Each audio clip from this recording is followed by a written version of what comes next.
It is Championship Sunday from New Balance Nationals Outdoor here at Franklin Field in Philadelphia, Pennsylvania. Welcome you here on runnerspace.com for the final day of competition here at New Balance Nationals Outdoor. Keenan Gray alongside the Texas All-American Serenity Douglas. What a last 3 days we've had here in Philadelphia.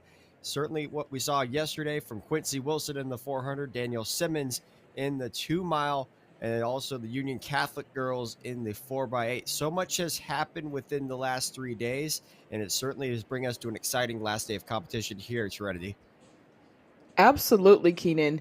We had a meet record tracker yesterday, and I don't even know what the counter is out at right now because we saw meet records from the very beginning at 8 a.m. all the way to 8 p.m. at night. So really excited for all the races we have today. And we have to throw in a happy Father's Day in there as well. So all the dads that take on the coach's role or even just the trainer role, but there's plenty of dads out there. So happy Father's Day, and really excited to see what these guys have today.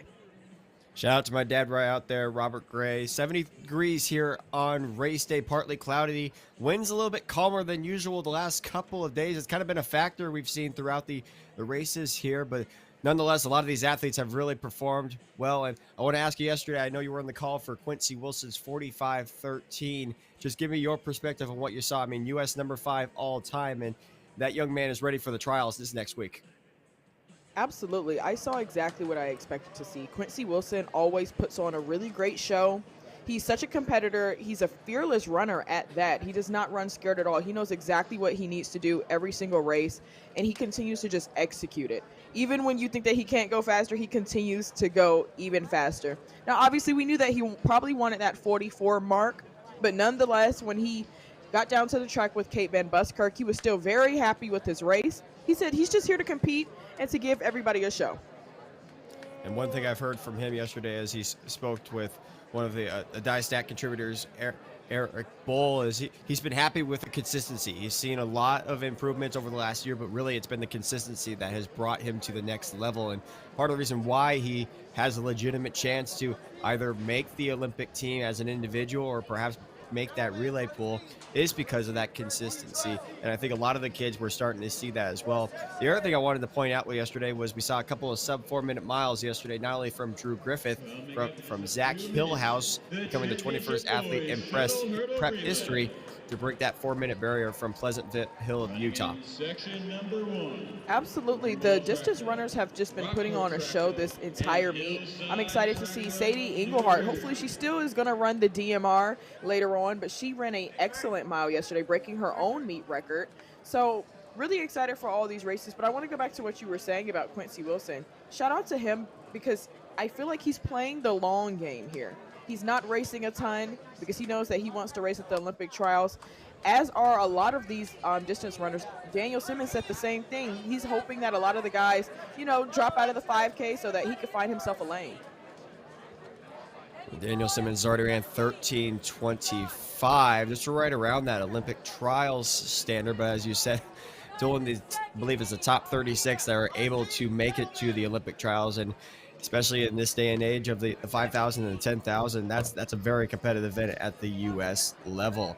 Just about a minute away from the start of our first championship race of the day will be the boys 4x110 meters shuttle hurdles, one of the more unique events you will see in track and field, and really only see it at meets like New Balance Nationals Outdoors.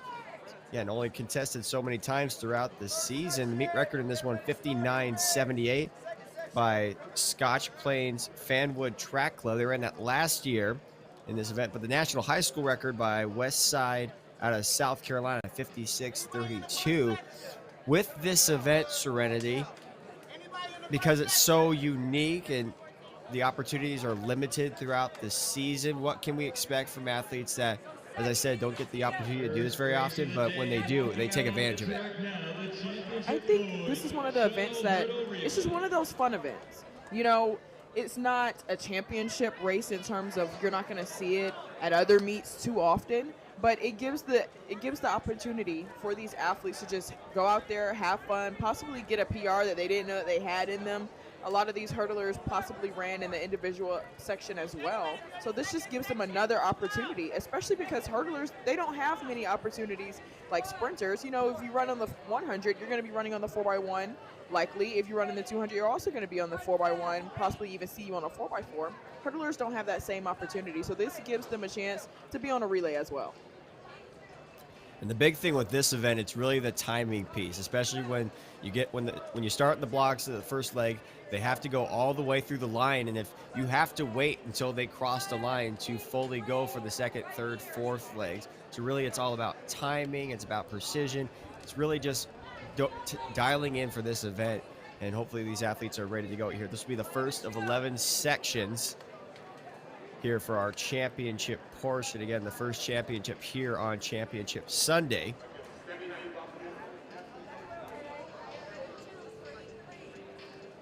So far, obviously, just two teams lined up. We'll get you those start lists up here momentarily.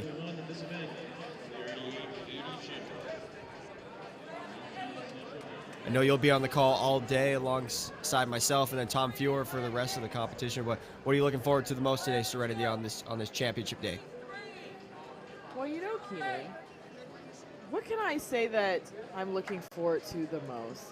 I think these hurdles, these championship girls hurdles, it's so stiff with Taylor Cox, Gabriella Cunningham, Kennedy Flynn from Bullis Track Club. So I want to say these hurdles, and it's good that we're starting off with them already.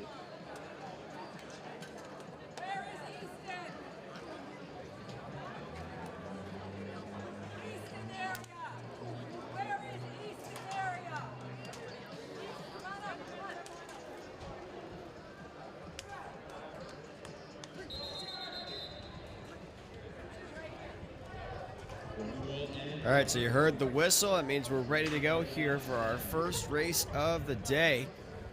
And this will be section 1 of 11.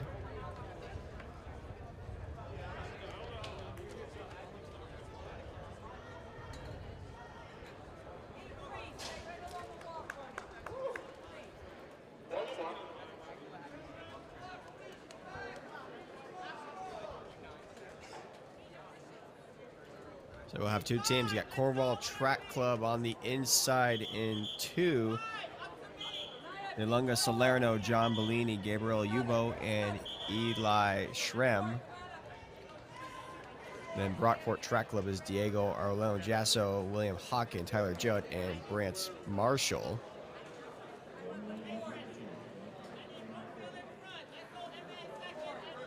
Hillside Track Club in New Jersey was supposed to be there in 6, but they are a DNS. There you see Cornwall Track Club and Brockport Track Club.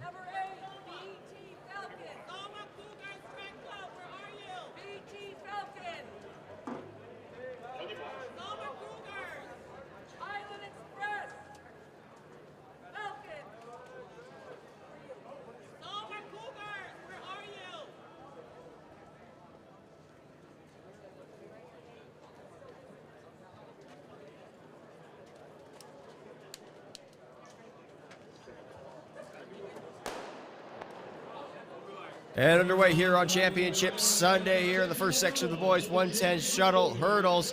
In lane 4 is Brockport. That is Jasso. Just ahead of Salerno as Jasso will cross the line. And next for Brockport will be William Hawken over the hurdles. Here comes Cornwall. John Bellini running well for Cornwall, closing down that gap. So Hawken now to Tyler Judd for Brockport, then Bellini to Gabriel Yeboah. 10 minutes between the two teams.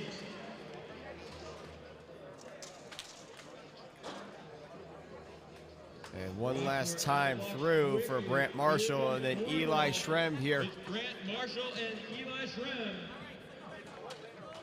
Cornwall trying to run down Brockport. The gap is shrinking, but run out of time in the line.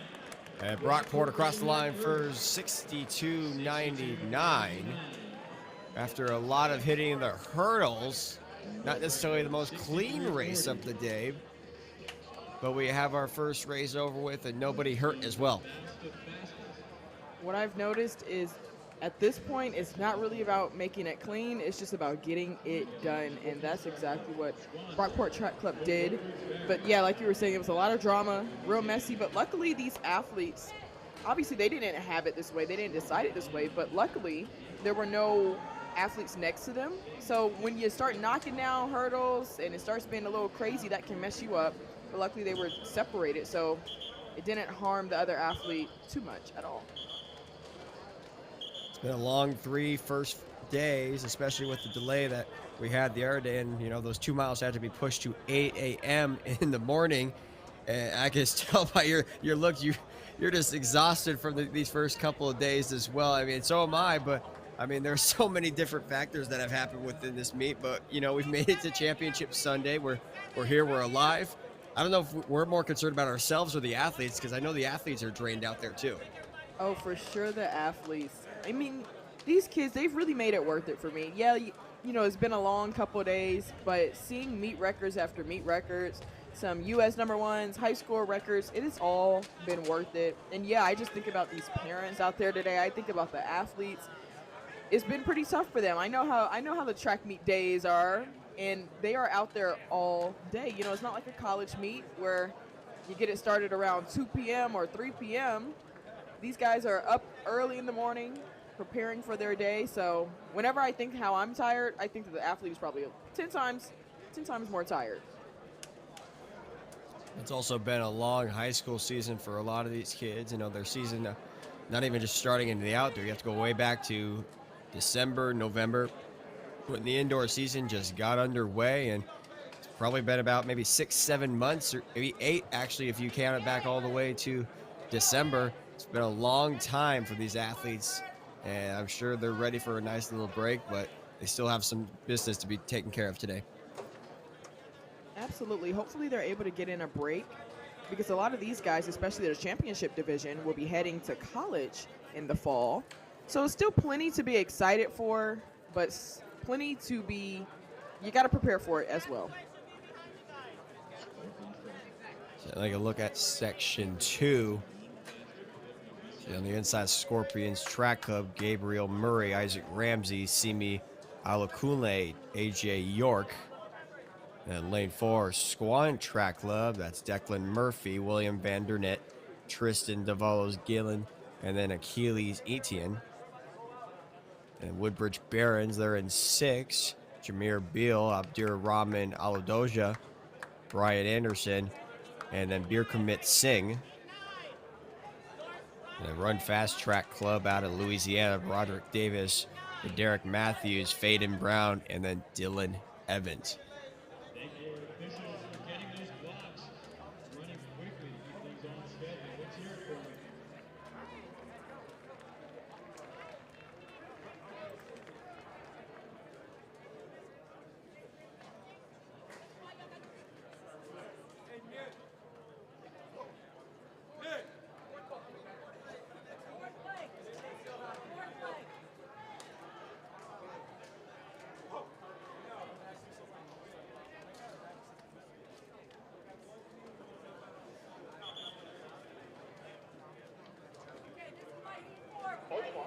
So set to go now here for section 2. And again, Scorpions Track Club, Squan Track Club, Woodbridge Barons, and then Run Fast Track Club out of Louisiana.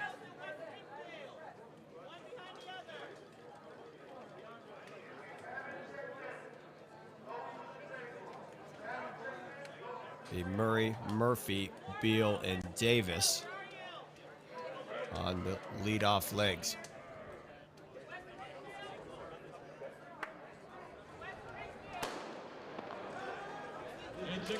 Out strong out of the gun there in lane 1 is Murray of Scorpions Track Club. And so far clean over the hurdles as he'll now exchange to his teammate on the outside. It's Run Fast Track Club out of Louisiana, Frederick Matthews. It's one hurdle there on the 6th, and then the 10th and final hurdle. Fade and Brown continuing to lead for Run Fast Track Club.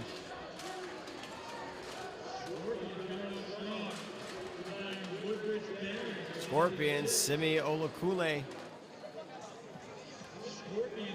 And wire to wire they go now. Evans, York. Evans with a slight advantage over the first hurdle.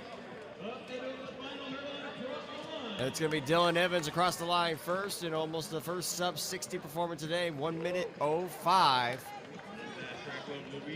And you can sense the frustration for him. He was right there at near, actually changed now, 59.98, so it was a sub-60 performance.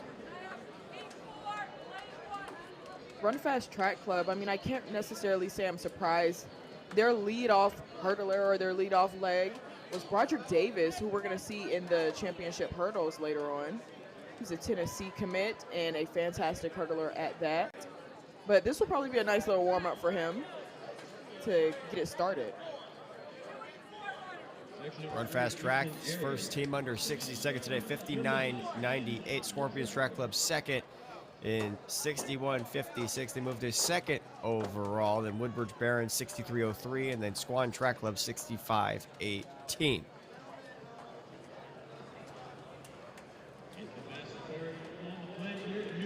As we see section 3 of 11, Eastern area will be on the inside in 1. And then Cheltenham Striders right next to them to their left. Knights in 6, and Lancers Track Club in 8.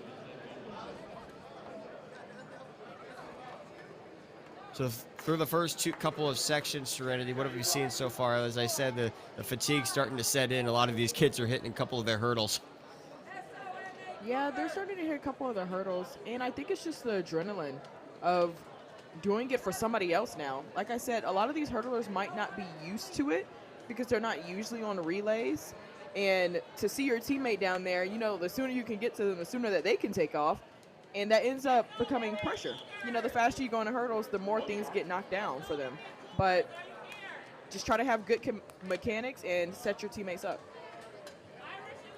Eastern area will be led off by Jaden Yakoko, Jordan Grady for Cheltenham Striders, Ryan Schiller of Knights, and then Jerome Carasquillo for Lancers Track Club. Section 3 of 11.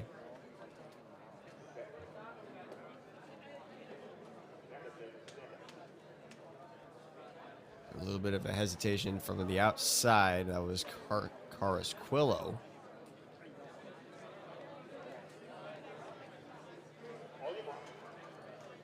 Green card.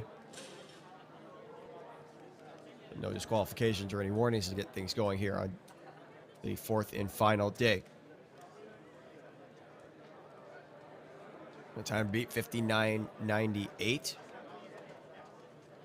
is also just 0.2 off of the meet record of 59.78.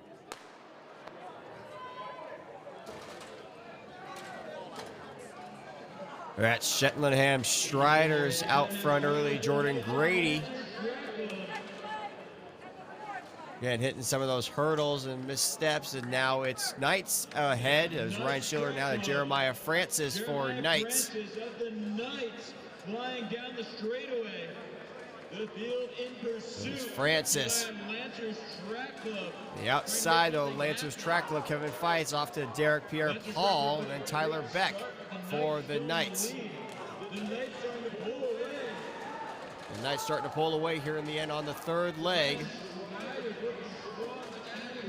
So Tyler Beck to Leonardo Thomas here on the final exchange, and now Shetland Striders trying to get within striking distance, and right next to each other they are. The gap shrinking. Thomas, Noah Ryan, and it's going to be Leonard Thomas across the line first for the Knights, 62-37. Close battle right there between them and Shetland Striders, and Noah Ryan tries to close strong, but Knights 62-37 to take section 3. In Easton area, it was just so tough to see their third leg go down, but he was still able to finish and get the exchange off to his teammate. But the Knights, they ran a really great race, even by getting the pressure by the Striders there at the end. 102.37. It was a really good run for them. See the results, 102.72 for the Striders to finish second, and Lancers Track Club 106.49, and then Easton area 112.07. It puts the Knights third overall here through 3 sections. And the BT Falcons.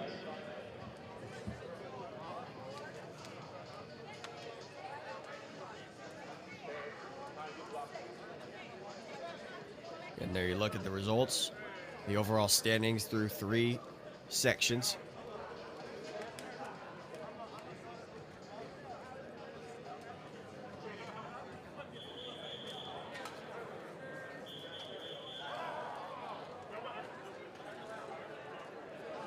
So there's more time in between these heats because there's a lot more cleanup to do for these.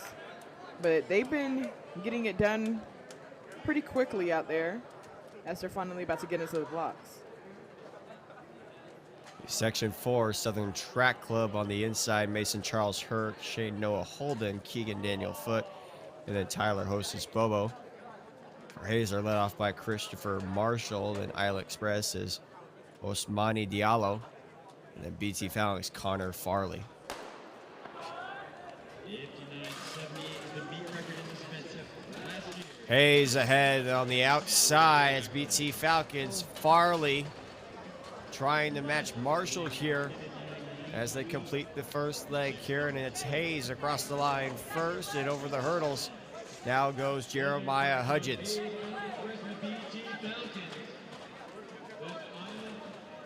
BT Falcons pressing, that's Brandon Afrifa.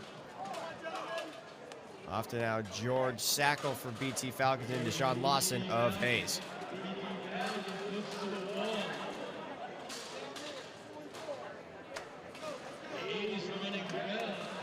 Up to the final exchange, it's Hayes, BT Falcons.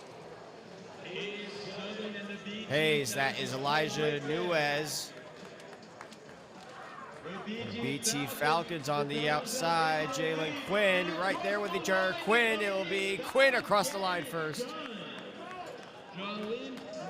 59.79 for BT Falcons, .01 off the meet record of 59.78.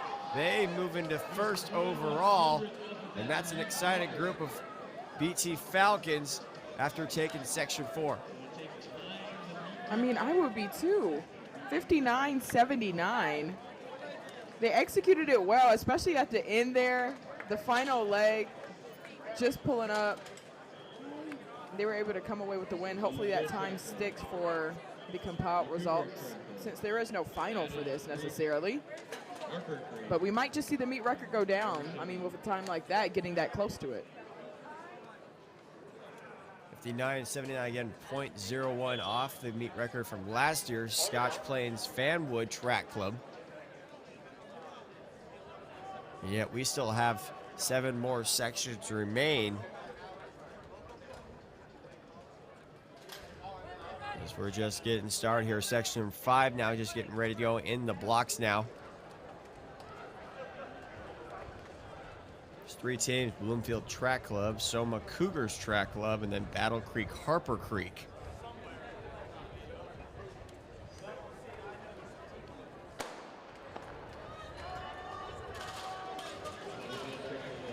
Clean start. They're all three even with each other just over the first couple of hurdles, but emerging now is Zachary Blackwood of Bloomfield Track Club, as they'll be the first to the line. And with the exchange, it's Sean Lansby. That's Bloomfield Track Club. And even on the outside, pressing here, Battle Creek, Harper Creek, is Ethan Tybeden. Track Club and Battle Creek, Harper Creek. And another even exchange, Jesse Singleton Jr., then Ethan Harden. As Singleton Jr. tries to pull away here to give Bloomfield Track Club enough room on the final exchange. Bloomfield at the final exchange. And it's Delonte Sr. from Bloomfield Track Club. Then DJ Wood of Battle Creek, Harper Creek. As Delonte Sr. pulls the way in the end, and Bloomfield Track Club will take Section 5, 61.98. And Delonte Sr.'s, his form was impeccable at the end. They were getting some pressure a little bit in the starting two legs, but they were able to pull away in the end. And it was painful to see the Cougars Track Club just trying to figure out which hurdle was which, especially when you're all in the mix. But you get these types of things with the shuttle hurdles for sure. One of them had to do the most work because he had to clear over 2 hurdles since he had to go through in one of the lanes over to his right. We've seen a lot of interesting things here the last couple of days here at Serenity. We saw a shoe fly off. We've seen people fall on the rail. Now we've seen an athlete go over 2 hurdles. There's At this point, we can kind of look at the list. It's all right. All right, which one can we scratch off our bingo card now? Absolutely. It's just, like I said, it's just about passing, getting through the line at this point.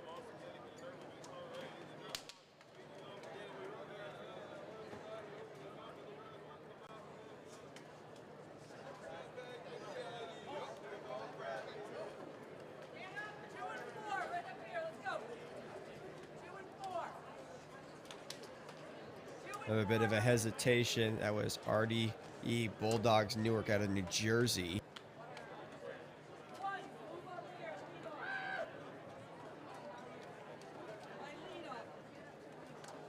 So green card, you know, sometimes it's they're waiting so long in the blocks that they want to get going. But again, it's up to the official's discretion when that gun goes off. And sometimes it can be very difficult and challenging for those athletes.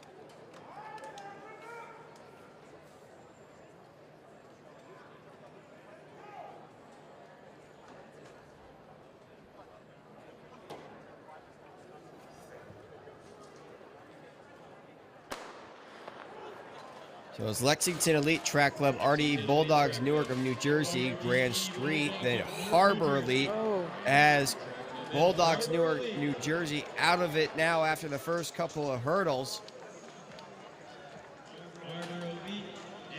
And they make a quick hopefully a recovery and now get their second leg going as it's Grand Street Track Club. That's Chad Stone battling it with Harbor Elite's DeAndre Thomas. There'll be Jacob Anderson for Grand Street, then Dominic Griffin Jr., Harbor Elite. Griffin Jr., Harbor Elite, turning it on. Anderson hitting the last couple of hurdles. Then Andrew Daly for Harbor Elite trying to hold off here. Falls right down after the first hurdle and is done for that one. As Grand Street Track Club trying to hold off Lexington Elite. Close to the line here. Too close to tell. And it'll be Grand Street Track Club with the win, 61-37, but so much happened throughout that race. And it started from the beginning and then towards the end when Harbor Elite was not able to finish. For sure. And, you know, I think it's just the anticipation of trying to hurdle as fast as you can to get it to your teammate with the exchange, but these guys have just been coming up on the hurdles. The technique hasn't been all the way there, but this is a fantastic run from Grand Street Track Club. The other thing probably people at home are thinking, it's like, well, it's a hurdle. It can't be too incredibly tough to get over? Well, first of all, no one really knows how high those hurdles are, and especially if you're not necessarily a tall individual, it's not easy to get over them. I know for myself, I stand at 5'8". I know I could not get over those hurdles, let alone my hips would not even let me allow to get over those types of hurdles. Absolutely. And then on the collegiate level, for the boys, they raise the hurdles. And that could be tough because you could be a fantastic hurdler in high school, but you might be a tad shorter. And then you get to the college level, and they try to transition you into the 400 hurdles because now the hurdles are too high for you to try to sprint over them. BT Falcons still ahead of everyone else. We'll get our first glance today here in Section 7 from the Bolus squad. And, of course, we'll be waiting for that 4x4 relay later on and watch one of the best teams in the country compete and see Quincy Wilson on that anchor lay, especially after running 45-13. So the Bolus team will be in lane 3, I should say. And right next to them to their right is Valley Project Track Club. And BPI Elite, and then Scotch Plains Track Club on the outside in lanes 5 and 7.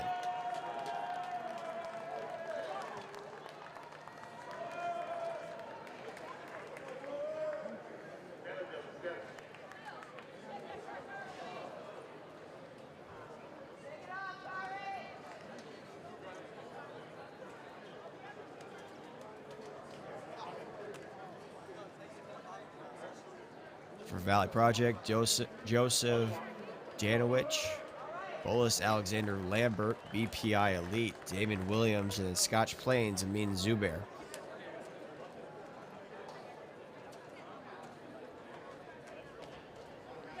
I feel like we're just holding our breath for clean races. Just get through it cleanly.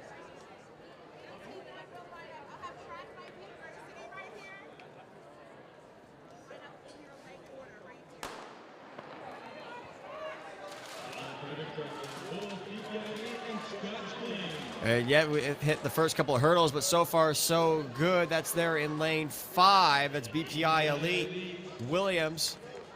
And then Scotch Plains leads Zubair as they'll hand off to Chase Hagler and then Timothy Rich.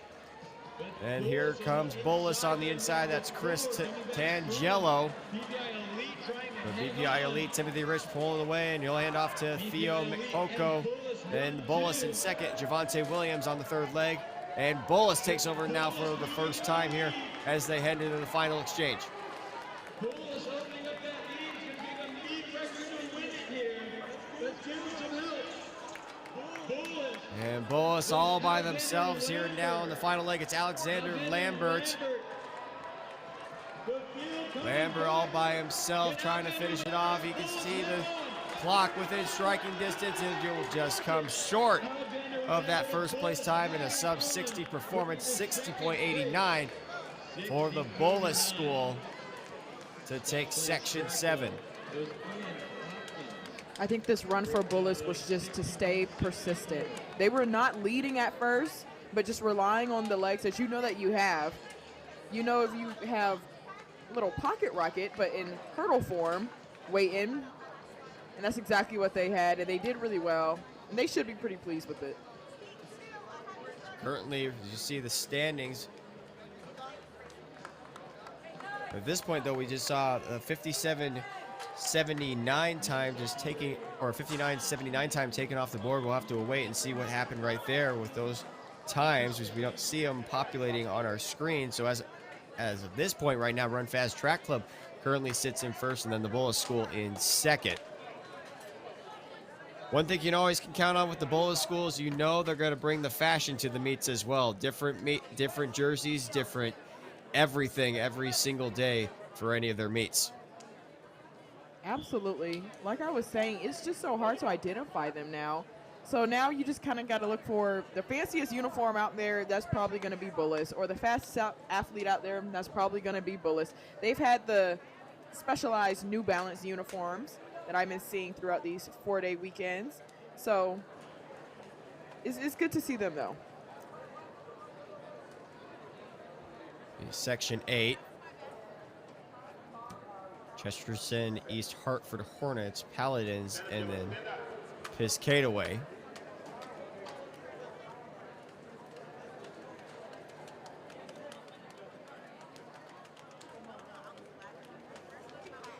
And another call-up we'll have, so a couple of things I kind of think of when it comes to some of these kids either hesitating so early. One, it's either the blocks or somebody in the crowd's just saying something and they're hearing from there. That's kind of a distraction for them. Yeah, and these athletes are nervous. You're right, they might hear something, and the officials are talking to them as well. I don't think we talk about that enough. The officials are asking them to take their hands off of the lines, sit back a little bit. So it's just all these commands when you're already nervous about your race. The only thing you're thinking about is running. You have 20 different people talking to you. So green card, but a warning to Cal Wisniewski and Jalen Estrella. It looked like right there in lanes 1 and 3.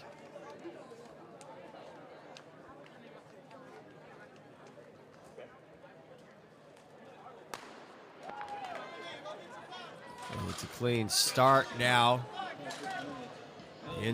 Outside Paladins at Cisse Dramillo, as well as Piscataway. Piscataway now to Sean Stevens to Chimekma Chukwu. Chukwu on the outside, as well as these Hartford Hornets, Emmanuel Frimpong, as the Hornets are now in the lead on the third exchange. Iron Hernandez Reyes with incredible speed over here.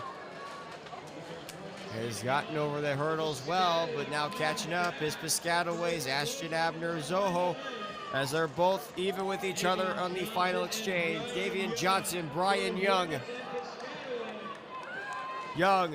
Johnson.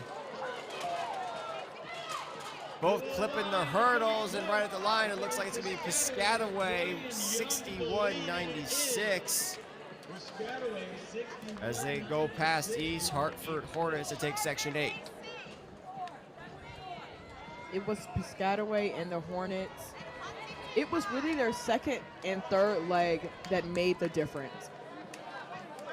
They started to come up and really start to battle, so then by the time it got to the anchor leg, they were already in good position and in striking distance to take this win. Piscataway moves into 8th overall, taking Section 8, 61.96 as 3 more sections remain. Still with Run Fast Track above Louisiana, 59.98.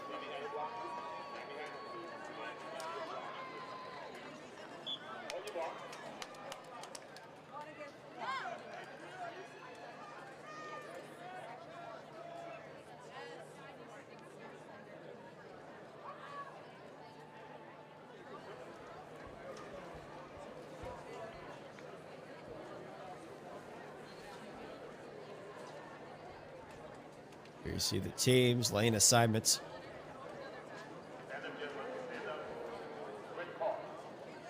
And it's going to be a red card. So you just heard from the official right there. Washington Township Elite.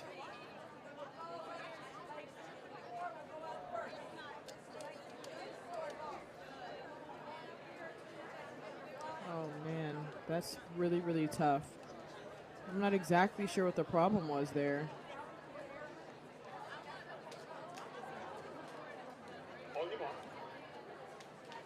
Just North Brunswick Track Club, Windsor, then Patriot. Going to replay an obvious false start. Yeah, it was obvious.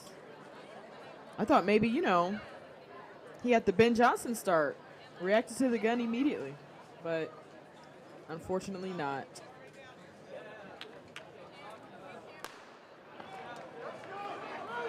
So we'll just stick with the 3 teams here in Section 9.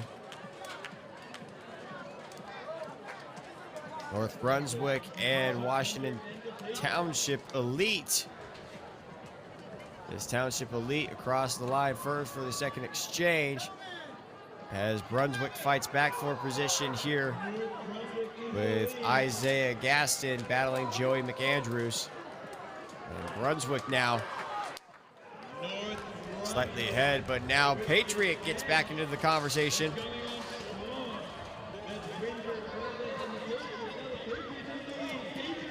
And Patriot now to the lead for the first time. Nick Daly to Frank Lee Ramirez. Ramirez of the Patriots did a couple of those hurdles, just trying to make it as smooth as possible to get to the line first. And it will be Patriot across the line in almost sub 60, 60-37. That moves them to second overall. And North Brunswick 61-38 for fifth overall after finishing second in section 9. The shuttle hurdles is so different from all of the other relays because you might be paired up with a really good hurdler in your section. For instance, we saw Broderick Davis, who's going to be in the championship 100 hurdle final later on, and he might be paired up with the hurdler that's new to hurdles. So that's always where things can get a little difficult for these shuttle hurdle races, because you might be paired up with one of the best hurdlers in the world, and then the next heat, you're not.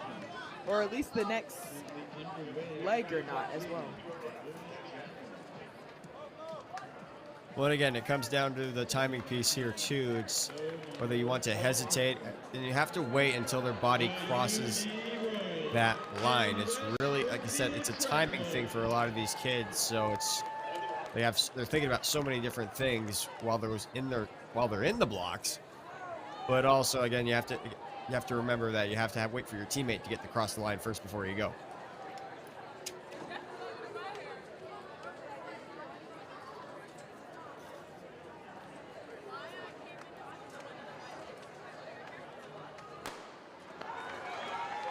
Tenth section off and running. A really good start from the UD Royals. That's Daniel Chukwu.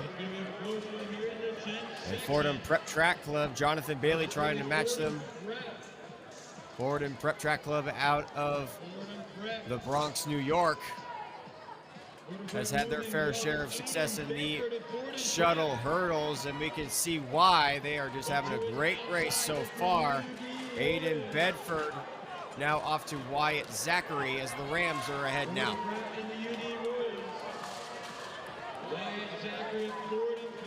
So far, the best leg, Wyatt Zachary, even when he hits the 9th hurdle.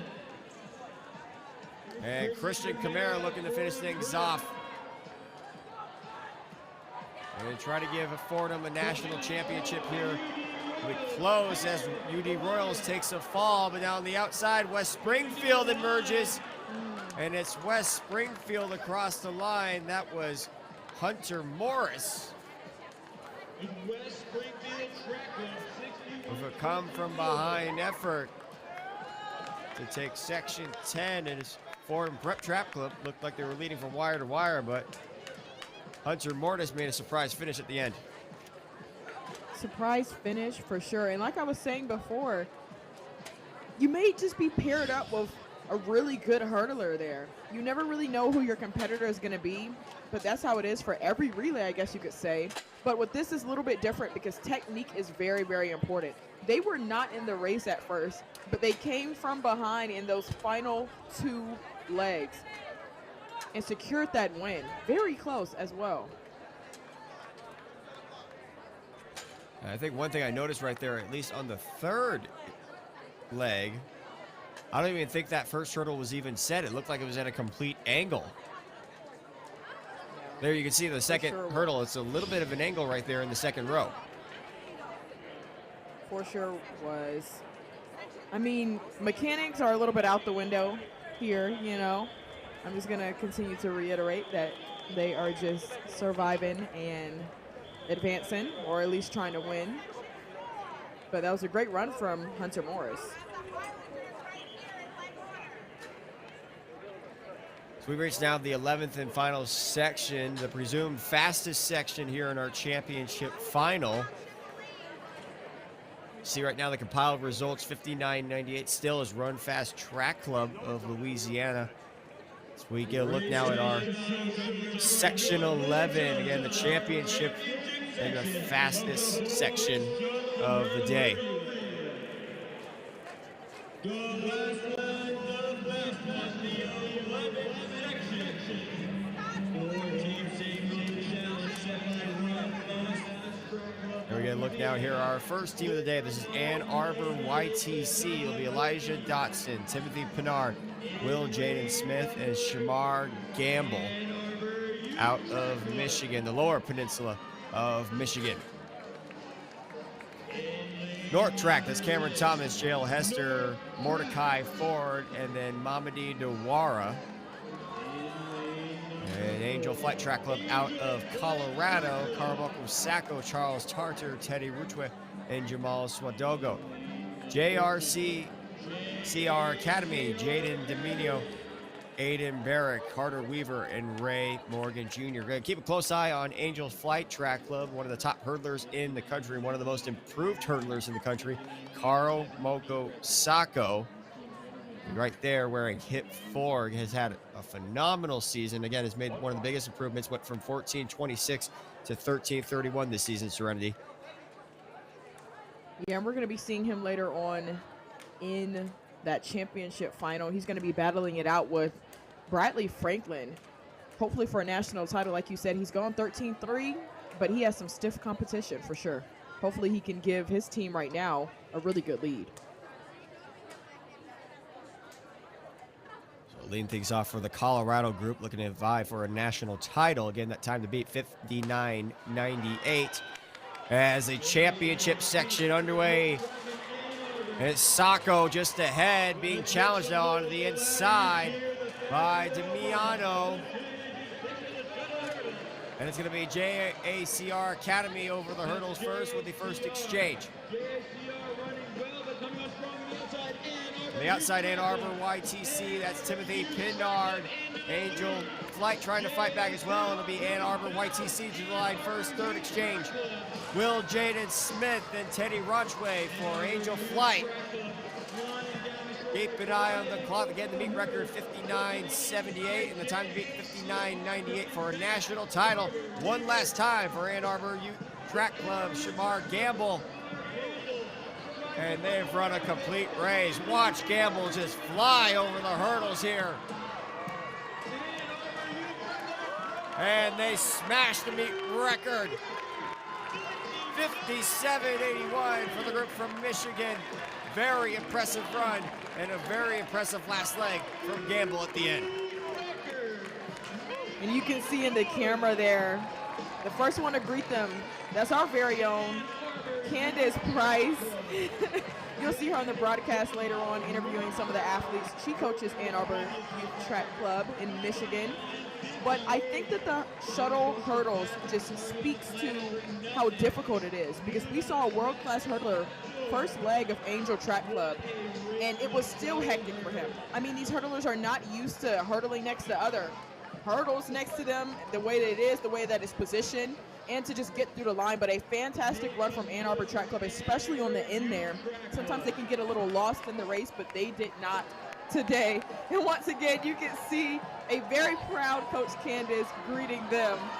They have a fantastic program out of Michigan, and we're going to see a lot more of Ann Arbor later on today as well. I'm curious to know is how many flips they've done so far. I've almost counted at least 10 flips within the last few minutes. I don't know how any of these boys have energy. Granted, they're young, so I'm not surprised by that. But what a impressive performance. Look back at the replay, Serenity. Yeah, so Sacco gave them a good slight lead, but it was Ann Arbor Track Club coming around that third leg, and they were already leading at that point. Angel Track Club just slipped into the background there. Fantastic mechanics from their last leg. That's Gamble. And they were able to take that win and the meet record and do a very impressive backflip. And he was the fourth leg at that. So he just ran. And how are they flipping? It's not even him that just got done competing. It was also his teammates. I presume that's one of his teammates that was doing backflips. So props to, again, we're a little bit older. We're probably just tired watching that. But again, these kids just got done racing it, and they're just doing backflips like it's nothing. So what I did hear, though, is we will have one more race as one of the teams that fell down earlier will get their last chance. So not necessarily Ann Arbor U Track Club is the champions yet. So they'll have to wait. But so far, 57.81 is that new meet record with one last race remaining.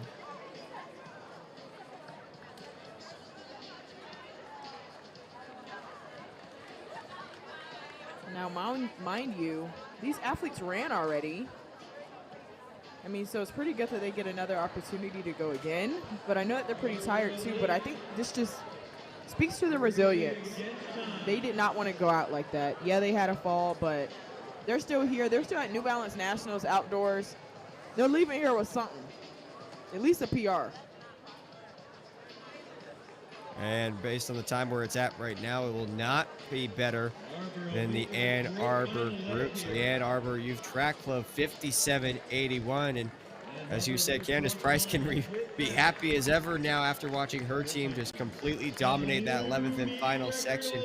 And what was really, to me, that leg by Shamar Gamble has been so far the best thing out of that section. Absolutely. His mechanics was just perfect.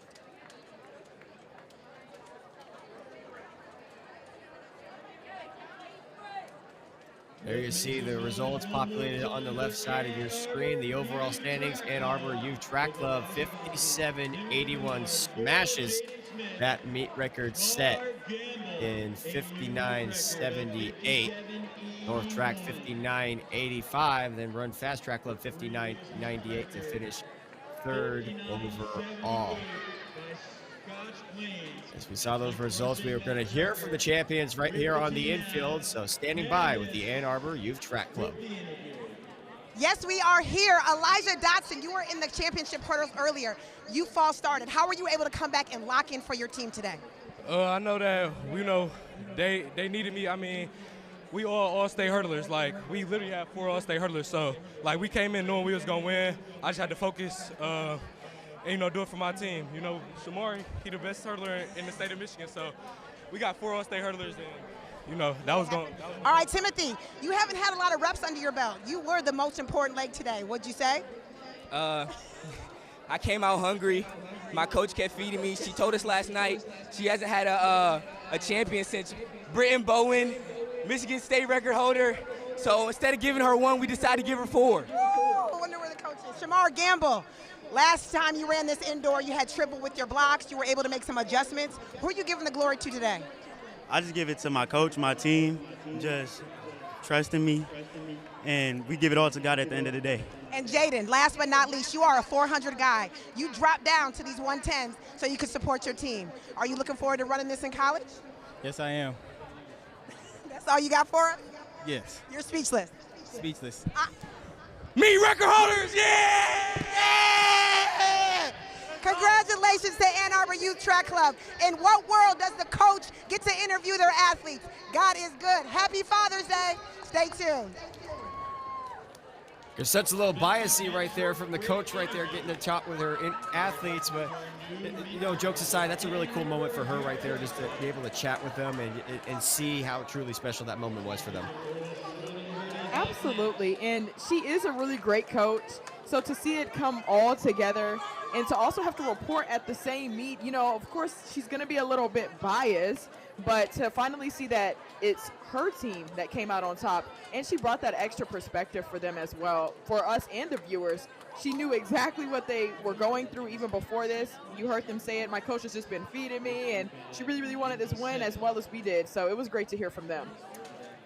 Meet record to kick things off on Championship Sunday, 57.81 for the Ann Arbor Youth Track Club. It'll be the girls next here from New Balance Nationals Outdoors. Take a break, come back with more. You've been watching Championship Sunday from Franklin Field.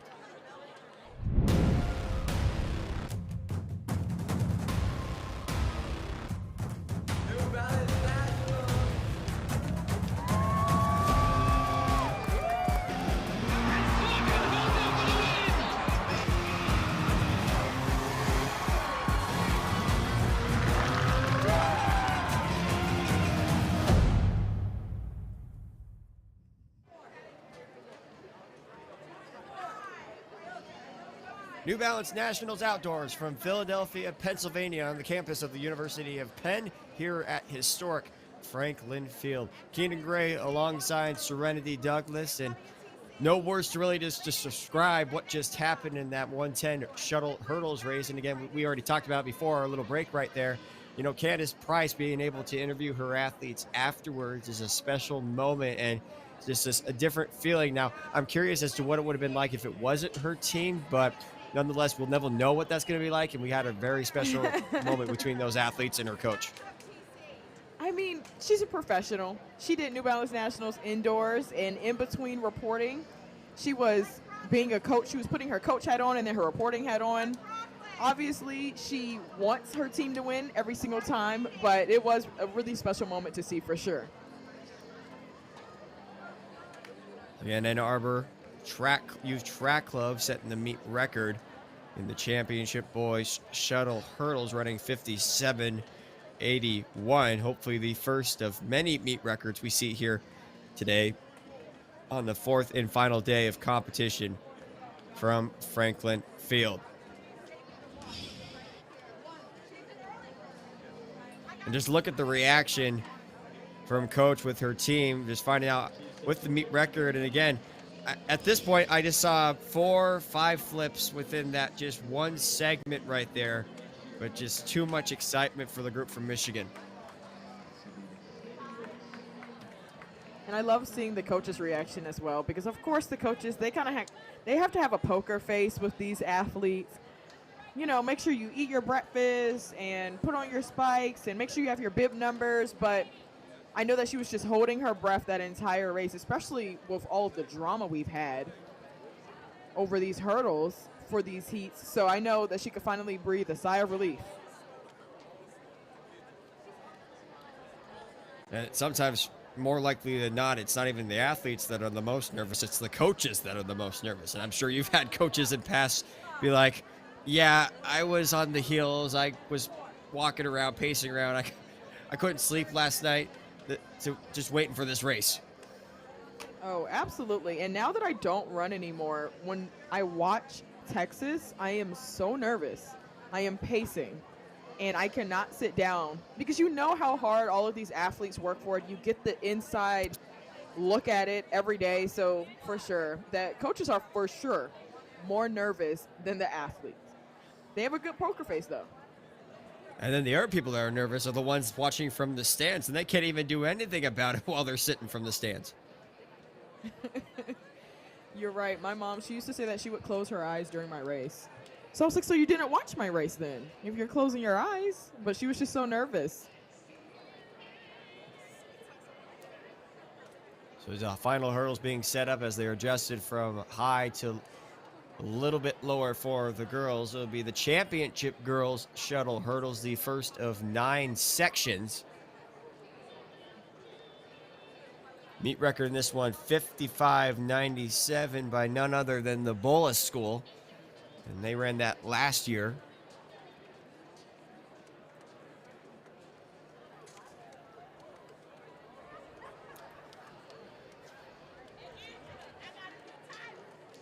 We'll see them in section 9. They'll be in lane 4, featuring Kennedy Flynn, Cassidy Hopkins, Soleil Russell, and Gabby White.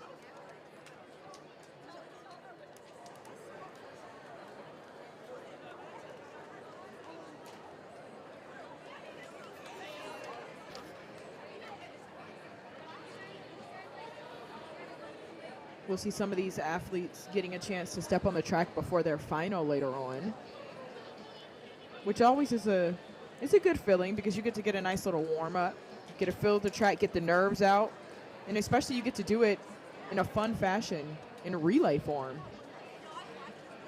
So we're going to see a lot of these athletes repeating later on.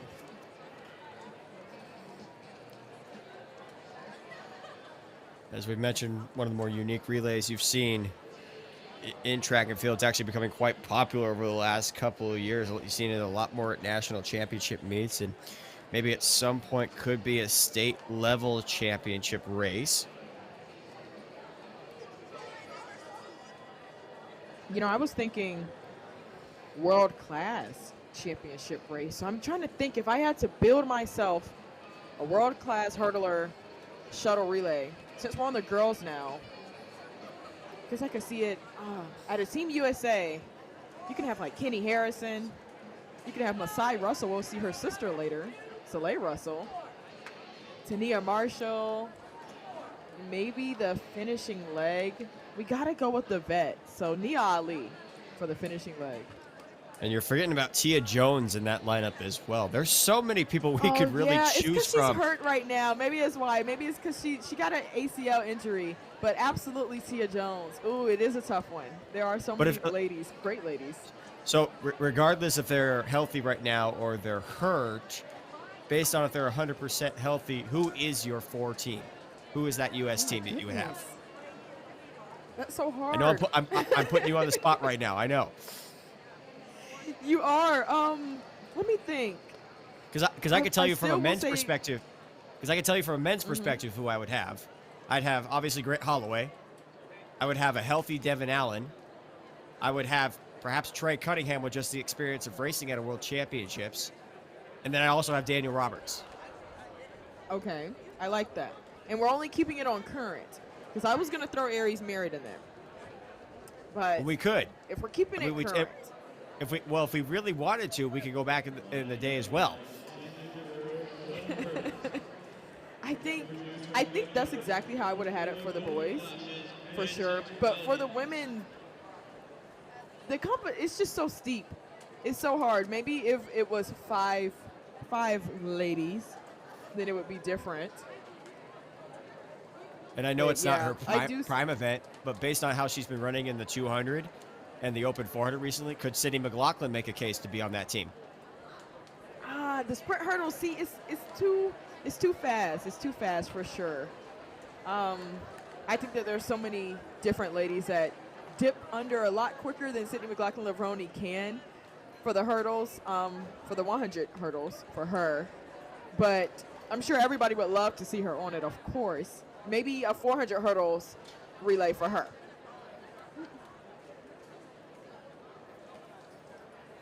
I know I'm gonna think World about this. I'm Athletics. gonna try to give you a final one later. Yeah, and I know World Athletics is trying to think of so many different ways to come up with new events, especially when they have this new championship coming up. I believe it's in 2025 or 2026. I'm trying to think it's the Ultimate Championships, and we've seen now these events like now it's the Steeplechase Mile, and that's a unique one. Maybe we're probably going to see the shuttle hurdles as well. I mean, we've seen mixed relays, so we might see it all. So Section 1 gets going here, and it's Track Life University, Golden Flashes, and then Paladins. As that's Track Life University, that's Celeste Davis leading things off, and it'll be Lauren Bickert just ahead. As Track Life University all by themselves, a little bit of hesitation from Bickert as she tries to finish it off here, the third leg, and it'll be Riley Bacon on the third leg. Golden Flashes in second, and now Paladins emerges up into second position, and a tumble right there from Golden Flashes. As it's all Track Life University so far here on the last leg, as it's Christian Sanders and then Brianna Burrell for Paladins. And a comfortable win for Track Life University, 63-15 to get things going here in the Shuttle Hurls Championship on the girls' side. And you can see for the girls, the hurdles are in different points on the track. It's a little bit different for them, which could possibly be a good thing, so that if somebody knocks down a hurdle, it doesn't affect your hurdle. Obviously, the officials are working as fast as they can so that, you know, it doesn't knock off the other athlete's hurdle as well. But I guess you could say it's a little bit of a benefit for these ladies. We might see cleaner races now.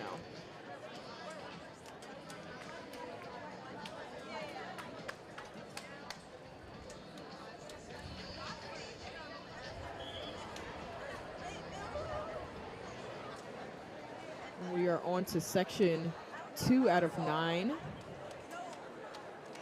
Lane 2, that's the Lady Hornets.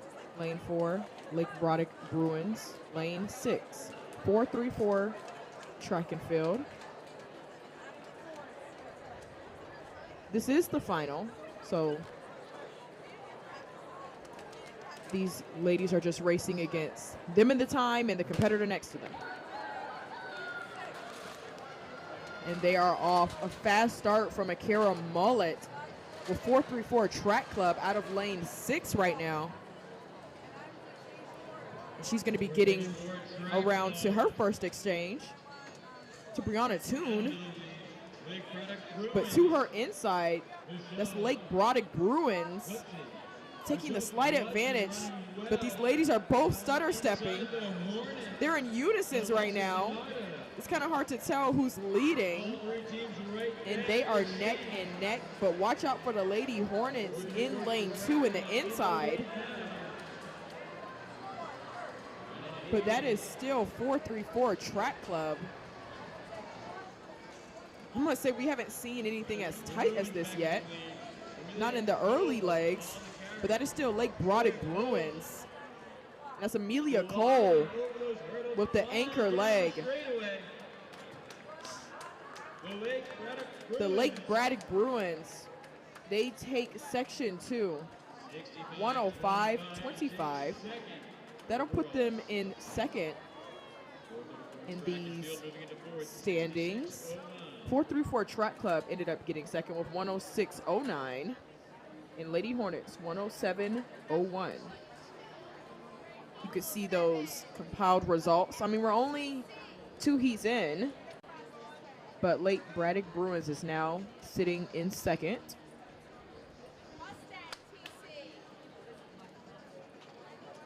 That was a really tight race. Throughout all of the legs, you couldn't really tell. There were so many position changes. At least by third or fourth leg, you can start to see who it's going to be, but this one was pretty tight. Then moving on to section 3 out of 9, the South Brunswick in 2, Chargers in 4, Huntington High in 6.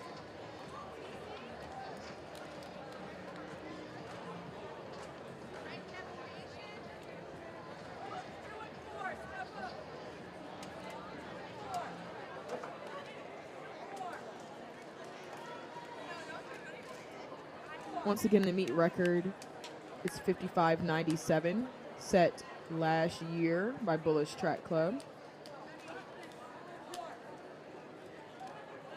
We're going to see those ladies later on in the last heat.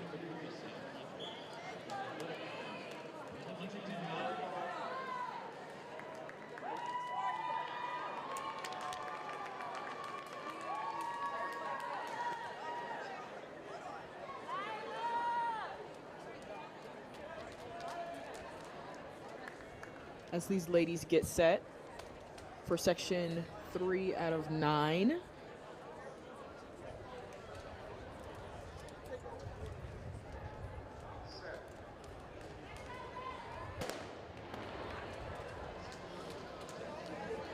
And right away, that's Chargers Academy, Billy Frazier leading off, but to her inside is Brunswick.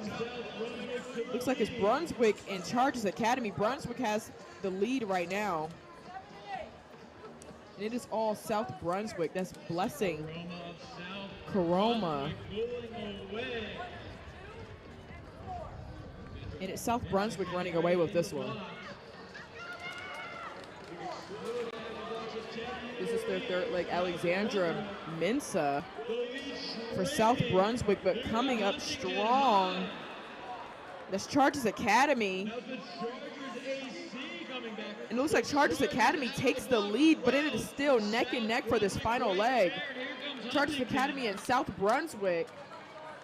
Chargers AC charging down the straightaway. That's Chargers Academy, and they're going to come away with the win, 101-84. They now take the lead in these final results. A fantastic run from Chargers Academy's fourth leg.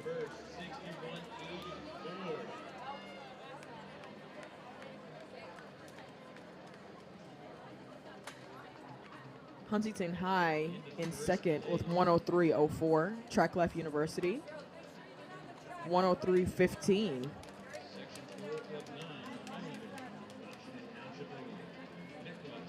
And Scotch Plains.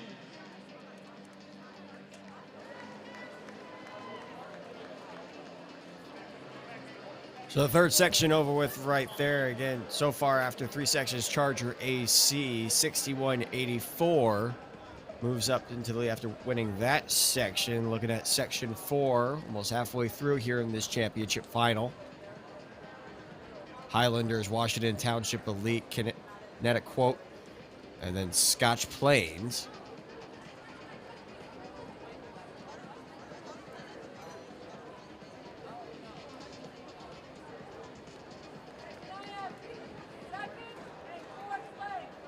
Highlanders, it will be Layla Shamash, Washington Township Elite, Micaiah Howell, then Kinetic Quote, Kaylin Mallon, and Scotch Plains, Keziah Esidu.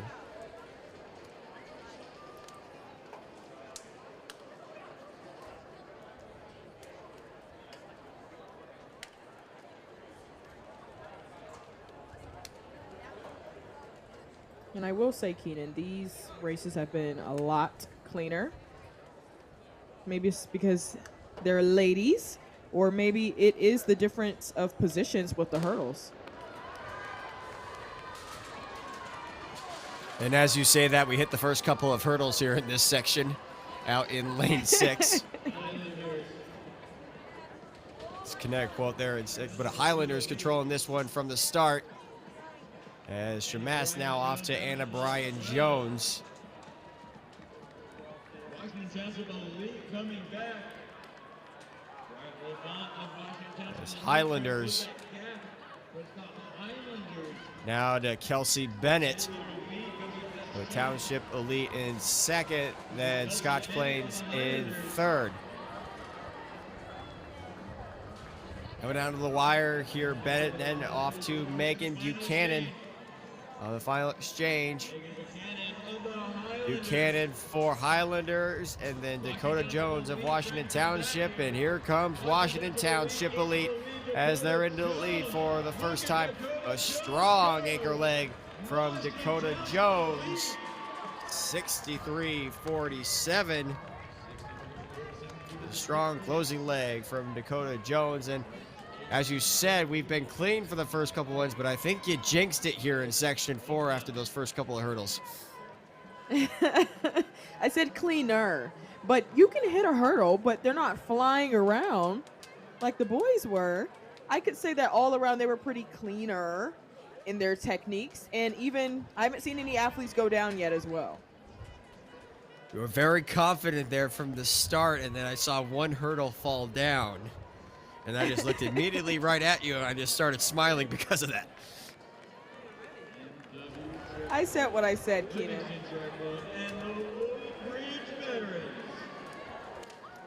Section 5 of 9. It was Washington Township Elite, 63.47. Moves them to 5th overall. We'll see Patriot Track Club, NWTC, then Livingston Track Club, and then Woodbridge Barons. With 4 more sections remaining.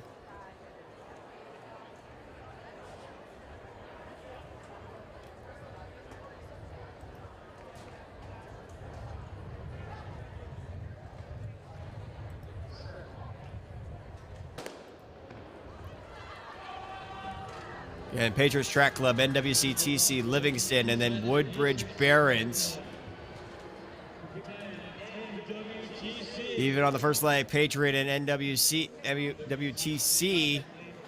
That was Ashley Bauman and Yvonne Campbell. Now it's Sadiah Hendershot and Emily Clark. Rather, that's actually Gianna Ferraro. And Ferraro takes the lead over now for NWTC. As Patriot tries to find themselves back into contention, but now on the outside is Livingston Track Club. All three teams even each other, and Mountain WTC falls at the last hurdle, and it's Livingston Track Club into the lead for the first time. Woodbridge Barons also emerging here on the outside. And it's gonna be Livingston Track Club 64-49. NWTC after the fall right there. Really good last leg by Alexandra McConnell. But it's Livingston Track Club taking the win here in Section 5. No, I did jinx it. I will say that now. I jinxed my good girls from Mountain West Track Club, but the rest will be pretty clean. Hopefully the athletes are okay after they fall. I need to say that as well. You were too confident, it seemed like, from the beginning of that fourth section. I was. It's just because what I've been seeing, I think from the very beginning with the boys, it was like hurdles flying everywhere. Understandably so. I mean, the hurdles were right next to each other. But regardless, we've seen some really great runs from both the boys and the girls. And we also have to remember those hurdles are at 39 inches as well. That's not short by any means.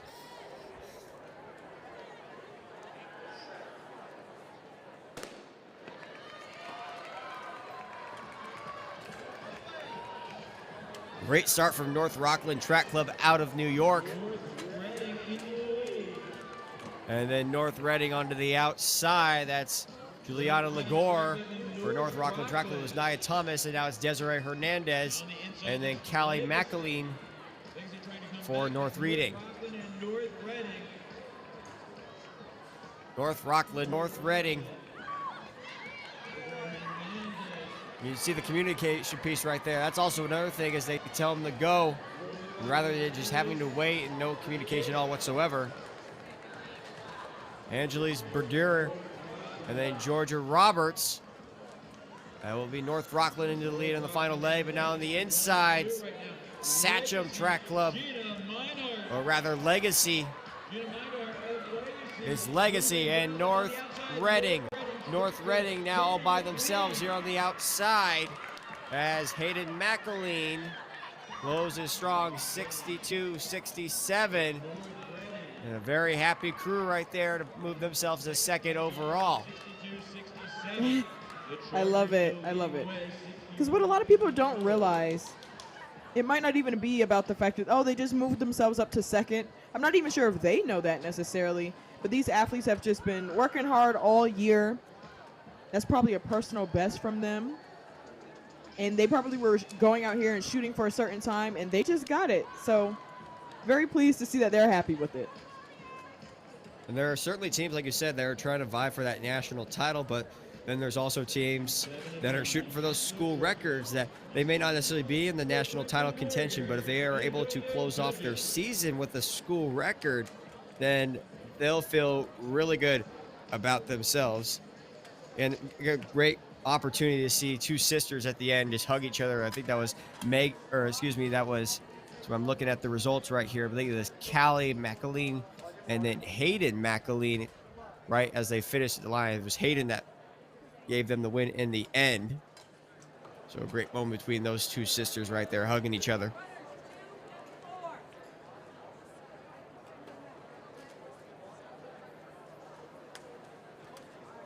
The seventh section now into the blocks.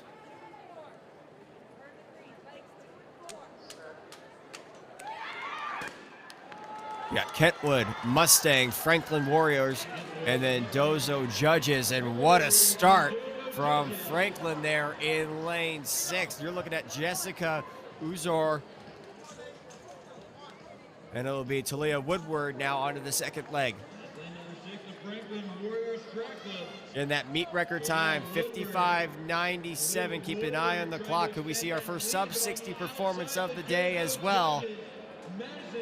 But Dozo Judges pushing late here on the second leg.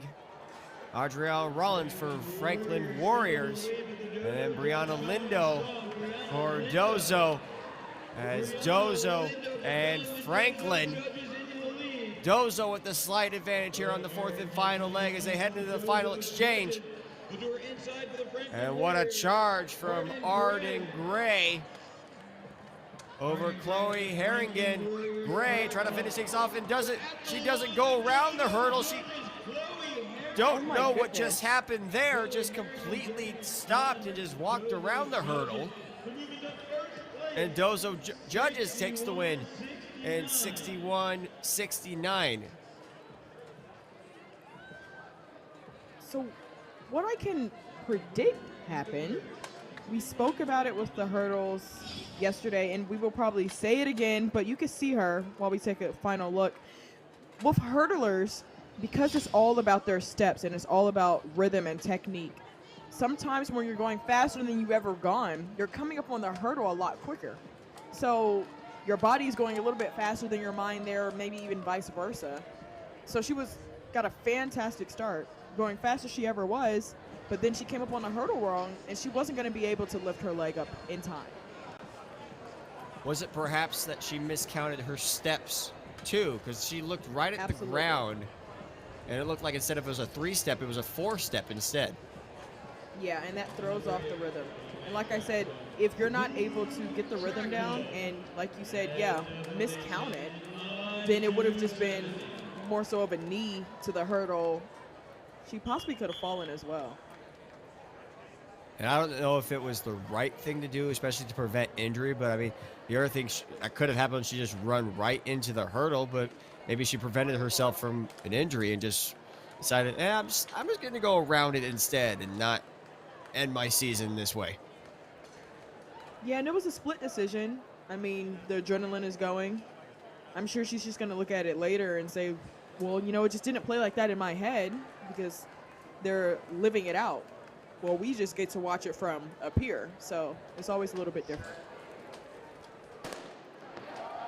Section 8 will be Rahway Track Club, Move Track Club, and then Red Devil Nation Track Club. And as we saw from the last section for Franklin, a really good start here for Rahway. That's Mia Point du Jour. And now it's Asia Howard on this second leg. And then Michaela Yondrin and then Nevaeh Lott on the outside lanes. Red Devils Nation having a good leg here, and it's now Move Track Club into the lead. Jasmine Greenidge is putting Move Track Club ahead here, heading into the final exchange. And it's Tori Lewis for Move Track Club on the last leg. And then Sanaa Thomas for Rahway and Anaya Wilkins of Red Devil Nation. But this second half of the race has been all Move Track Club. And it's a new first place time, 60.33, before coming up to the 9th and final section. So Move Track Club moves up into first, Rahway 62.43, and then Red Devil Nation 62.79. Gotta shout out the name. We were doing that the first day because we liked some of the track club names. So Move Track Club, that's so track-esque. It gives the vibe of it all. Because, when somebody is about to hawk you down, all of the stands is just like, move. So I like that track name a lot. But they were behind, actually. I was going to say that they were leading, but no, it was just their first leg who got a good start. And then the third leg was leading to set their fourth leg up. That was Tori Lewis with the anchor leg, and her form just looks impeccable. And at this point, she just has to finish it out strong. You're always having that one fan or one coach always yelling that phrase in the stands, and you could hear it from a mile away, too. And you know exactly who says it, too. Absolutely. It's one of those things, if you're hearing it and you're the one in front, you're probably like, oh no, somebody's coming for me. We await now the 9th and final section. We'll see those 4 teams. It's, again, the championship section, the fastest section, and it features that Bola squad you see right there in lane 4 and 3.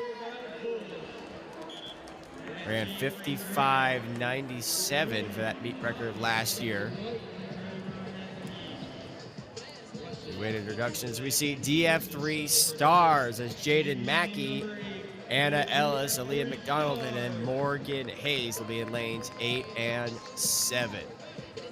Panthers Track Club, this is Sanezi Rankin, Madison Crowder, Kaylin Brown, and then Jordan Johnson.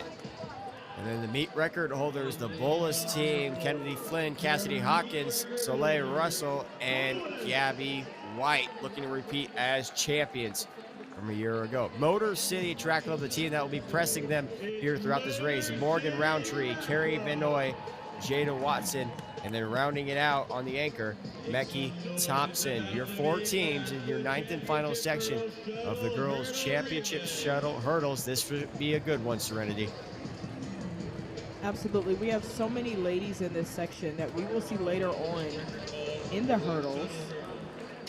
Morgan Roundtree for Motor City Track Club. She was in the winning SMR on Friday. Kennedy Flynn from Bullis. We're going to see her in that final later on.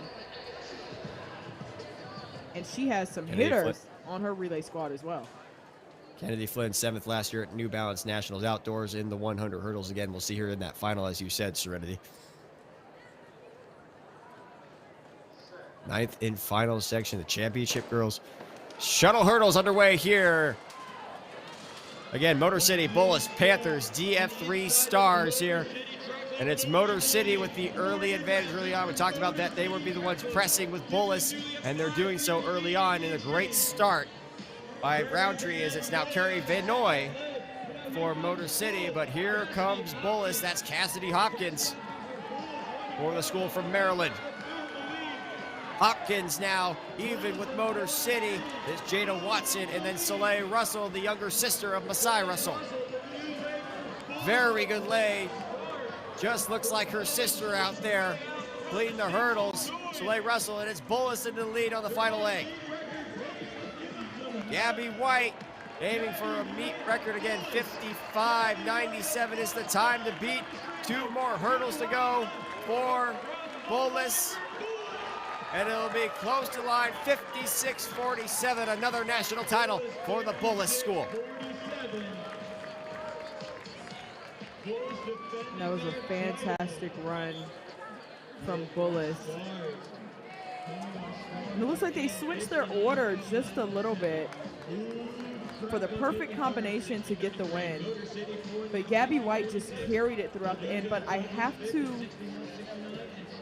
give recognition to Morgan Roundtree from Motor City Track Club. From the very beginning, she was on first leg. She set them up really well, but Bullis was able to pull it through. Soleil Russell, she set a meet record in her final just yesterday, and she's only a freshman, running 14.3. So she was able to come out here once again in the hurdles in her specialty. But Bullis Track Club, they were just shy of the meet record, but still a fantastic run. And we will be seeing Miss Kennedy Flynn later on. It looks like it was Soleil Russell who actually led them off from Bullis Track Club instead of third leg. But Morgan Roundtree, she did a fantastic job as first leg. But it was all Gabby White who brought them through in the end. She had no competition at the end there. So she was really chilling. It was just her mechanics and the time for Bullis Track Club with 56.47. Very excited to see Miss Kennedy Flynn in the final later. 56.47, your shuttle hurls girls champions of the Bullis school, a 2nd consecutive year, just close to that meet record time that they set last year. Again, Kennedy Flynn, Cassidy Hopkins, Soleil Russell, and Gabby White. DF3 stars, the only other team to finish under 60 seconds, 59.89 for 2nd overall. So the hurdles are off the track, and it's the first distance competition of the day. It'll be the championship boys DMR. It'll be 4 sections set to race here in just a few minutes. Again, the athletes just getting lined up here on the start line. There you see the first of 4 sections, the teams competing here, and those that Wondering what consists of the DMR. It will be a 1,200 leg around the track first, so 3 laps. Then it featured a 400 leg, 1 lap around the track. Then the 800, 2 laps, and then finishing off with the 1,600. Those 4 laps around the track. So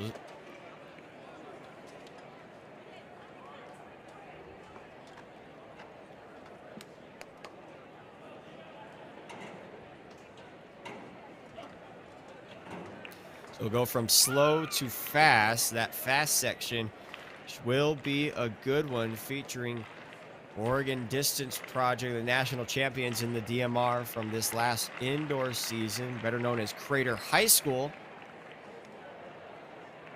featuring 2 of the top juniors in the country, Taven Kitchen and Josiah Tostenson. Also, the Nike Cross Nationals champion Harriman brought their squad over here to Philadelphia. They'll be in that 4th section, and then we'll get a chance to see the Tornado Track and Field Club, which will have Drew Griffith on the anchor leg. So we'll see what we have after running 3:59 yesterday in that true mile. Should be a good one, though, the next couple of races here in the DMR races. You ever had your chance of racing the DMR? I know you were a 400 leg. Tell us a little bit about your experiences in the DMR. I did race in the DMR. I was a part of the relay that set the school record. So that was fun. I did it during Texas relays, but not too much on the championship level.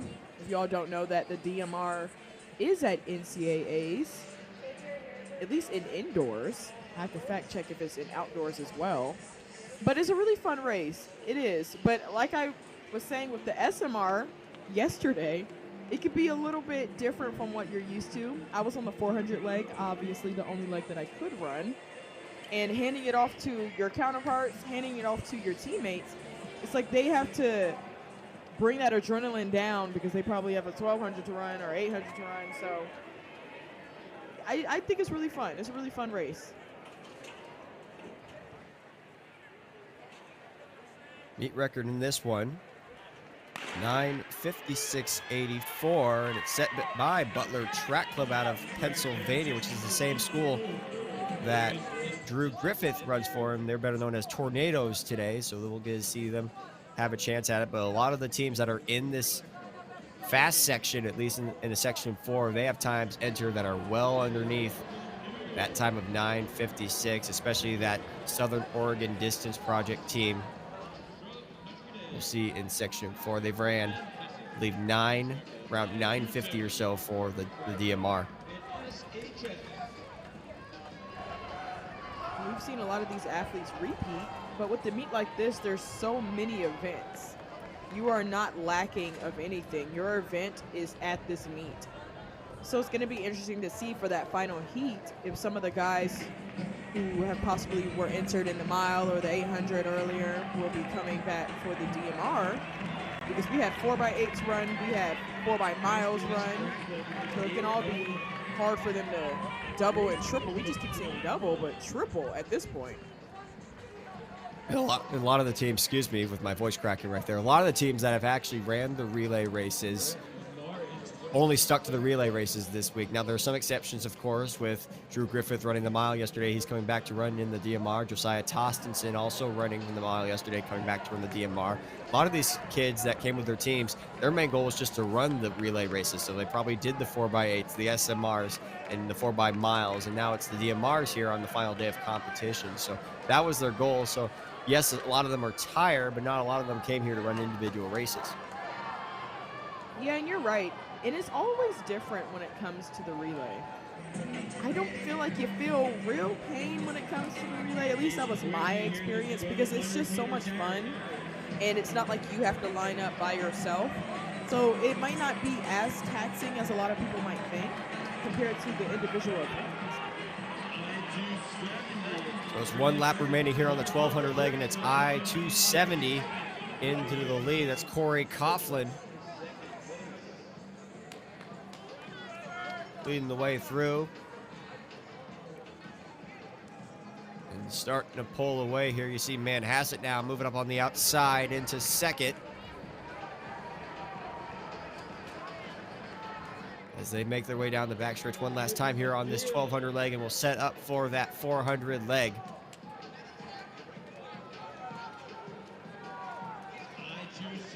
So instead of running as fast as they can, or at least trying to run as fast as they can like you normally see in a 4x4, try to close in strong here. And I'm sure when you were doing this 400 leg, you don't remember probably seeing like them coming in super fast, and it was a little bit of an adjustment at least in the DMR.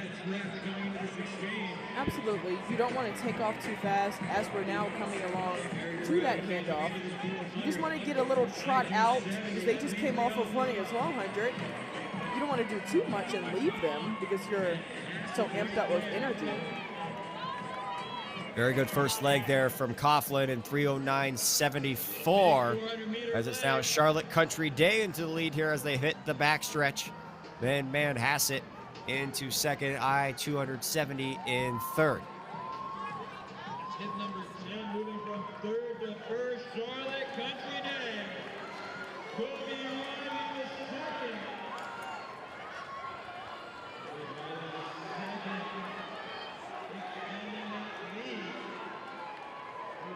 Gap is opening up there from Country Day. Kobe Riley the second. Charlotte Country Day.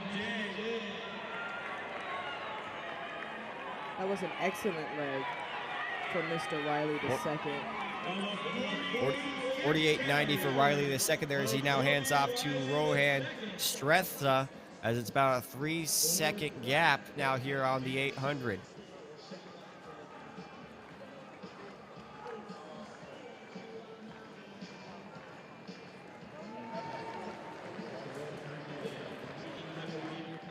Riley the second with the fastest leg out of all the 400 runners there at 48.90. Now setting up his teammate Shrestha.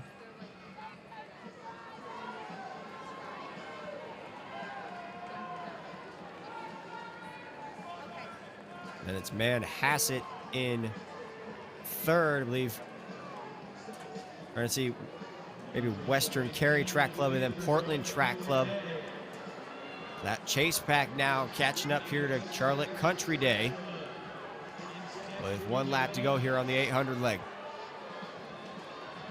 And I know it's called a distance medley relay, but the 400 and the 800 legs have become more of a sprint over middle distance.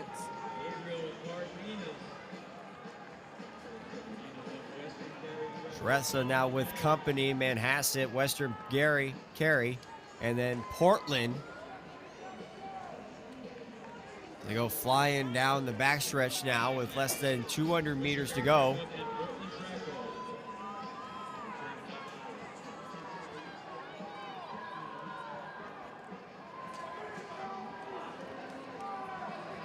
It's Manhasset to the lead here to the final exchange on the 1600 leg.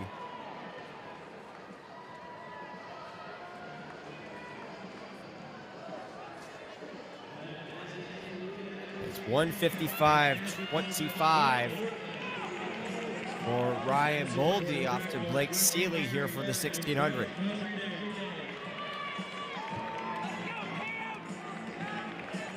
As the 1600 leg gets going here, we'll hear from the winners of the girls shuttle hurdles with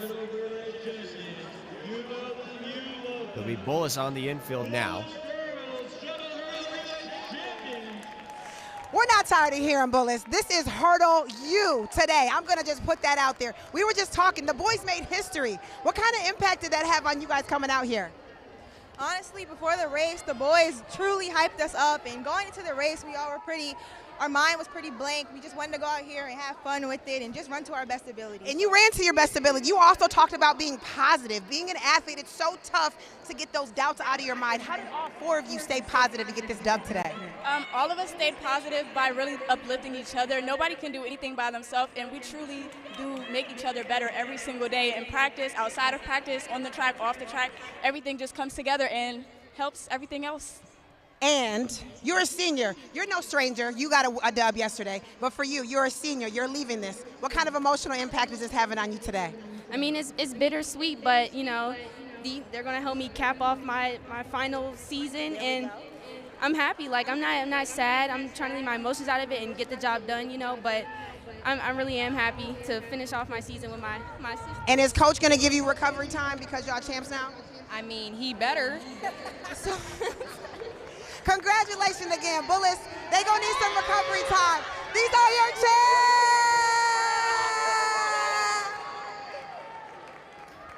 Soleil Russell laying the line on Coach Jolie right there, making sure they do get that rest. I know for Kennedy Flynn, she's not going to have a rest, and she'll have the 100-meter hurdles later on this afternoon as we get things rolling on the penultimate lap here of this championship boys distance medley.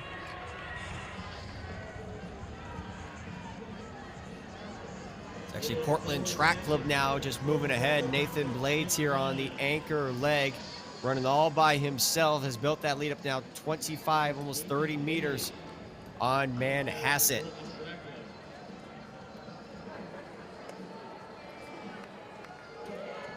At this point, just him against the clock. We're on the 600 meters remaining.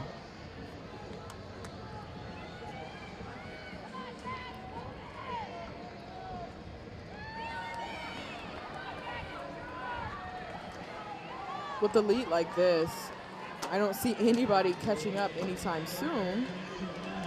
But then again, you never know what could happen.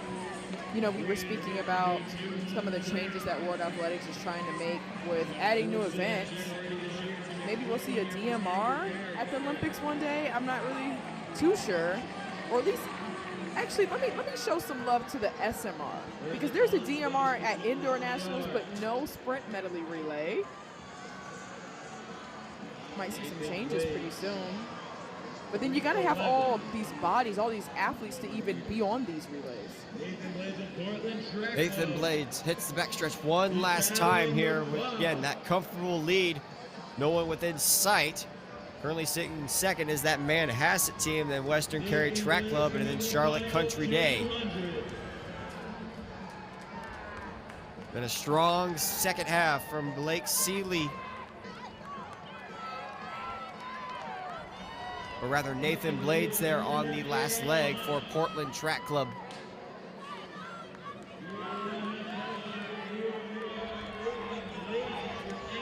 As this first section will run to a very good time. As Blades finishes it off here for Portland Track Club in a sub 10:20 effort, it will be 10:17:14, a 4:16:91 closing leg by Blades.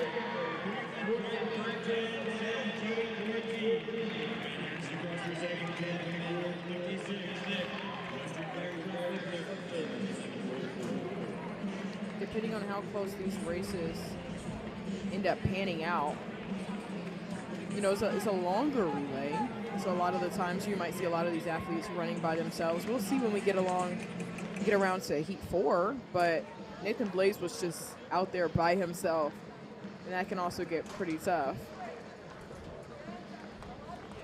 So the splits on for Portland, it was 3:12 for the 1200, 52:21 for 400. 156.03 at the 800, then Blades finishing us off 4:16.91 as the Bulldogs.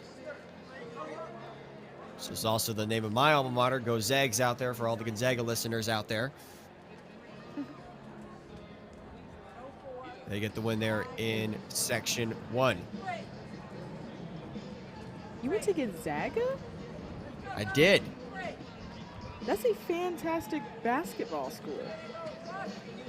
Until we win a national until we win a national title, then yes, we can be called a fantastic basketball school. I can't argue with that.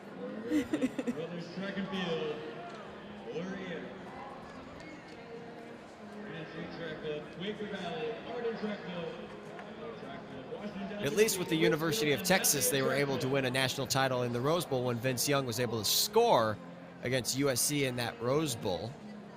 But then I think Quinn Ewers jinxed you all when he said Texas is back when you guys won the Sugar Bowl, and then ever since then, yes, you made the semifinal playoff this last year, but you fell short to Washington. Okay, but we made the semifinal. Okay, we got that far. Yes, I do think that Mr. Sam Ellinger, shout out to Sam, did jinx us a little bit, but that was a legendary moment, we must say.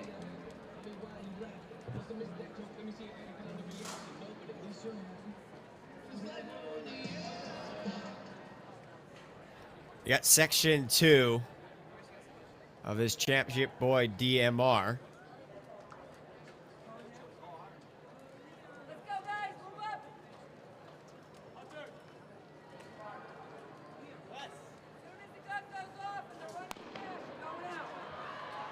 As they get underway here on the 1200 leg, the teams Rams Track Club scrambled legs. Fitting it's still the morning here. I'm sure a lot of these athletes had scrambled legs this morning for breakfast. Nittany Track and Field, Brookline Track Club, Mifflin County, Warrior Elite, Brothers Track and Field, Billerica, I think that's how you pronounce it, Grand Street Track Club, Quaker Valley, Arden Track Club, Carlisle Track Club, Washington Township Elite, Ridgefield, and then Mountaineer Track Club.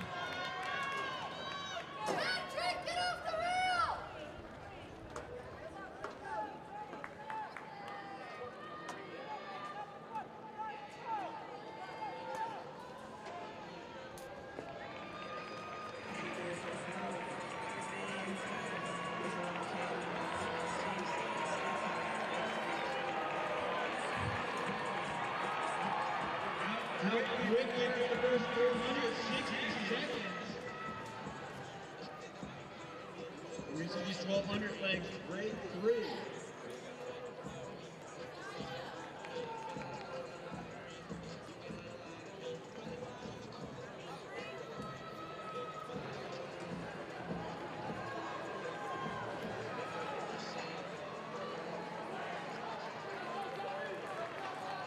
We're gonna head down the backstretch now here on the second leg of 3. A massive jumper making way to the Trailblazers. We'll get a better idea of who is out front here as we come up to the 1200. Those tuning in, welcome to Championship Sunday here at New Balance Nationals Outdoor. Keenan Gray alongside Serenity Douglas from Franklin Field. Another sunny day in the city of brotherly love, and off to a great start here with a couple of meet records out of the Shuttle hurdle races, and perhaps we could see one here in the Championship Boys DMR, especially when we get to that fourth and final section where we'll see some very competitive teams that have not only competed at their respective national championships, whether that be New Balance or Nike, but a lot of them also saw each other at Nike Cross Nationals this last fall. Flying around the track with 1200 meter leg.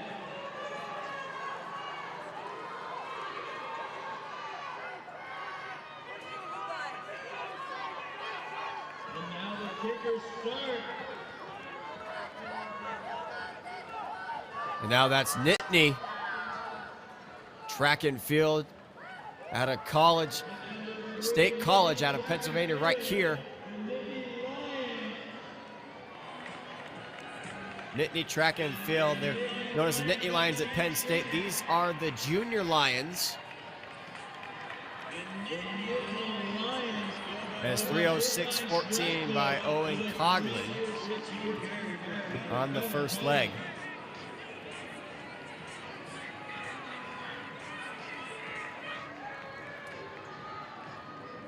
Ryan Caldwell, then Harry Flint for Brookline. That's Brookline now onto the heels of Nittany Track and Field, and looking to pass now onto the outside is Flint, and will do so before heading into the 800 leg. Flint passed at the perfect time, coming off of that curve, slingshotting himself into the straightaway as they're going to hand off first. Brookline, then Nittany, 51-10 by Harry Flint, and then Ryan Caldwell 52-15, but a really good 400 leg by Nelson Lindsay of Grand Street, 49-09, as Grand Street now into second.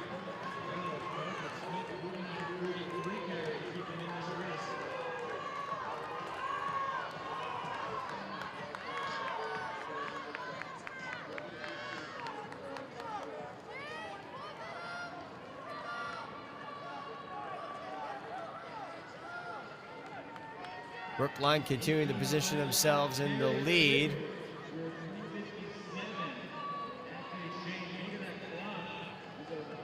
And Grand Street falls to third.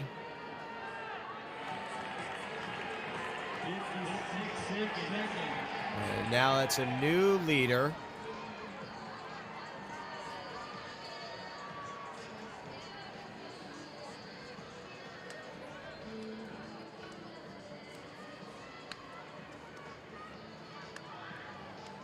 I believe that's Brothers Track and Field.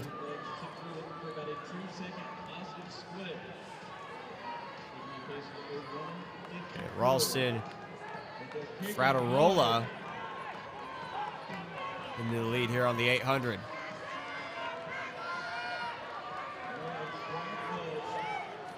There's so many position changes in the DMR because it's a longer relay with a lot of different variants that go into it.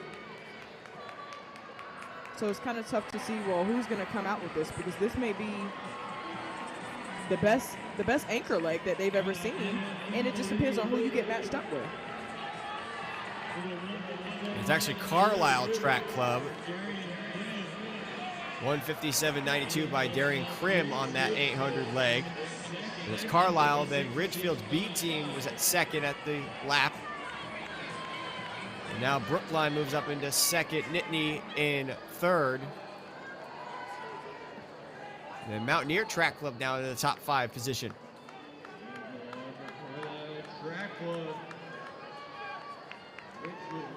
So you have James Miller for Carlisle, Trevor Fuller for Ridgefield right there in 5th. For Brookline, that's Theodore Buddy. Nittany, it's Isaac Operman. And then for Mountaineer Track Club is Brody Watt.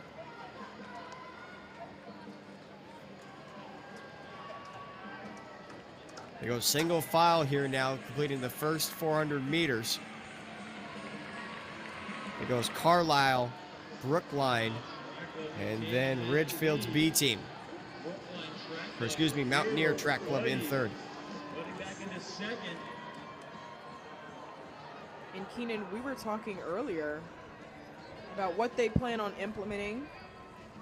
Could you see the DMR being implemented into the Olympics?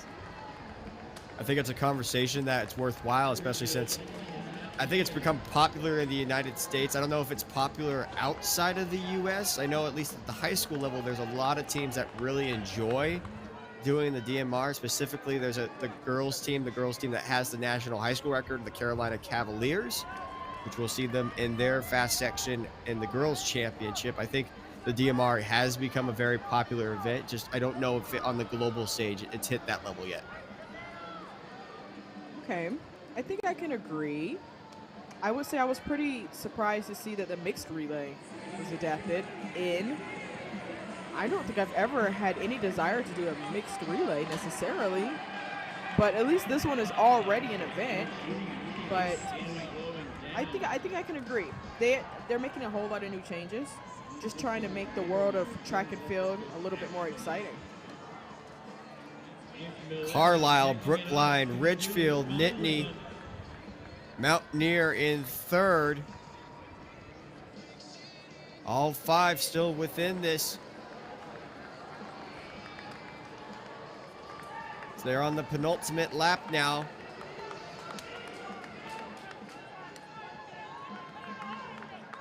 And still keying off one another. Expect a move to be made here. Up on 500 meters, you see Mountaineer Track Club trying to move up right next to Brookline. Brody Watt with the sunglasses. And there's the move that we were waiting for right there. Watt now trying to move up into second, right on the heels of Carlisle. And Mountaineer Track Club moves into the lead, perhaps. Carlisle trying to respond back. At the bell lap they go, and it's Mountaineer Track Club into the lead. Alongside the Nittany Track Field Club is Isaac Opperman, Mountaineer, Nittany, Carlisle, Brookline. Just 10, 15 meters right behind that lead group as they hit the backstretch now. Nittany Track and Field, the Nittany Lions trying to run down the Mountaineers. The Mountaineers against the Junior Lions here in the closing stages on the final turn. But here comes Carlisle, though, on the turn. James Milray with the response here. Surging past Mountaineer Track Club and Nittany. Carlisle into the closing stretch with the lead. And a smart move at the end across the line in first, 10:09.92 for Carlisle. And a great anchor leg by James Milray, 4:13.26 on the 1600. What a kick from James Milray. He got past, but he remained really, really patient, and he knew exactly what he needed to do in the end. He threw the jets on. I guarantee you he has a pretty good 800-meter PR with the kick that just was. And he pretty much replicated just a slingshot off of that curve into this last home stretch. Carlisle, 10:09.92, Mountaineer Track Club, 10:10.68. And that finish at the end right there explains it enough as he lays to the ground on the hot turf. And then his teammates just walk away and don't even help him up. He's fine. Section 3 of 4, lining up now. The Warrior Project, South Farm. Here you see through two sections, Carlisle moves up into first, 10:09.92, Mountaineer Track Club in second, and Nittany in third, Brookline fourth. They ran 10:15.56. Jackson Track and Field, Track Club, St. Xavier, Cincinnati, And actually the person that had the fastest leg so far out of that section was from Mifflin County. That was Carter Smith, 4:07.82. So made up some ground right there. And put his team 7th overall.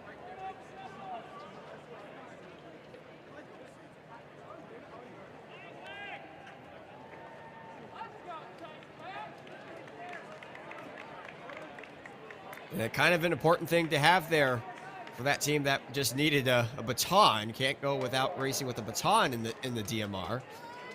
The officials just handed it to him. That would defeat the purpose. Our third section on the track now. Just one more section after this. We get the third section rolling here. Warrior Project, South Farm, St. Johnsbury Academy, Pencrest, NP, Winchester, Colts Neck, DeMatha Catholic, Latin, Black Point, Jackson, Guilderland, St. Xavier of Cincinnati, and then NWTC with 14 teams here in this field.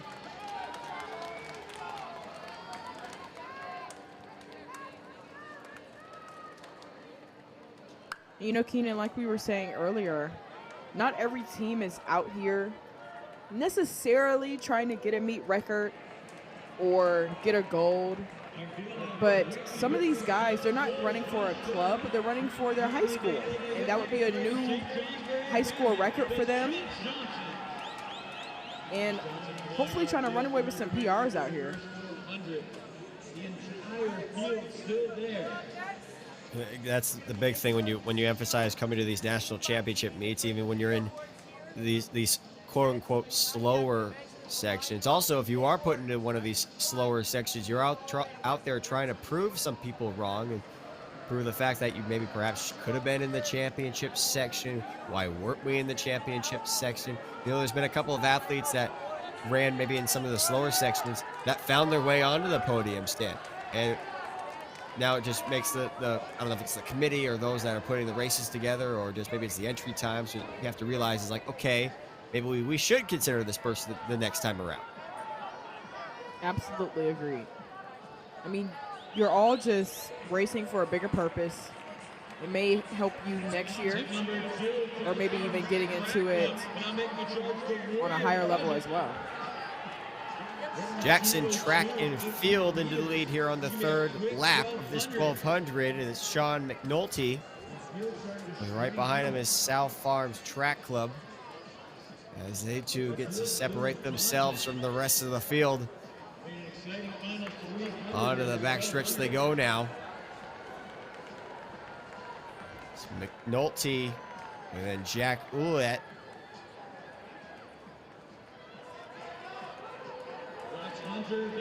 And turning on the kick right now is McNulty, separating himself from South Farms Track Club. And unlike we've seen from the first couple of sections, a little bit of separation early on here to set up the 400 leg all by himself. Well, McNulty finishing up here in the 1200 leg, and a really good 1200 leg too, about 301, 302, 301.75 for McNulty, the fastest split so far of the day in the 1200. And now the rest of the field hunting them down here on the 400 leg.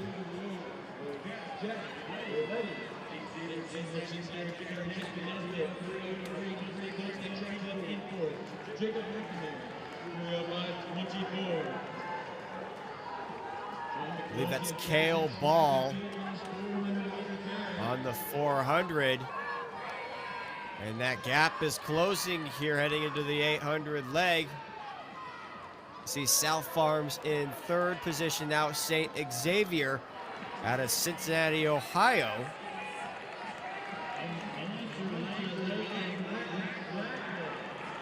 And now Prado on the leg. William Prado for Jackson is 50.4 for Jackson, but 48.36 by St. Xavier. And then Latin Track Club 48.03. The fastest 400 split so far from Max Dean of Latin Track Club. And it's St. Xavier into the lead now for the first time as they hit the backstretch.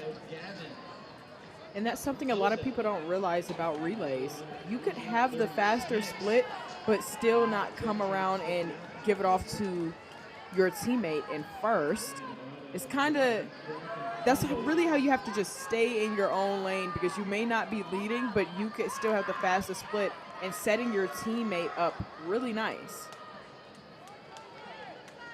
St. Xavier now put the gap on Jackson Track and Field with one more lap here on the 800 leg.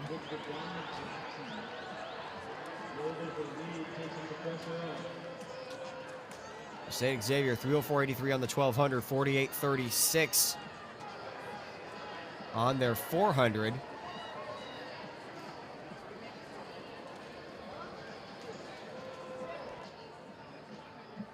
As the lead continues to stay the same, I believe that's Dominic Jackson.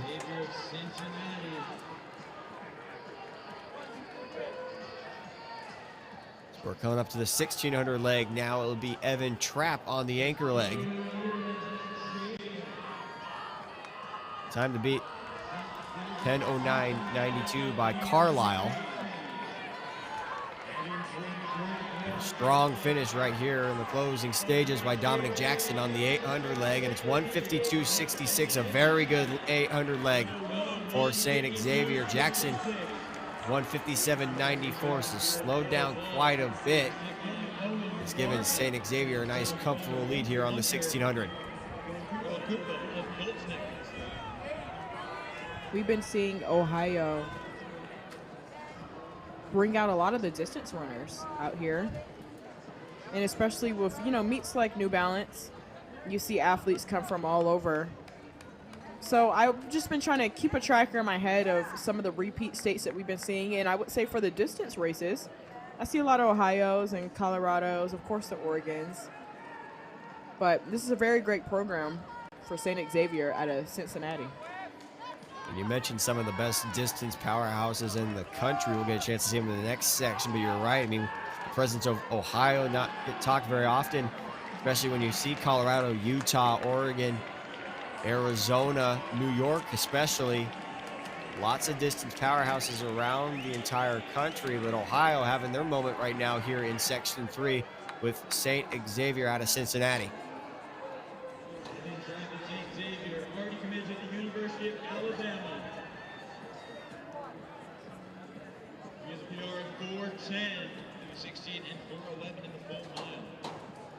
Continues to be Evan Trapp by himself, then Jackson in second, South Farms in third. 2 laps remain here.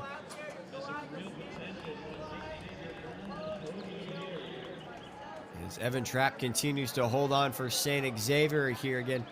They're split so far 304.83, 48.36, and then 152.66. Right here now to the penultimate lap.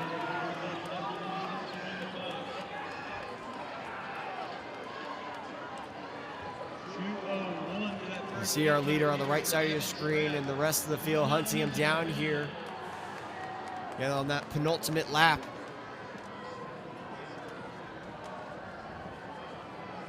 And it gets pretty tough for these anchor legs because a lot of the time they're running by themselves. So I'm interested to see if that's going to be the case for this last heat coming up, or will there be competition all the way up into the last leg? Well, especially with the amount of anchor legs that are noticeable and have ran at national championship meets before, it will be very competitive. Josiah Tostenson for the Oregon Distance Project, Will Stedman from Harriman, Drew Griffith from Tornadoes Track and Field. It's a really exciting 1,600 legs we will see there in Section 4. But the focus right now here is on Section 3 and the St. Xavier squad trying to hold on. That lead does look a little bit comfortable, but a lot can happen here within the last 400 meters. Really good charge here from Jackson Track Club there in second position as they've hit the bell lap now one last time. And you can look at the speed of Evan Trapp's arms. That's really the indicator. As his are moving a little bit slower, Jackson Track Club from behind him, his arms are moving so much quicker. I don't know if he'll have enough time to catch up, though. The gap is closing, but as you said, Serenity, it might be too late for Jackson to close in here, as it's less than 200 meters to go now for St. Xavier. And at this point, just trying to hold on here and close strong here. Has started to slow down the last couple of laps, but maybe it's just enough to hold on for the win. There you see Jackson on your screen. Again, that gap is closing, but now it's Evan Trapp into the home straightaway by himself. There's less than 50 meters now as Jackson tries to make a late push, but it'll be St. Xavier across the line first. And just enough, almost a sub-10 performance too, just about 2 seconds, I believe, off the meet record. Or excuse me, 5 seconds off the meet record, 10:01.96, and you can sense the fatigueness right there from Trapp. 4:16.13, he's already ran 4:10 in the 1600. Not necessarily super happy about that lap, and kind of senses, especially one of the words he might have just said right there. Apologize for those that can have really good lip reading abilities. But nonetheless, St. Xavier takes the win in Section 3. I mean, these athletes are just very passionate about it. And that was a great run representing for Cincinnati, Ohio.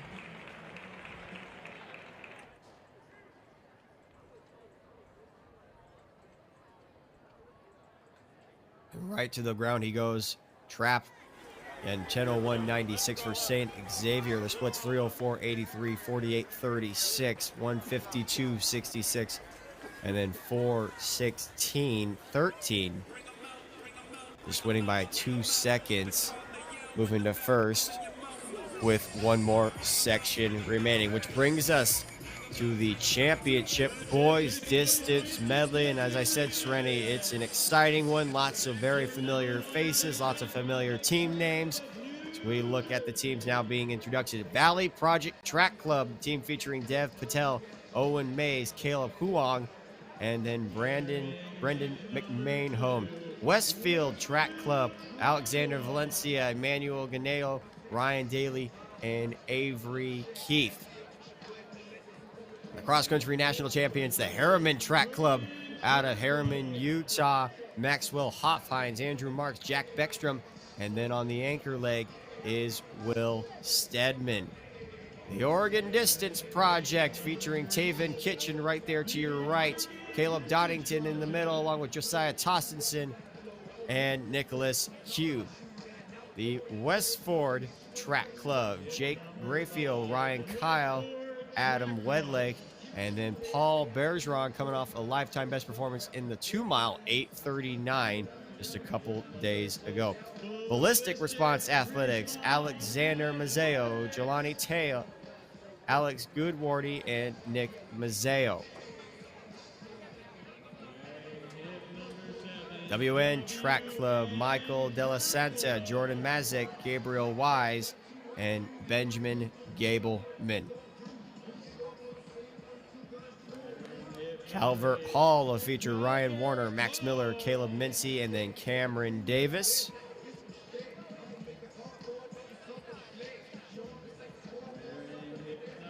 Then just right up the road up in New Jersey, Union Catholic, Alex Saldana, Al Kamar Rojas, Keandra Kelly, and James Wishuin on the anchor leg.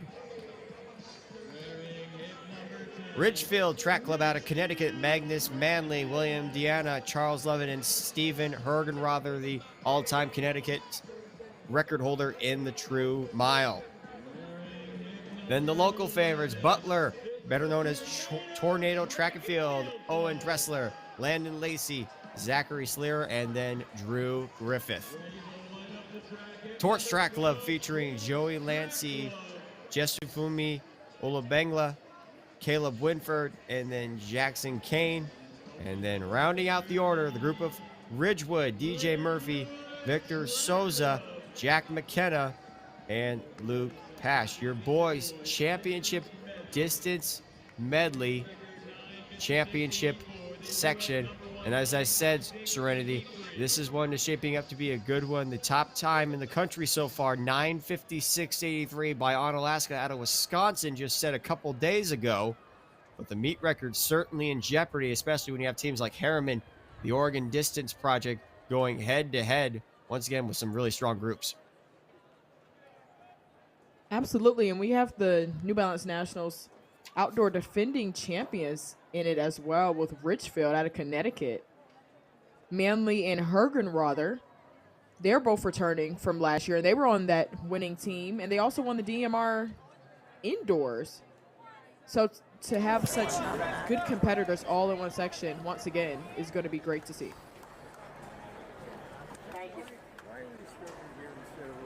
Kitchen lead things off for the Oregon Distance Project out of Central Point, Oregon, located in the southern point of Oregon.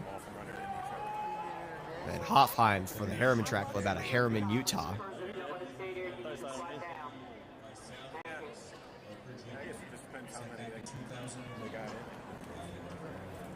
Both powerhouses in their right states. And a little anticipation from the reigning champions, Ridgefield. Manley there for the 1200 leg. We'll keep close taps on Harriman, Oregon Distance Project, and Ridgefield. And it will be a third time that will be called to the line. A lot more nervous energy in this one.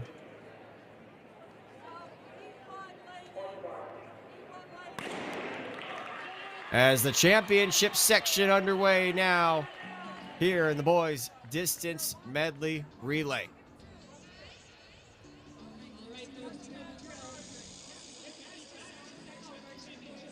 High school national record belongs to South Lakes out of Virginia, set back in 2001, 9:49.78.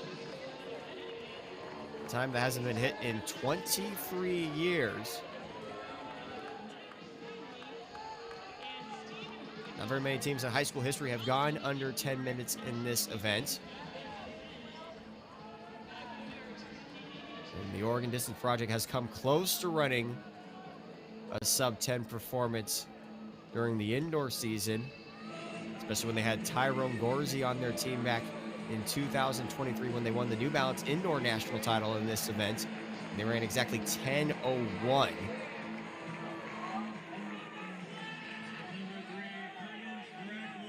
And actually, the only guy that was on that team back in 2023 is the anchor leg for the Oregon Distance Project, and Josiah Tostenson. As expected, Harriman, Oregon Distance Project, Ridgefield right there in fourth position, and then it's Westfield Track Club in third. I'm interested to see which team decides to take this one out really hard. Like we were saying earlier, it's really all down to that anchor leg, yes, but it starts with this lead leg. And it looks like it's Oregon Distance Project who's going to go ahead and take over the lead, but this will definitely not be a blowout by any means. Taven Kitchen to the lead for the first time for Oregon Distance Project. Harriman in second, then the reigning champs Ridgefield in third position. 159, 158 or so through the 800, so a quick pace to start things off here on this 1200 leg.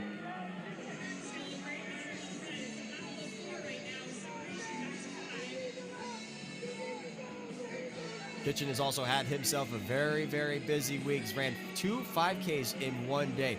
Tried racing 1 5K. He did 2 5Ks in one day earlier this week.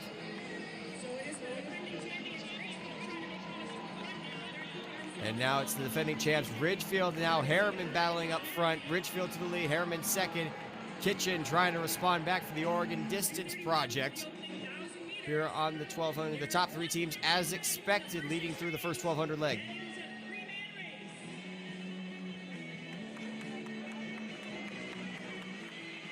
Harriman to the home straightaway first, Oregon Distance Project second, and then Ridgefield third. As Harriman first at the 1200, 2:59.11 for Maxwell Hoffhines. Kitchen 3 flat, and then Ridgefield also 3 minutes.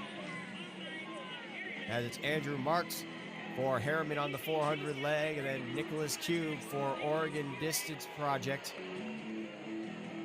And William Diana of Ridgefield. And Kitchen took a pretty tough fall there at the exchange, but it is still all Oregon Distance Project, but a pack is coming for him. And give credit to Harriman too. None of these guys are all 400 meter runners. This is an entire distance heavy team as they fall back into 5th. And now Oregon Distance Project will be Caleb Doddington for Oregon Distance Project on the 800 leg. Westford in second, 49.49 for the Oregon Distance Project, 48.52. How about Westfield Track Club, 47.96 by Emmanuel Gaetnilo.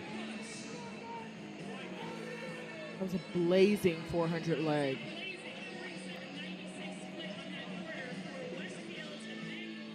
Doddington, Charles Lovett, and then Westford's Adam Wedlake. Harriman now into 5th place, trying to work their way back up.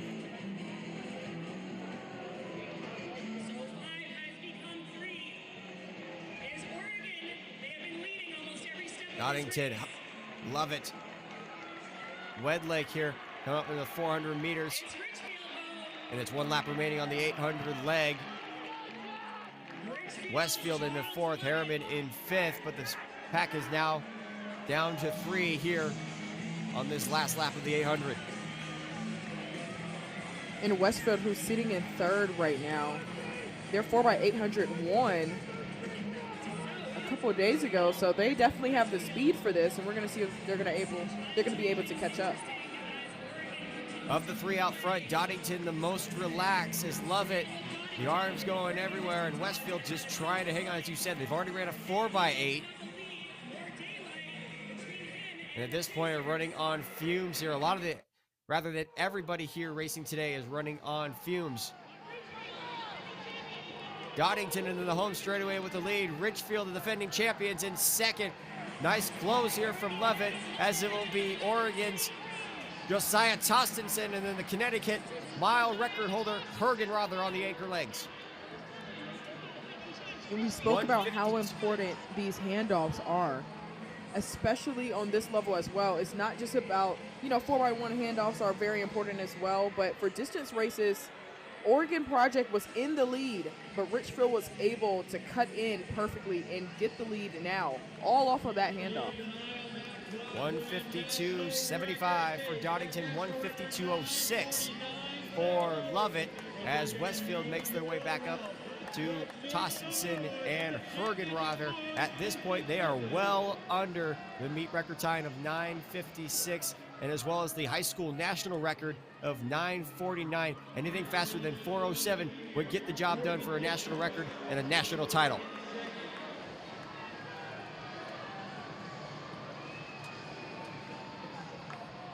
So right around 58, 59 seconds on that first 400. Now Stedman of Harriman makes his way back up. Another athlete that's close to sub 4 mile contention. Ran 4:02 at altitude in Utah.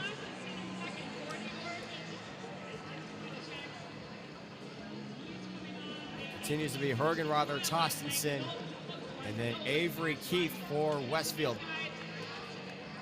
But here comes Will Stedman of Harriman. No surprise, the Mustangs back in it too.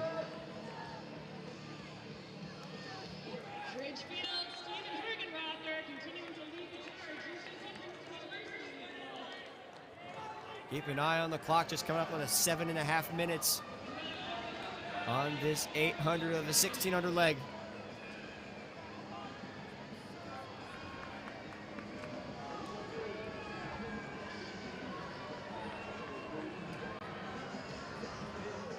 And Hergenrother, right he has over- the experience to run on this level.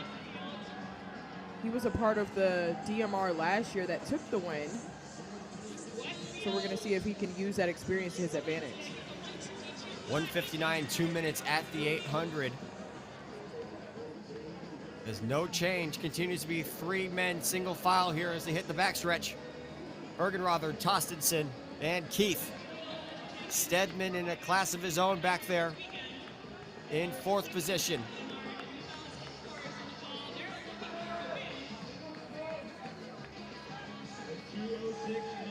There you can see Tostenson pressing on the heels of Hergenrother as they're coming up onto one last lap. This is the penultimate 100 meters into the bell lap. And the meet record 9:56.84 and the high school national record 9:49.78. And they're within striking distance. Serenity, they're going to need a sub 60 effort to get through at 9:49. Bridgefield in the lead, Oregon Distance Project swinging wide.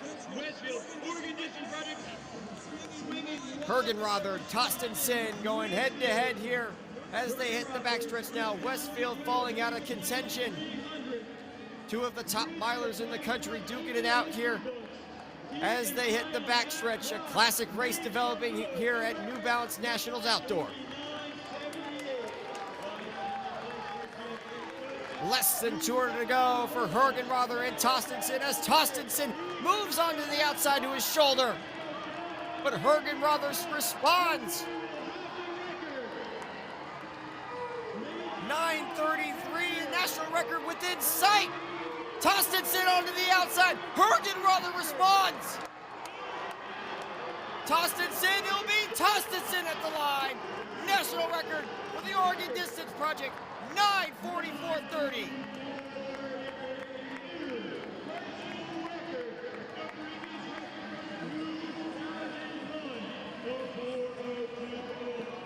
.402.04 for Tostenson on the anchor leg.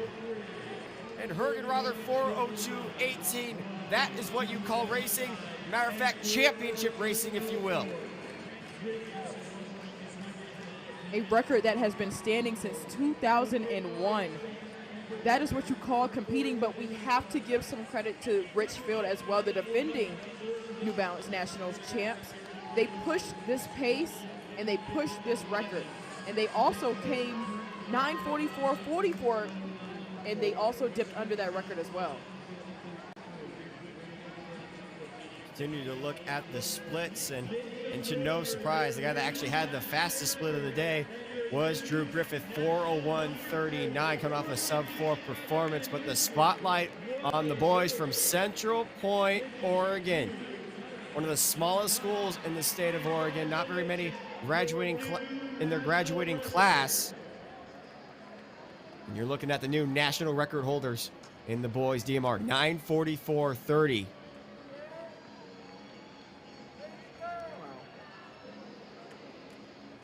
That's all I can really say is wow, because oh my goodness. From start to finish, they executed everything perfectly. Right from Again, the Tavon leadoff Kitchen. leg with Tavon Kitchen. And he did take a fall when he was giving the baton off. But Cube, he held on with his 400 leg. It was tough when he was getting the pressure from Richfield right behind them. But they were able to hand off nearly at the same time. And Richfield did have the edge there going into their anchor leg.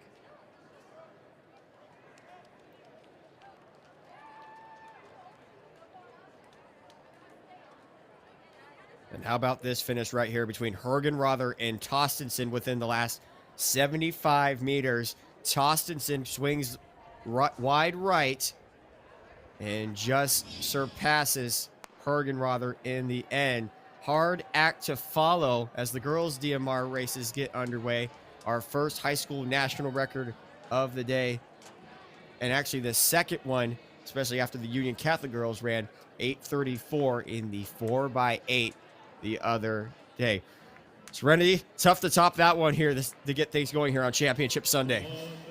Absolutely. We've been seeing meet records after meet records, but what about a national high school record? Like I said, it's just been standing since 2001. You don't see too many of those still in the stats that we have up here, but a lot of the records were set last year, but that was an amazing run from them.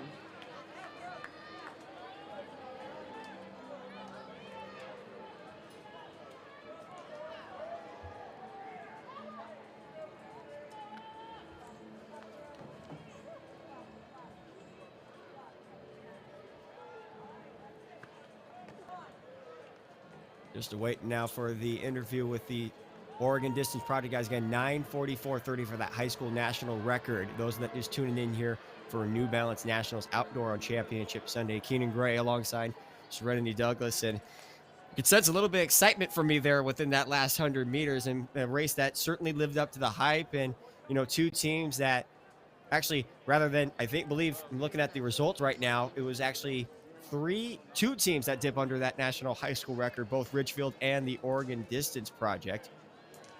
So South Lake's no more atop the leaderboard, as the Oregon Distance Project has set a new standard in the boys' DMR. An amazing race. It was great to see that. I felt like a spectator. I wanted to start screaming as well. I mean, and that's how we are able to even have this much energy as we're on day 4 of nationals, because of races like that. These guys are competitors. Always great to see Oregon stepping out of Oregon and coming to meets like this and showing up and showing out on this Father's Day Sunday. And hopefully we can see a repeat here in the girls' championship race. And talking about the national high school record holders that are going to be racing today, the Carolina Cavaliers, they'll be in that 4th and final section as we get things going here. This is the 1200 leg on the first section of the girls' DMR.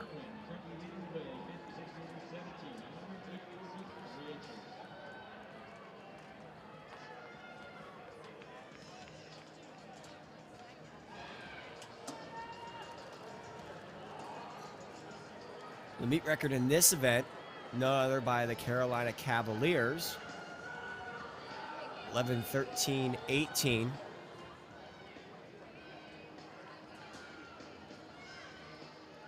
The high school national record, 11:17:50 from the indoor season, also at New Balance Indoors Nationals Indoor.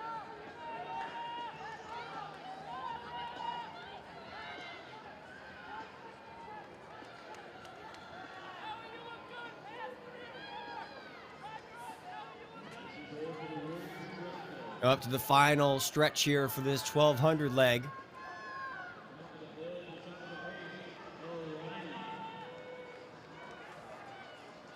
We're trying to see who our first team to cross the line first. I believe that's Top of the Hill. And it is Top of the Hill, 3:45:66 for that 1200. Then Colts Neck Track Club, 3:46:27. A very good start here in this girls 1200. It's only the first section, Serenity.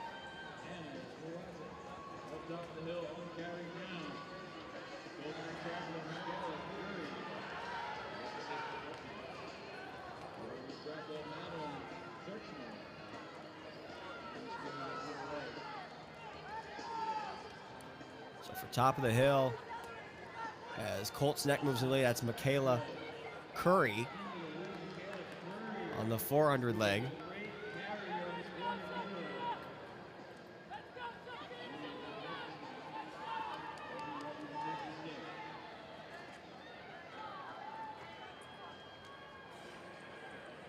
Now the exchange here on the 400.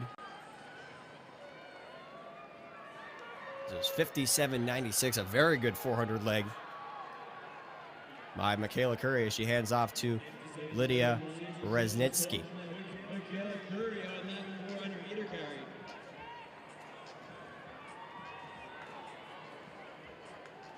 Oscar moving up. Haley Jonathan, 56.42.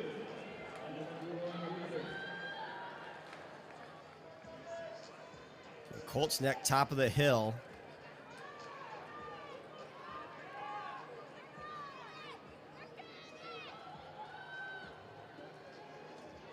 And we spoke about setting your teammates up. And yeah, that 57.96 was a blazing 400.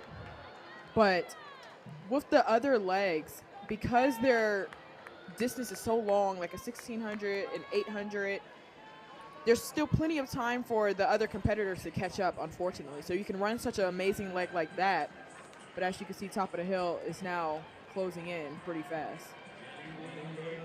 Top of the hill.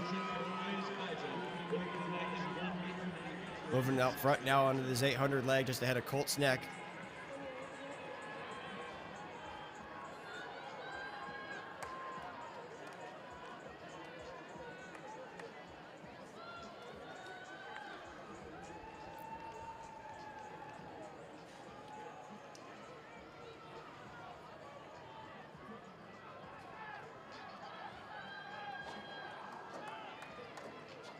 Charlotte Zane.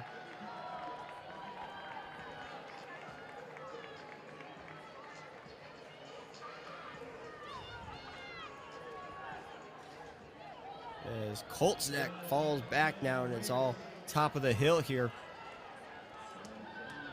on the last lap of the 400 or 800, I should say.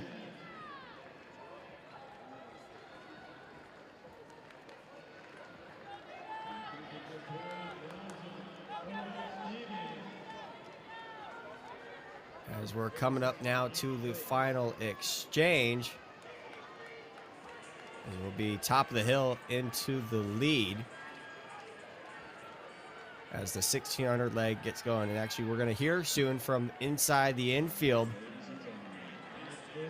from Candace Price, the new national record holders in this event in the DMR, the Oregon Distance Project.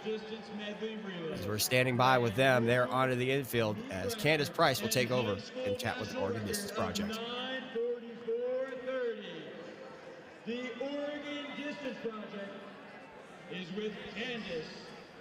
Award stands, you are going to run out of crowns because these guys are triple crown athletes. You heard them say it. Record after record was broken today. These young men said they had it in the back of their mind, but today was execution, right? Yes, ma'am. Today was pure execution, pure heart, and pure grit at the line. What's your coach most excited about with this race? I don't know, just next year. 3 of us are juniors, so maybe again. So you're going to have to print some more crowns over there. You're getting it together. You're powering through. He was just giving it up to the turf. That is everything you have. You left it all out there today. Yeah, I ran like a 2-second PR today. There we go. And I came after state, and I just had a lot of anger bottled up from that race. Didn't do what I wanted to do. So today was just pure emotions. Absolutely, absolutely. So how do we go back into training knowing that we already broke so many records today? Oh, straight back how we were before, thinking this is another meet and just getting right back into training we were. And I think they said they wanted to say a special Father's Day today. Happy Father's Day! Hey, strive it up for your national champs. Congratulations! As you were. Yeah, and just 4 boys from Central Point, Oregon, and as Josiah just said, 3 of them are back next season, which I believe Caleb Doddington is the only one that's graduating this year on the 800 leg. So you bring back Taven, you bring back Josiah, you bring back Nicholas, and that the other Oregon Distance Project team, coached by Justin Loftus, they have had a lot of really good young guys come up, especially from their middle school into that program, and he's done a very good job of developing those athletes. Absolutely. And we see so many amazing distance runners coming out of Oregon, and they just continue to build on the legacy that Oregon has in distance running. And that was an amazing run for them. I'm excited to see some of the athletes coming back another year, but that says a lot to the level of athleticism that they have. And I love the little Father's Day tribute at the end. So if my dad is still listening, because I know that he was earlier, he's a track fanatic. Happy Father's Day to you, Alan Douglas, all the way in Atlanta, Georgia. Miss you so much. And to put into context with how good Josiah Tossinson is, he is second in the Oregon all-time in the 2 mile, just right behind the great Steve Prefontaine. That's insane. And just a junior has a legit, just a couple of tenths off of the all-time best from Pre back when he was running at Marshfield High School in Coos Bay, Oregon. Wildcats in the lead currently. Maybe a big anchor And you see so many just young distance guys just making an impact. It's incredible to see. You see the whole Hobbs Kessler. You see the Bryce Hopples that was young as well. And they have just continued to make an impact. And shoot, we saw Daniel Simmons yesterday set the 2 mile record. So these young guys are here to stay. And I know you're a sprint fanatic, but are you starting to become a little bit more distance oriented now after watching some of these races? Oh, since before this, I have been a distance fanatic. People don't realize, but the distance world has a lot more drama and a lot more beef than people think. And it's so exciting to just see these athletes year after year competing against each other. You know, sprints, they fluctuate a ton, but distance runners just are continuously making an impact, to be honest. So yes, I've been a distance fan for a while now. Up to less than 300 meters to go here in section 1. It's Wildcats. And then top of the hill. That's Maddie Chen on the anchor lane for top of the hill. And then Blythe Dudley is their shoulder to shoulder now as Chen moves out front and creates separation.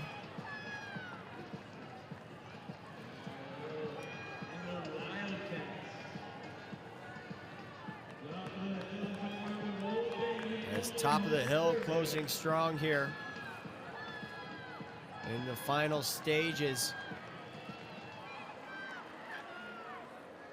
as they will take section 1 here. And they'll run a good time, 12:22:45, 12:22:48, 5:11:71 on that last 1,600 meters for top of the hill. Their splits were 3:45:66, 60.4, 2:24:73, and then 5:11:71.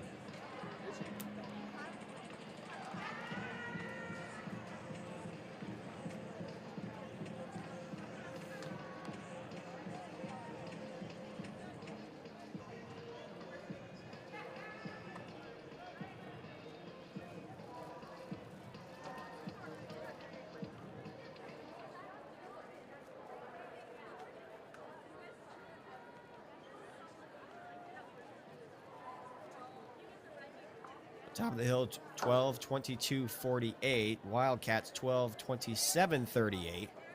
And Saints Track Club, 12:28:94. For those top 3 teams in section 1. We're just going to keep on reiterating the meet record held by the Carolina Cavaliers at 11:33. U.S. number 1 is held by Ventura, which was set back in April with 11:21. And we're going to see Ventura in that final heat. And that anchor leg, you know, we were speaking about talent on these relays, is Sadie Englehart, who we saw just get her own meet record in the mile last night. So plenty of things to look forward to. Yep, and Ventura has already set the outdoor national record in the DMR this year. They did that at the Mount Sac Relays back in May.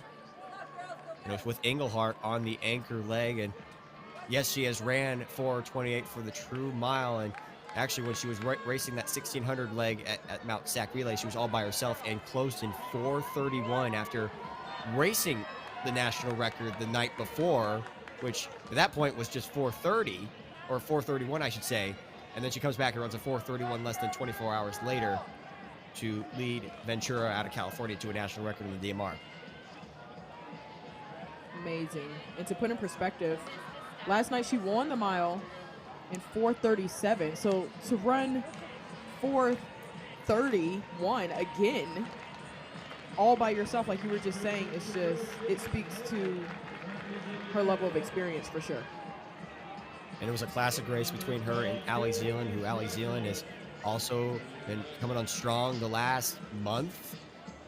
Both of those ladies actually saw Zealand dip under the national record in a race in the Midwest, ran 4:30. And then 10 minutes later, you saw Sadie Englehart run 4:28 to lower that national record. It was back and forth battle, and everyone was like, why weren't they in the same race? Well, we got that opportunity last night, and it lived up to the moment. Both ladies finishing within 2 seconds of each other. Of course, Englehart winning, and then Zealand coming in second in 4:39.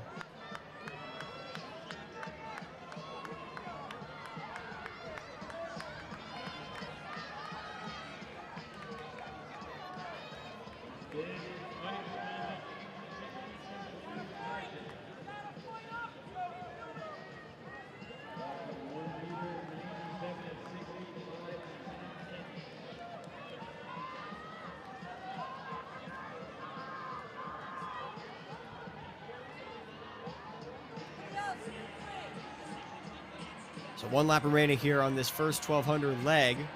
That's Pingree with the early lead, Caleb Kerr. And then it's Dog Pack, Haley Munoz.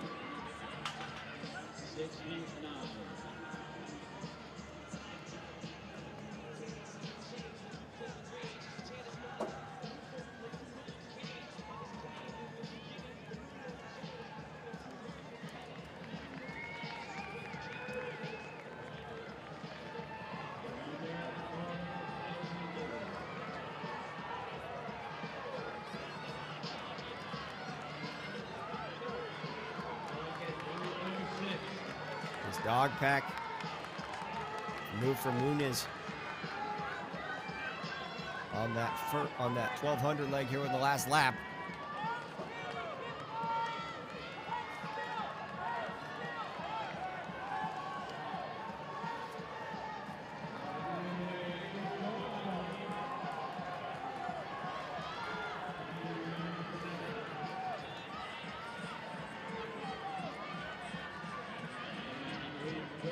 Dog Pack first in the 1200, around 3:40.76. She'll hand off to Lauren Jablanova, and then Pingree in second at Sophia Dini, and then Union Catholic, Natalia Thompson on the 400 leg. And they are just in a straight line here as they're coming around the backstretch. We're going to see if somebody could make some gains and separate themselves now. It's still hard to tell because we're just on the second leg, which is the 400 leg, but it's still all dog park out there in the front. Dog Park, then Pingree. Union Catholic there in fourth position.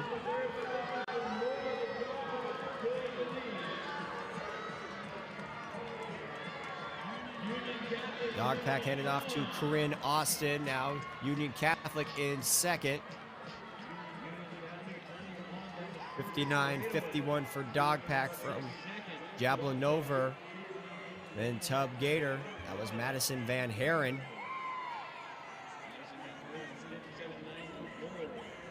57.94.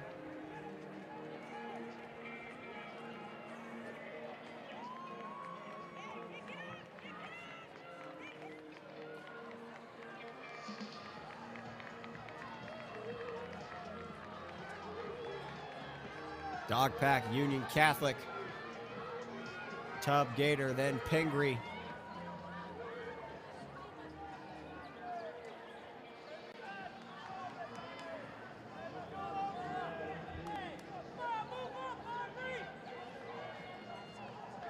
As the chase back now caught up to Dog Pack here.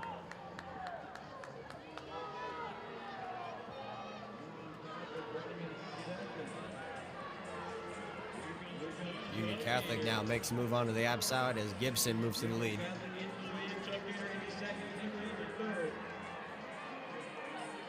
Correct, you are right.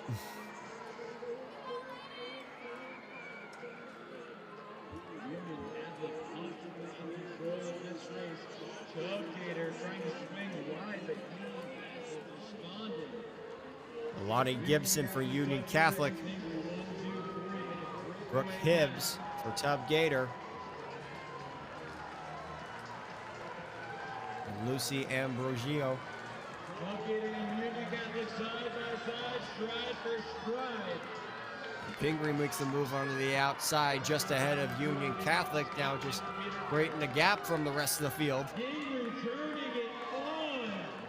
And she went to the outside and turned on the jets. She was not going to get boxed in, and that's a really tough move because she felt herself fading into the inside of lane 1.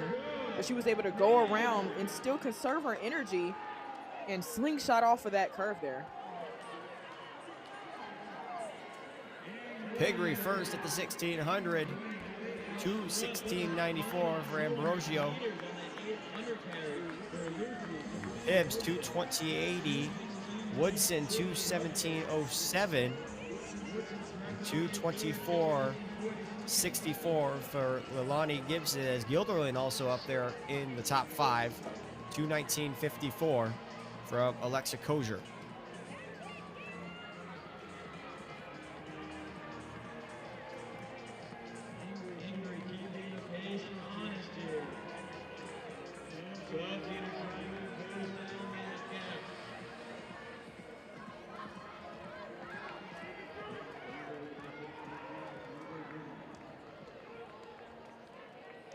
Pingree, Tub Gator.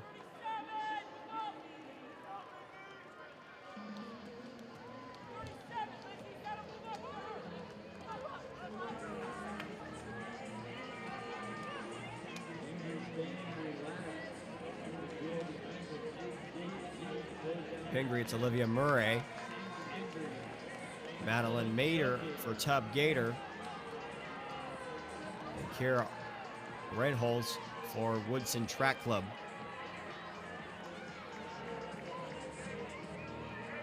And Olivia Murray, she's just keeping the pace really consistent. I wouldn't say she's doing a lot right now, but just trying to keep up that lead. She has a mile personal best of 5:10. So she has the stamina for sure. But this is a pretty long race, so hopefully she can keep that gap alive.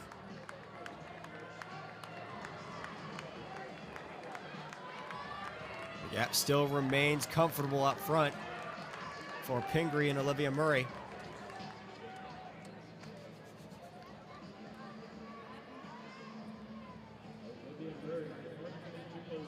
Tub Gator, Woodson continue to work together to try to chase down the leader.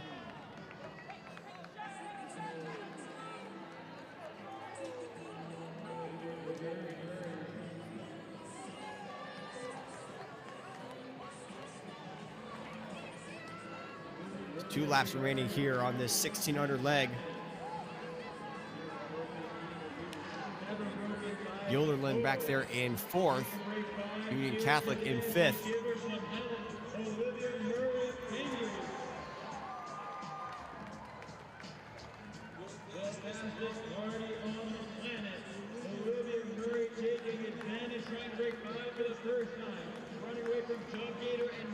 And all Olivia Murray here in this 1600 leg. So Woodson now moves up into 2nd. There you see on the top of your screen a Ren's hold for Woodson.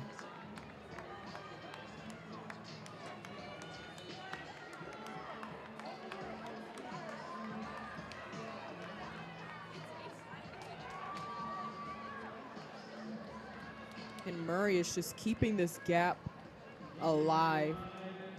And obviously from this angle, you would think that is an easy thing to do because it seems like the lead is just by so much, but we have been seeing it all.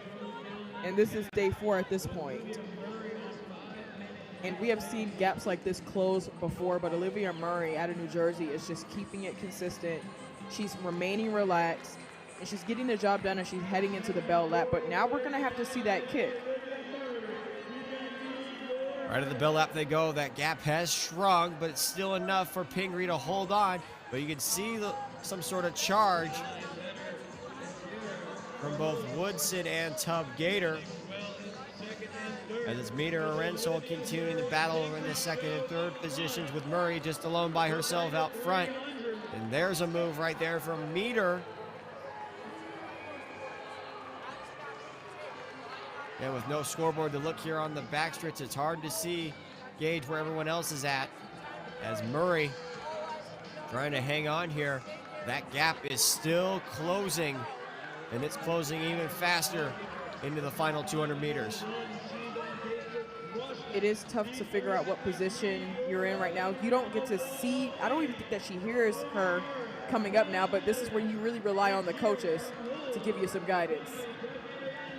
Patient racing from Tub Gator here in the closing stages. Murray looks over her right shoulder as Meter passes on her right shoulder. Excuse me, that was her left shoulder that Murray was looking over.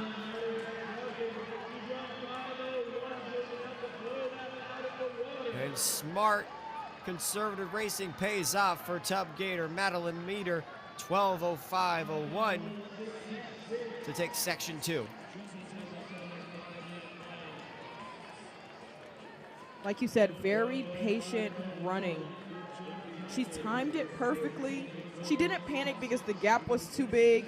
Olivia Murray was right in her view the entire time. So in a way, she kind of used her to pace her, and she relied on her kick at the end that she knew that she had the whole time. Tub Gator 12:05:01, 5:01:66, almost a sub-5 performance from Meter. Their splits were 3:44:62, 57:94, 2:20:80, and then 5:01:66 with still 2 more sections remaining. At this point, 12:05:01 is the top time to beat.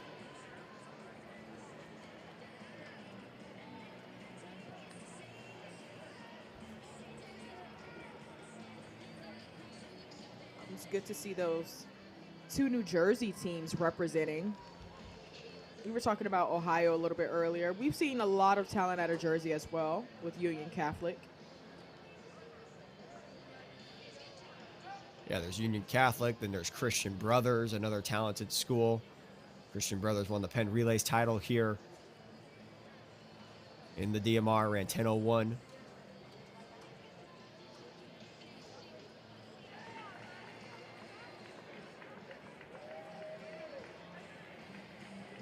We shifted now to section 3 of 4. You know, just looking ahead, like as we were talking a little bit about that 4th and final section, the national record holders for outdoor, Ventura in that field. The national indoor record holders, Carolina Cavaliers, also in there. There's also Purple Track Club with the great Rachel Forsyth anchoring them. And then Phantoms Track Club, Sophia McInnes, another talented distance runner from around the country. So similar to what we saw in that championship boys section 4 final. Round 3, maybe two teams at least have solidified themselves as the top 2 teams with Ventura and Carolina Cavaliers. Maybe even Purple Track Club and Phantoms Track Club can make some noise there in the 4th and final section. Absolutely. Cub Athletics, they got 6 in the DMR and New Balance Nationals indoors. So they know the vibes of this meet. But it will definitely be a showstopper, just like those boys in that final heat. And Ridgefield girls are actually in this section, so they just saw their teammates go head to head. Hopefully they got some type of inspiration. I know that they're not in the 4th heat, but it still says something. Safe to say the vibes have been pretty good so far through the first couple hours here on Championship Sunday, if you agree. Oh, absolutely. It makes getting up early worthwhile.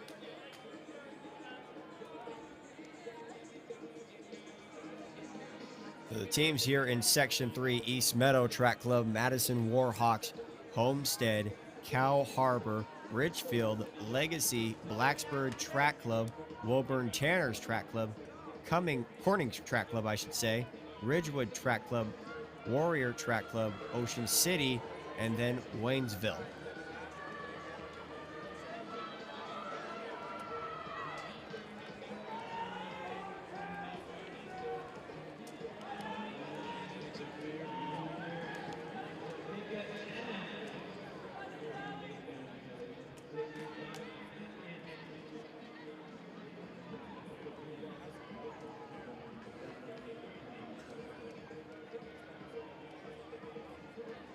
I believe that's Legacy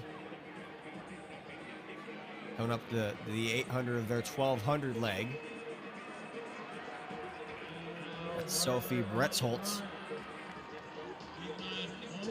And now it's Cow Harbor. Finley Wickard just moves ahead into first. And then Madison Warhawks in third and Homestead in second, I should say. And I love that we could get a nice shot of the podium. The first couple of days, it wasn't as packed over there. It was pretty empty because we didn't have many finals, but now all the athletes are getting their gear and their medals to take home with them. And the commemorative, well, I want to say it's a Burger King crown because it looks like a Burger King crown. It does.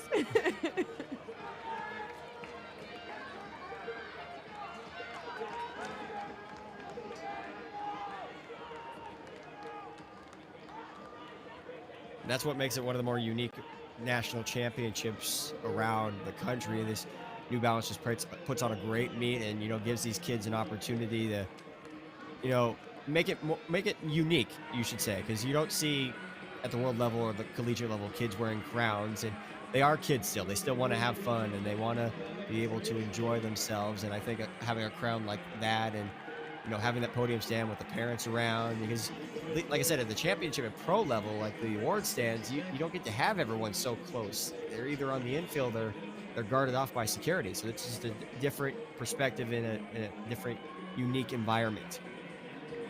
Oh, it absolutely is. I mean, New Balance Nationals, this meet is known for the vibe that it brings, the music that they have while the events are going on. It makes it feel like it's fun, and this is the level where it still does feel fun, if we're being completely honest. And just the book bags that always get dropped every single year as well. Like, if you don't have that New Balance Nationals book bag, then you are just not it. And every year, everybody's waiting to see, well, what's going to be the design this year? So really exciting and a great meet to run in every single year. Apparently, I should get myself a New Balance bag then, because apparently I'm not it, since I don't really have one at this point right now. I have one, but this is from like 2013. 56-48 for Elaine Matthews to continue lead out front for Ridgefield. As Cow Harbor in second, Madison Warhawks third, then Homestead in fourth.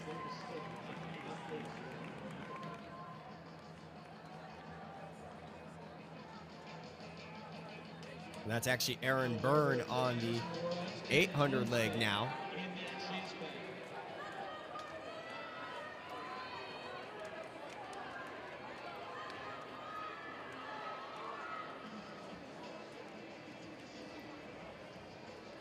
So saw a great race from the Ridgefield boys in that championship section as their girls start to pick up a win here, or trying to pick up a win, I should say, here in Section 3.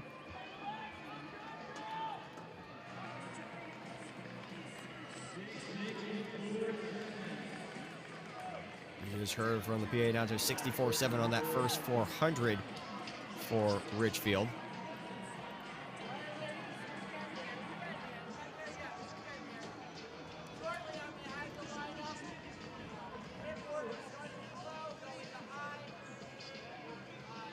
Ridgefield, they're out here representing Connecticut.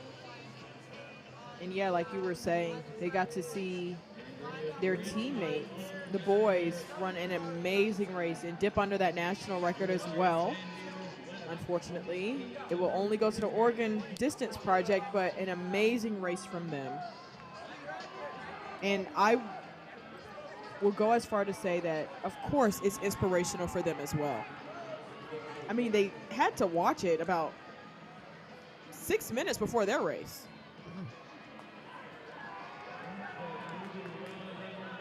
A couple more meters until that 1600 leg.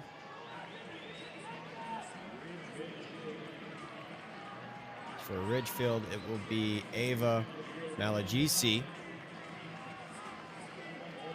2:19.06 for Bryn on the 800, and then Homestead in second, and Cal Harbor third, Ocean City fourth, and then Legacy in fifth.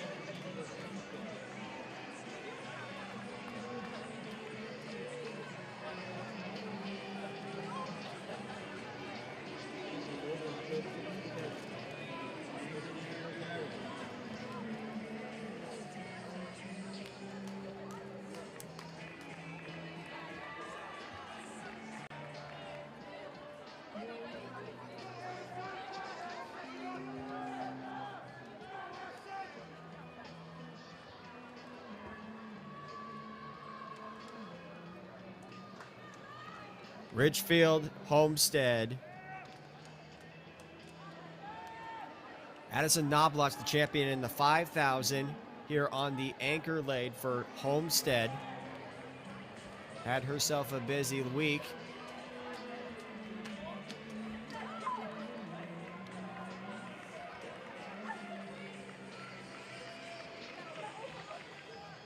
As she moves just ahead of Ava Malagisi.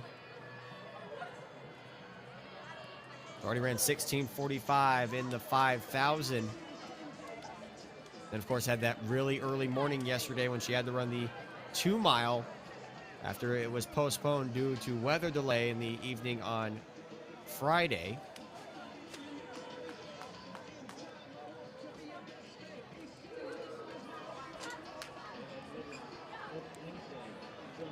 Talk about reps. Talk about exhaustion at this point. As Knoblich continues to put a gap on Ridgefield here.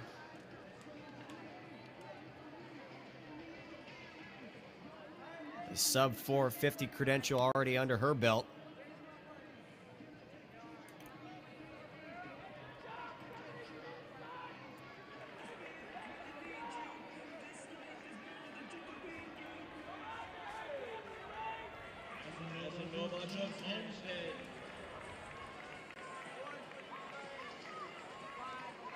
Knobloch out of Indiana, this Homestead team from Fort Wayne, Indiana.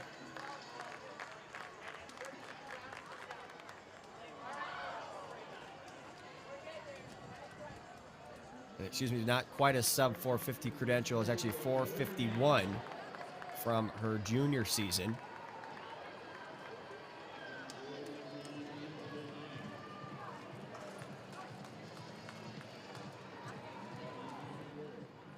Finished 7th overall in the 2 mile. Yesterday running 10:26.34, and then to go along with that national title, 16:42.90. A very good weekend for the senior from Homestead. You start to wonder if they're just using these other races just as more reps and more workouts for them, because she has reps on her legs, and I know that she has to be exhausted, but I guess this is the level that you would do it. These kids are still very, very young, as she's now headed into that bell lap, and she's starting to kick. Right at the bell lap she goes. 20 meters separating Knobloch and Malagisi.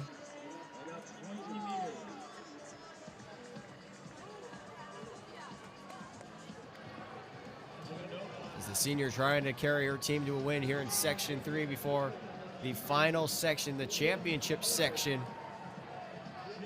as this is the build-up to what should be another fast final and hopefully a national record in that Section 4. The final 200 meters, Homestead and Ridgefield. 30 meters now separate Knobloch and Malagisi.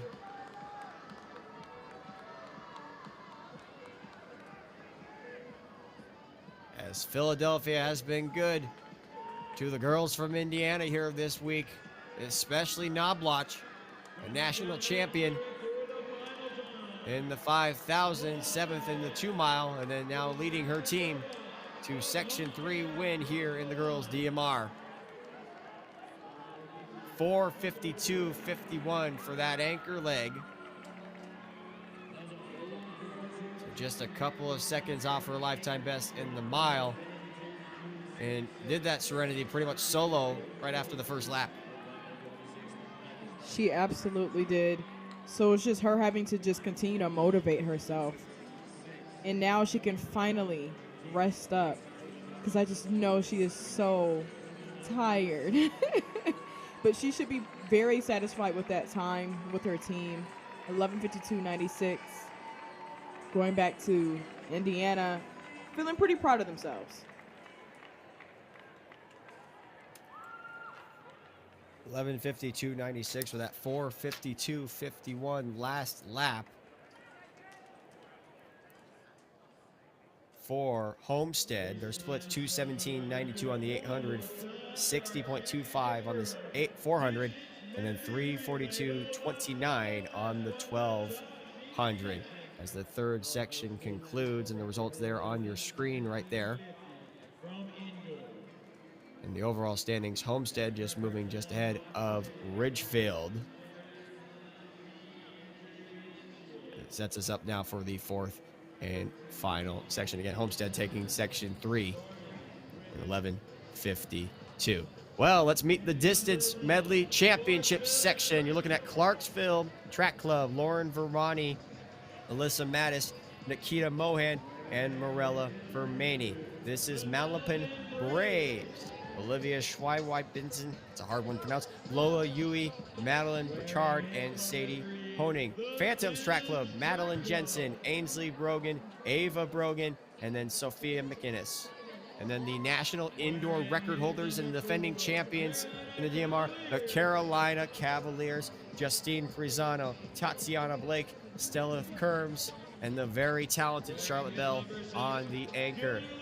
Gilderland Track Club, Braylon Cornell, Isabella Legos, Avery Kerr, and then Addison Bella Coop. The outdoor national record holders in the DMR, Ventura from California, Alo Curtis, Valentina Farroga, Melina True, and Sadie Englehart. Derby City AC, they'll have Leah Pinnock on the leadoff leg, then Mabel George, Julia Schmidt, and Reagan Gilmore. West Springfield, they'll see Chloe Miller, Kiki Richardson, Raquel Bush, Aiden McGrath on the anchored leg. Impulse Track Club, Anna Bacchius, Madeline Mead, Mary Flanagan, Sophia Holgado.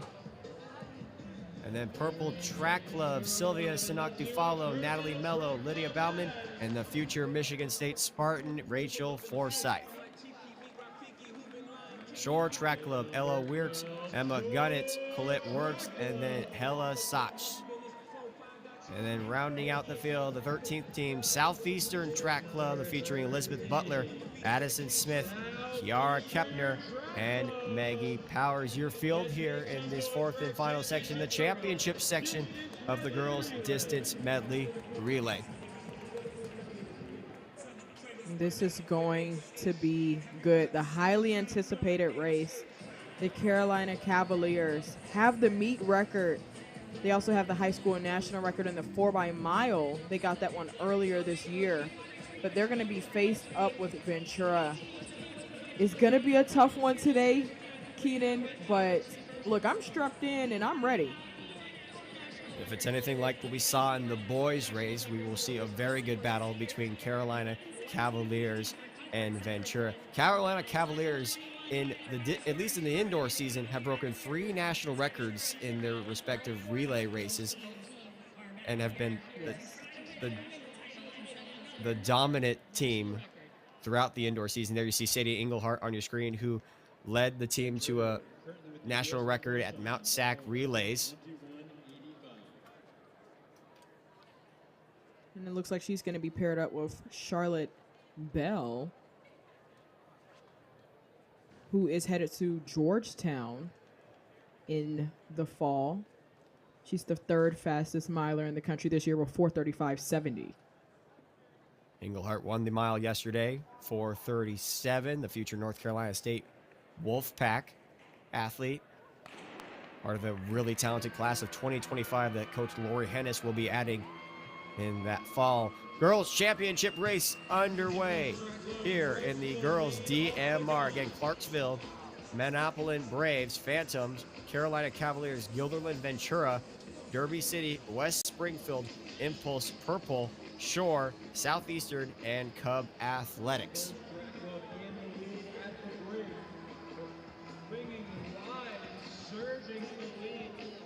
So you got Justine Prisano leading things off for the Carolina Cavaliers, who will go to the North Carolina State next fall. Sister currently running at Wake Forest, who was also part of those national record teams when she was a senior. This trio of girls at Carolina, they're all seniors this season. That features Justine Prisano, Charlotte Bell, and Stella Kerms, arguably one of the, probably the best trio that you'll ever see in the state of North Carolina from a distance running perspective. Absolutely. And the Carolina Cavaliers, crazy enough, they have amazing sprinters as well. So to see their distance group represent, they're all around a very fantastic team out of North Carolina. So Cavaliers into the lead, is right behind them Clarksville Track Club. Then you see the outdoor national record holders Ventura in 5th position, Alo Curtis on this 1200 leg.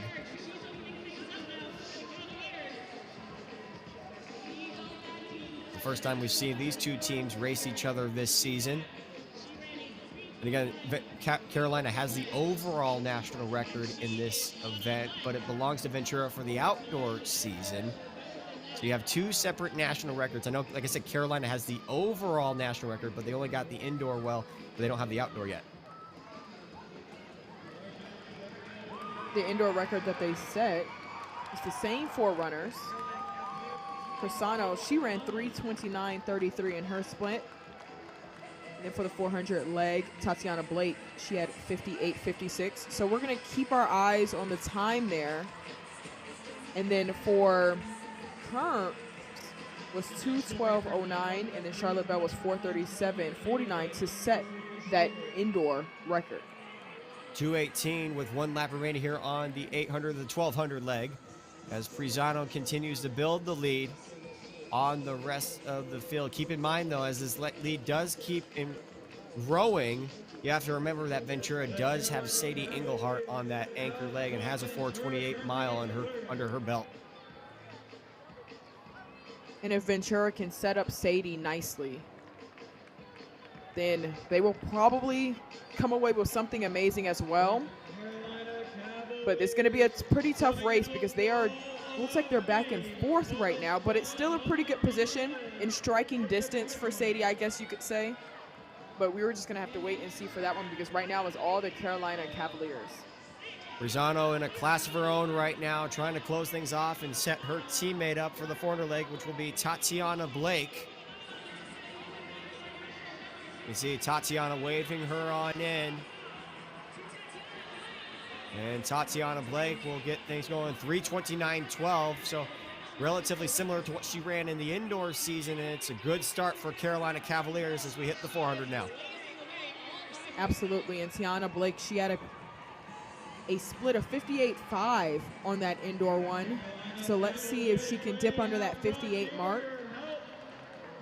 Justine, she already dipped under her split from the indoor time. So this would definitely set them up pretty nicely. The lead is still big here as she's coming around this last curve.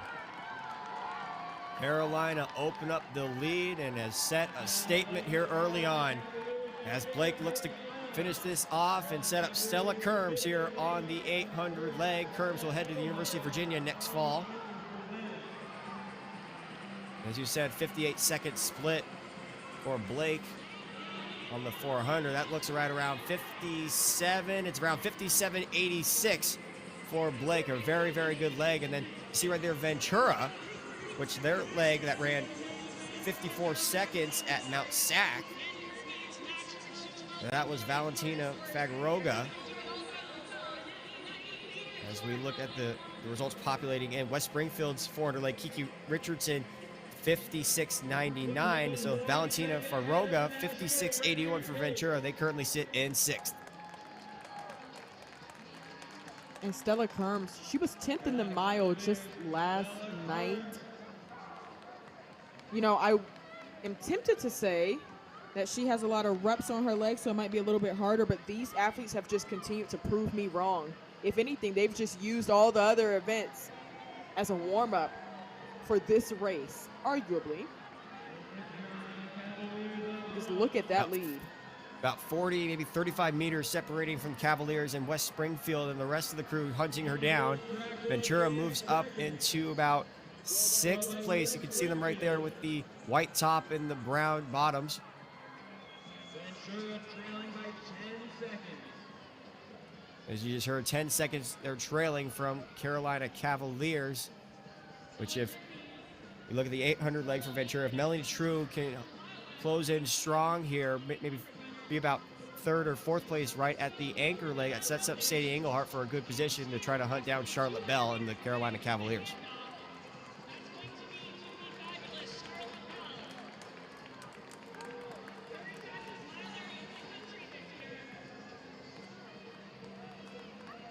Around the turn, Kerms goes one last time.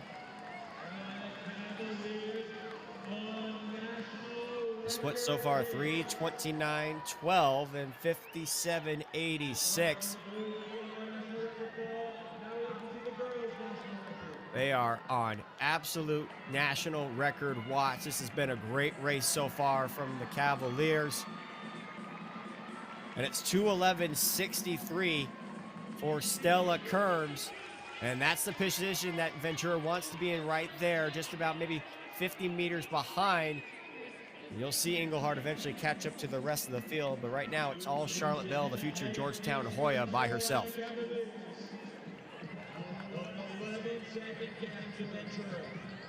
And Bell can obviously see how well her teammates are doing already. So I know she's just using that as her motivation, but she should know, she has competed against her before. Sadie Englehart is on the hunt. But if she can just continue to stay in her own lane, focus on herself as much as she can, and just focus on keeping this lead ahead, or this lead as big as it is, actually. So for the outdoor national record, anything faster than 4:43 gets the job done. There you see Englehart moving on up. Currently now heading into 6th position and chasing down the rest of the field, as we see, just completing that first lap. Now Ventura moves up into 4th.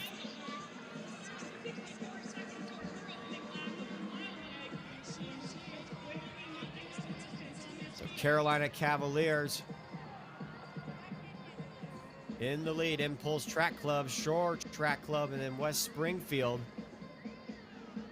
Englehart trying to make up about a 70-meter gap from the exchange. The Carolina Cavaliers, Charlotte Bell, looking comfortable up front. And there you see Englehart now move Ventura into 3rd. Start to sense she smells some blood in the water now. Is hunting down Bell here, and you got 2.5 laps remaining in this one. It's still anyone's game here in this girls' DMR. And Sadie Englehart, to run that 4:28.46 for the national record, she closed in 63.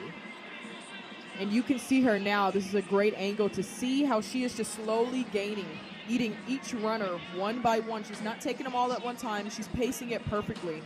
But that's because she has the experience in this race. She's been able to work on being able to try to catch people. She had the opportunity to race in a pro field not too long ago and was racing conservatively, and then able to run down a lot of the pros and you know, that gap looks really big right now, and maybe Charlotte Bell has enough here here on the penultimate lap, but Englehart, she's able to open up some sort of speed right here. At least you can see her in the home straightaway here on our split screen right now. Again, about 60, 70 meters or so. Maybe it's enough or maybe it's not enough. We'll have to see here as it's one lap remaining. Again, that national outdoor record is 11:21.85. The overall national record, 11:17.30. Cavaliers trying to make more history here and try to win another national title here as they come into the finals. Bell lap one last time. And it will definitely not be easy for Sadie because Charlotte Bell is a fierce competitor. She was a part of the record indoors. And like we said before, she's the third fastest miler in this country with 4:35. So she should not be slept on at all. She knows exactly what she's doing. She knows that Sadie Englehart is right behind her, but she is just remaining composed, even kicking just slightly if you have been noticing lap after lap. 10:08 at the Bell lap, within striking distance, not only the outdoor national record, but the overall national record. The Cavaliers chasing themselves here. Charlotte Bell trying to rewrite history once more.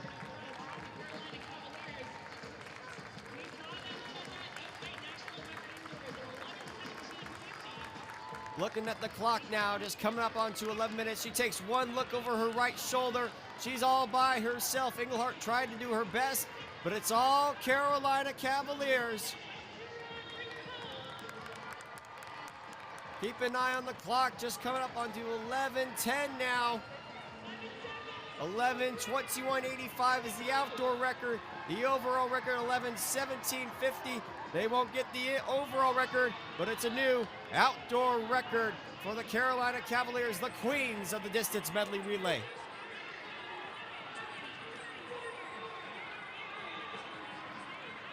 An amazing run from these ladies out of North Carolina. They played this perfectly from start to finish. Justine Persano set them up really good. She set up Tatiana Blake really well. Tatiana came through with 57 when they set the national record indoors. She was running 58, so she knew that she had to run a lot faster than that for them to walk away with the record today, and that's exactly what they did. 11:20.44. The indoor national record holders now can call themselves the outdoor national record holders. And as I said, the queens of the distance medley relay, 4:41.84 for Charlotte Bell on that last 1600.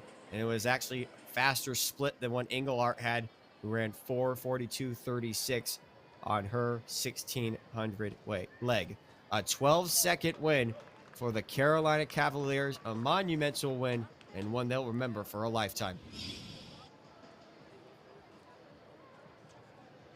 You could just see from the very beginning, that's Justine. She got to the break, and she kept the lead, but giving it off to Charlotte Bell, they were in perfect position when Ventura just continued to slip. Sadie Englehart is a great competitor, but sometimes that lead is just a little bit too much, and especially when you have an athlete like Charlotte Bell, she's not just one that you could just hawk down, and she just proved that today. The future Georgetown Hoya coming away with another national championship, the 4th overall that she's won the last 3 years. And it comes in her senior season, the final race of her prep career, along with Stella Kerms and Justine Prisano. And Tatiana Blake adds to it as well. The best to ever do it, not just in North Carolina, but in the United States. Carolina Cavaliers, national champions, national record holders in the girls' DMR.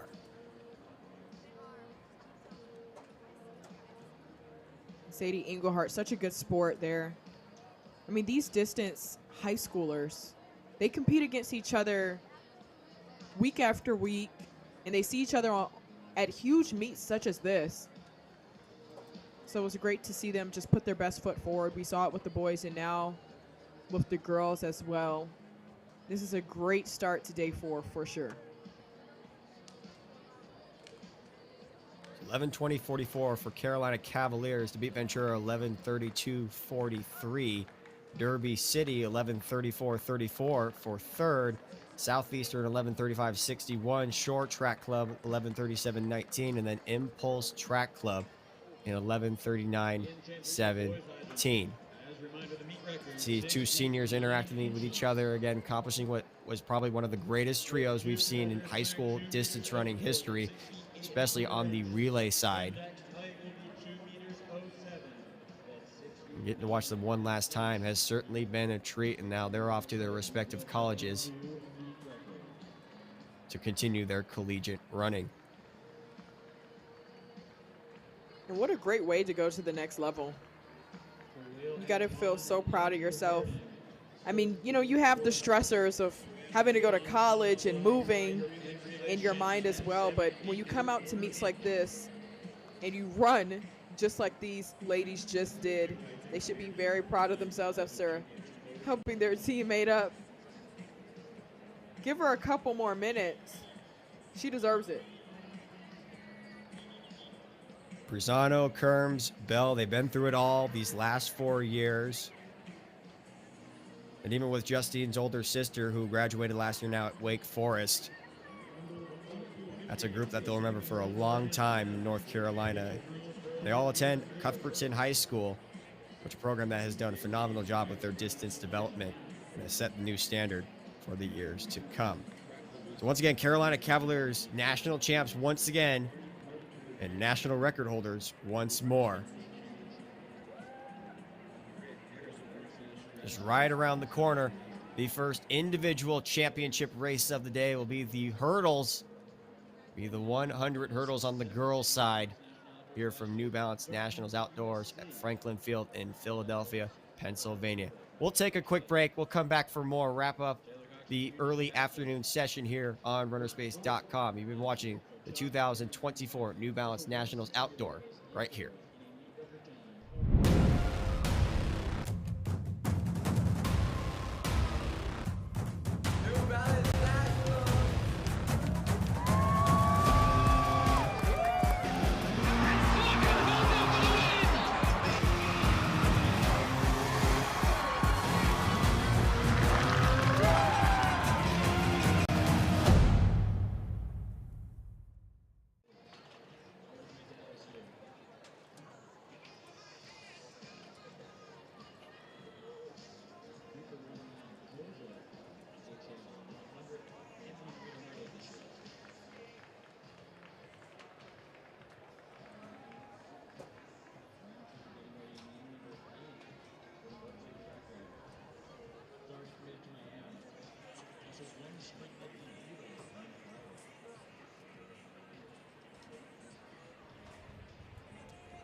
Back here for the track now, our first individual championship race of the day will be the girls' 100-meter hurdles.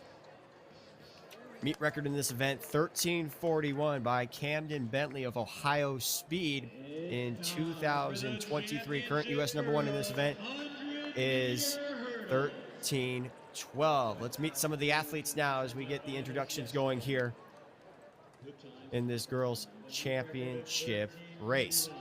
The U.S. #1, 13:12.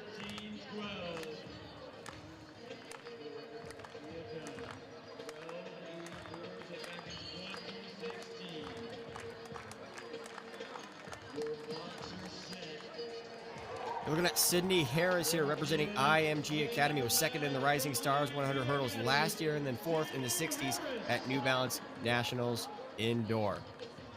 Morgan Roundtree of Motor City Track Club, the Rising Star 100 champion in 2023 and the Michigan Lower Peninsula State champion in the 300 hurdles.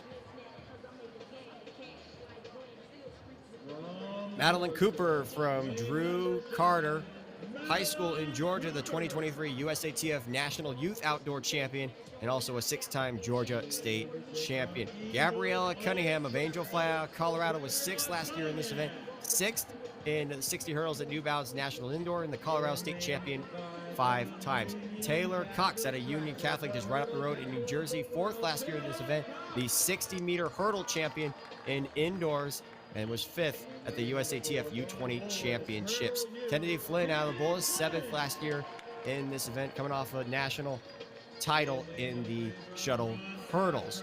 Makira Harris, Run Fast Track Club out of Louisiana, 5th last year in this event, 3rd in the 60 hurdles and indoor season, a 9-time Louisiana State Champion. And rounding out the order, Maya Rollins out of the Purple Track Club in Michigan, 6th last year at New Balance Outdoors and Michigan State Lower Peninsula Champion. Your 8 girls in your championship final of the girls 100 hurdles. And this final is stacked. Taylor Cox in the middle of your screen. She was the New Balance Nationals indoor champion with 8:11. She ran 13:49 in the semifinal. She's gotten some visits from Michigan, Texas, LSU, but she hasn't announced a commitment yet. But she's going to be getting all that pressure from Gabriella Cunningham as well, because she came in with the second fastest semi of 13:57. 13:41, the meet record. The winds have calmed down too, and it's a perfect racing conditions for this girls 100 hurdles. Underway here, and it's Taylor Cox over the hurdles first. Right next to hers from Kennedy Flynn from Bullis. Cunningham. You see Cox now, the 60 hurdles indoor champion emerging, and it's Taylor Cox, a sweep of outdoor and indoor hurdles title.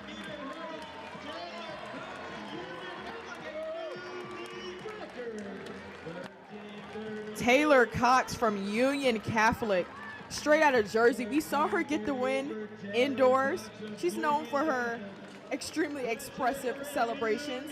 She's not the tallest in the field, but she is the most powerful. 13:38 from Taylor Cox. She had a fantastic start. She was low over the hurdles. She said, what did y'all say? Records are meant to be broken. That's what she's saying.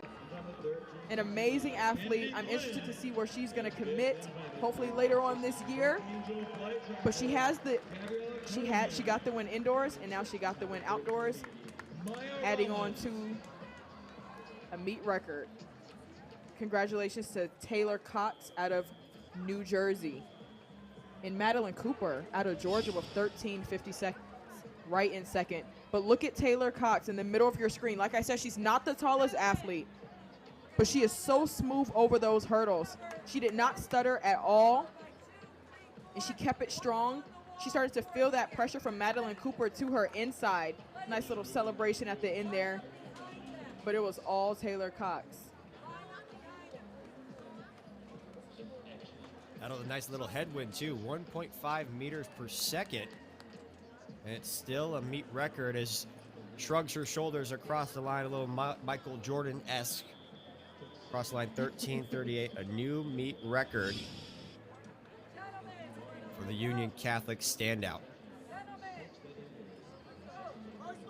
You see the results. Madeline Cooper second, Makira Harris in third, Kennedy Flynn fourth after racing in the shuttle hurdles earlier today, and then Gabriella Cunningham in fifth, Maya Rollins in that sixth and final All-American position.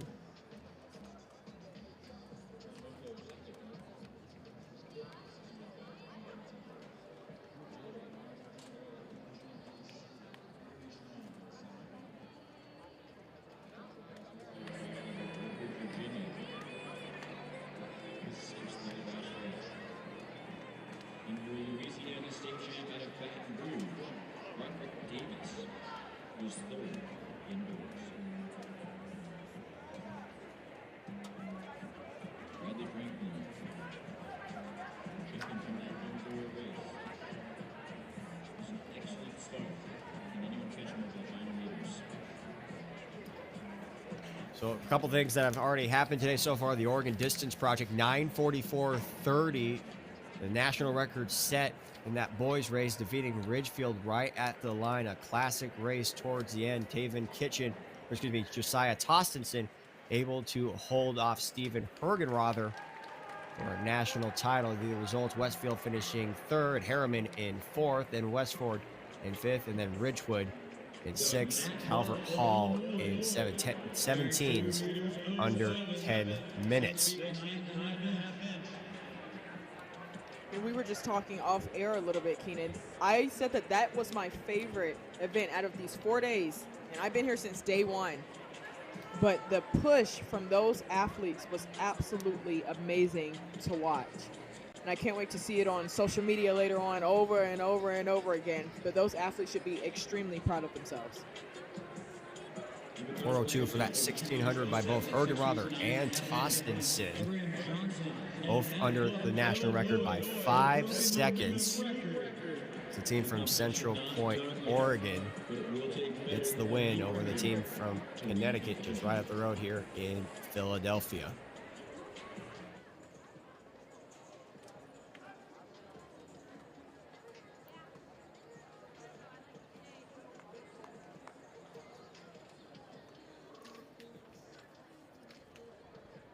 So they're working on the hurdles right now to set things up for the boys 110 hurdles.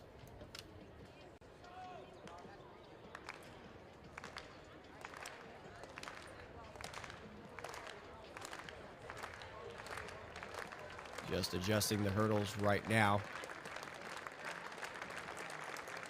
as we await this We already race. saw a meet record out of those girls not too long ago. I'm pretty sure. Well, you know, let me stop predicting, because every time I predict, something happens and I jinx and everything else like that. But we already saw a meet record out of the boys in the semifinals with Bradley Franklin with 13:42, and we're going to see him race in the middle of the track in the yellow. But these athletes have just come to take these records down. A fantastic run that we just saw from Taylor Cox out of Union Catholic in New Jersey. And now anticipations are high for these boys. And mind you, is also into a negative 1.5 meter per second headwind. That was the biggest thing right there, and was a great run overall. So battling that headwind was certainly the maybe a difference maker in how it really could have played out. Maybe it could have been 13:30 or something. But now we're gonna head to Candace Price on to the infield now to speak with the new national record holders, Carolina Cavaliers, of the girls distance medley relay. We're going to run out of crowns over there. Again, we have another national champion here. That anchor leg, you lit that up. Let's talk about it. Well, I knew going into it, like, even though we had a good lead on Ventura, Sadie's really fast. Like, I needed to get out strong. And to be honest, I got out a little too strong and slowed down after, but I did what we needed to do. You did what you needed to do, and you're right. She was working hard, Yeah. so good sportsmanship. And you ran that 400 leg, girl. That was looking more like a 200. What was your mindset? I was just like, give them the baton. Like, they're really the true, like, champions here. I'm just blessed to run with them. So in my head, I'm just like, just keep going. Just keep going. You want to give your dad the best Father's Day gift ever? Go right here. Happy Father's Day! Give it up for your national champs. Not just national champions, national record holders as well for the outdoor title. So very cool thing for the Carolina Cavaliers to, especially for that trio, to end their final prep race before heading off to college this next fall. Now the hurdles are set and ready to go for our next championship race out onto the track. It will be the boys 110 meter hurdles. Meet record in this one, 13:42 by Bradley Franklin. We'll see him in this race as well. He'll be in lane 5. The young man out of Thompson, Alabama. There you see the meet record right there, 13:42. U.S. #1 in the event, 13:27. And then the high school record, Wayne Davis from 2009, 13:08.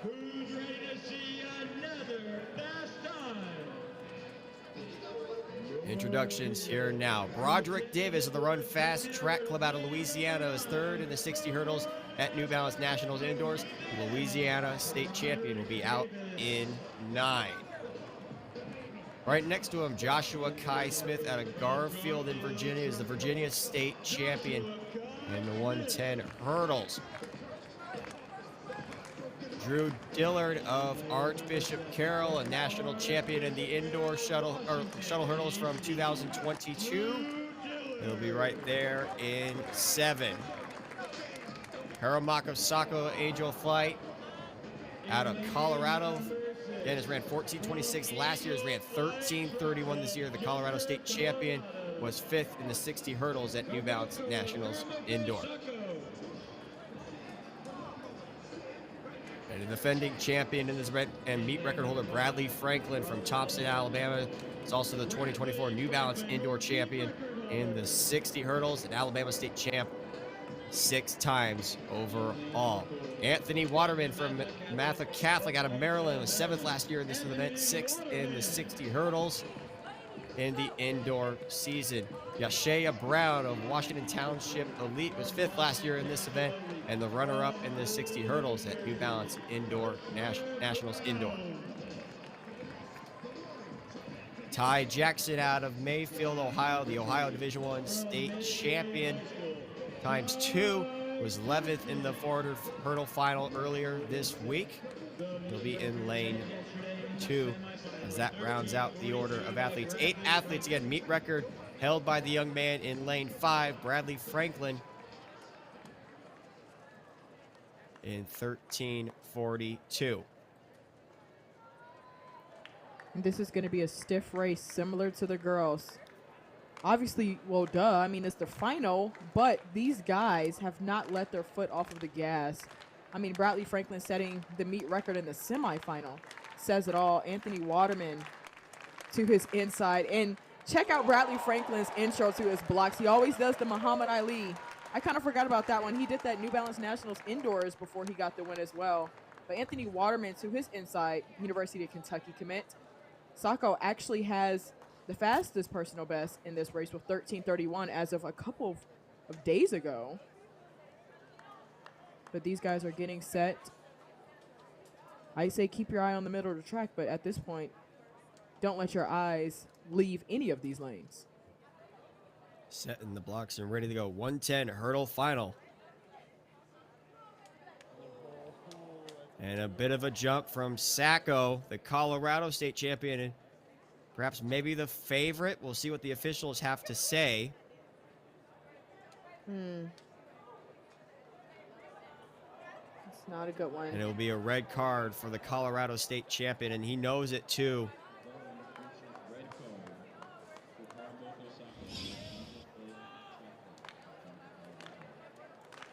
You could see him just jump right out of the blocks. It wasn't just a twitch. That hurts to see from these young athletes here at Nationals. They have the nerves on the line with them, as well as meet records, national records in their mind as well. But this can get pretty tough. You cannot anticipate this gun. You want to get a good start, but at the same time, you have to sit. Sometimes it's a double-edged sword for a lot of these athletes to just be patient and relax and don't anticipate it. So Jackson, Brown, Waterman, Franklin, Dillard, Kai Smith, and Davis now after the false start from Saco.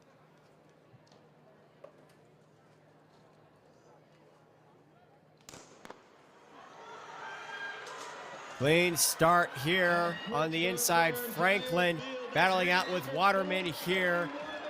Franklin now pulling away here in lane 5. And look at lane 3.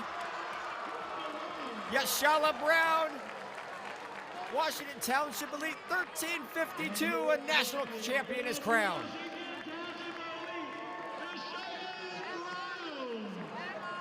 And it was Waterman who was first to that first hurdle, but Yeshaya Brown had the finish when everybody else got messy at the end. He got cleaner. He was 5th at New Balance Nationals Outdoors last year, and he was ready to get this win today. He was 2nd indoors this year as well. So he's been in this position plenty of times, and now he was very patient with it. Like I said, while all the other athletes started to hit hurdles at the end there, he continued to progress. He wasn't the best out of the blocks. It was Waterman who actually got to the first hurdle,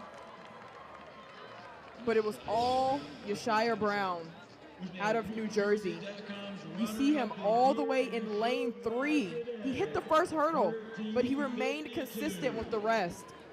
And he started to come up on Anthony Waterdam, ate him up, ended up coming up on Bradley Franklin, ate him up as well, and got the win. A fantastic run out of Yeshaya Brown from the back as well. 13:52. And you can see as Bradley Franklin started to hit those hurdles, and so did Waterman at the end. He just continued to progress. After finishing 2nd in this event in indoor season, reclaims the title for the outdoor season as Yeshaya Brown, national champion in the boys 110 hurdles. There you see the results on the left side of your screen. 13:52, 13:55. 13:69. That will be it for me and Serenity Douglas on the call today. For the rest of the championship coverage, Tom Fuhr and Dana Giordano on the rest of the call. Thank you very much. It's a great job by Serenity and by Keenan. And we're now going to the championship boys 4x100 meter relay. Outside in, West Springfield Track Club, they won the Virginia State title in 41-14. They're running in lane 8. Running in lane 7 is Colonial Forge Track Club. They were 2nd in Virginia State championships, just 200s behind West Springfield. In lane number 6, the Mustang Track Club, they ran 40-66 to win their state meet. And here is Archbishop Carroll, certainly one of the co-favorites here. They won the Texas Relays 4th at the Penn Relays. In lane number 4, the Run Fast Track Club from Louisiana. In lane number 3, the Dunbar Track Club. And lane number 2, Crusaders. So a lot of interest will be, as one would expect, between the Mustangs Track Club, who ran 40-66 to win their state meet in North Carolina, and Archbishop Carroll, which seems to do a stellar job in every single event that is a sprint. And I'm bringing on board Dana Giordano. Dana, are you there? I'm here, and I am so excited for this race. I want to see some clean handoffs, and that always means getting around this track can be so difficult with the shape of it, but I'm excited to see what these athletes can do today.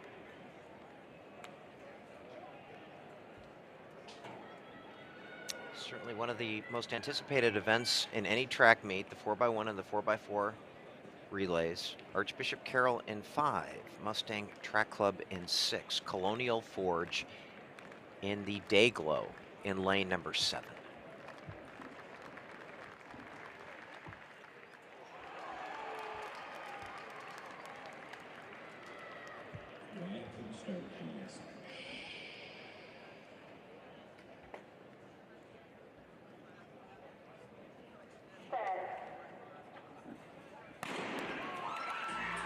And we're off, and in lane number 7, getting off very well, the Colonial Forge Track Club in the Dayglow.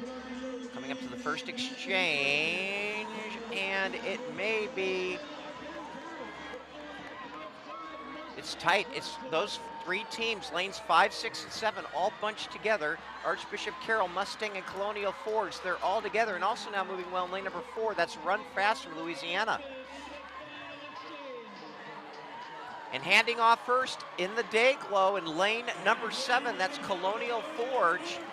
And now they enter out the stretch, and those teams in 5, 6, and 7, it's going to be lane number 6 Mustang Track Club, wow, a new meet record, 40:47. They had run 40:66 to win their state meet, 40:95 in the heats. And Michael Walker, excellent anchor leg for Mustang with Colonial Forge just 1/10 of a second back. Archbishop Carroll also under 41 seconds. Dana. Absolutely fire performance from Mustang TC.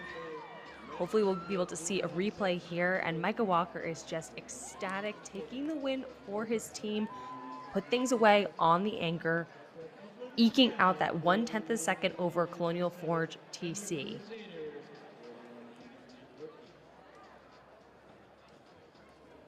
They moved the baton quite smoothly around. And Tom, what did you think about that final anchor leg? Well, there was a lot of competition there in that final exchange. The Mustang team, Kobe Mack, Antoine Hughes Jr., Jalen Bacote, and Michael Walker. And it was Kobe Mack leading things off. Keep your eyes on the pink, but as we said, everyone was in it in these first couple legs. So it was Kobe Mack handing off to Antoine Hughes Jr., sitting there in lane 6 with the arm sleeves on, easy to spot. Very clean handoffs in lane 6. It was anyone's race at this point as Jalen Bacote passed things off to Michael Walker. And you can see here a beautiful slow bow, Michael Walker just a half a stride ahead of Colonial Forge's TC Brian Harris to take the win in the championship boys 4x100. Okay, so yet another meet record set by this quartet. And we move inexorably forward. By the way, another relay win for North Carolina after they won the girls' distance medley relay. And now, here we go, the girls' championship 4x1 on the track. Lane number 2, Cheltenham Striders, 3, Border City AC, 4, Clayton, 5, McDonough with the 3 Cooper sisters. The only non-Cooper is Kelsey Coley running the third leg. IMG Academy, they're the favorites. They ran 45:82 in the heats. They were 7th at the Penn Relays, but they were the second U.S. team. And you can see now, lane number 9, South Dade Express, Brianna Harper, Jaleesa Marshall, Tamia McCoggle, and Miara Rasul. In lane number 8, they've run 46:06. They were 9th at the Penn Relays, but the third U.S. team ran 46:47 in the heats, Union Catholic. Sydney Chadwick on the first leg. And we're going to see her later today in the 200, where she was the fastest qualifier. Archbishop Carroll, they'll be anchored by Naima Solomon. Archbishop Carroll has run 45:15, which is the 5th fastest time in the U.S., and this is IMG Academy, which has run the 2nd fastest time in the U.S. this year at 45:82. They finished just behind Carroll at the Penn Relays. And McDonough with the 3 Cooper sisters. They won the Maryland State Championship, ran 46:05 in the heats. And lane number 4 will be Clayton, Jalacia Judd, Selena Carlisle, Chloe Travant, Kamayaya Bobbitt. In lane number 3 will be Border City AC, Janelle Davis, Ella Steele Douglas, Jayella Bailey, Marissa Medea. And in lane 2, the Cheltenham Striders, anchored by Amira Nesmith, Kendall Nelson, Michelle Corsa, and Kira Murray. So in this event, we have the 3 fastest times in the U.S., 3 fastest teams in the U.S., with Archbishop Carroll, IMG Academy, and Union Catholic. Or, excuse me, they were the 3 fastest at the Penn Relays from the U.S., So we get a matchup, a rematch of Carroll, IMG Academy, and Union Catholic from that terrific Penn Relays race. They are in lanes 6, 7, and 8. IMG Academy in 6, Archbishop Carroll in 7, Union Catholic in 8. Championship girls, 4x100 meter relay.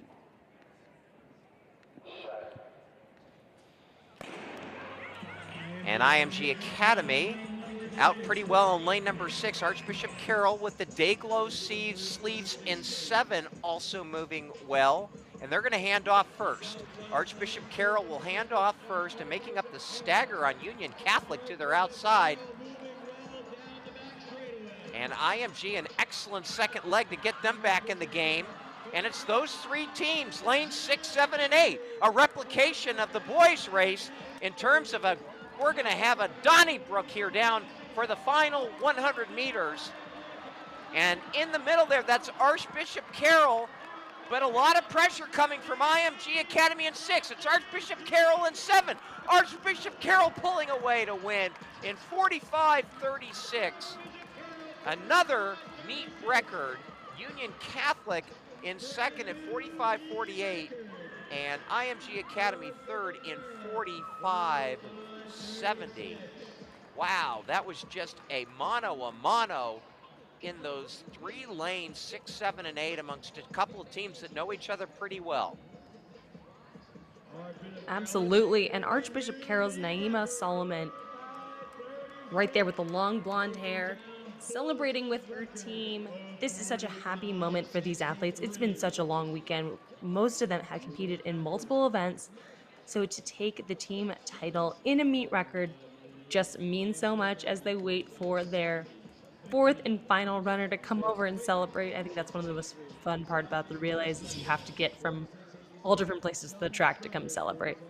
But keep an eye on Archbishop Carroll with the green arm sleeves, the black uniforms. Had a very strong opening leg from Jasmine Cook, passing things up to Jasmine Sharps. But it was very tight competition from Union Catholic TC. Ladies and gentlemen, may I direct your attention leading to infield. things to Candace Price with our championship Simon Balgan to Naomi Solomon. We're going to see the interview right now. What a wonderful Father's Day I get to spend with these national champions. When you got in those blocks, did you know you was finna pop off the meet record? For sure. That's what I had in plan today. Absolutely. And what about you? You saw that exchange coming in. What you know you had to do? Look, we got in the blocks, and before we even started, we came out saying we wasn't going to go out without a fight, and we knew Carroll wasn't going to go out without a fight.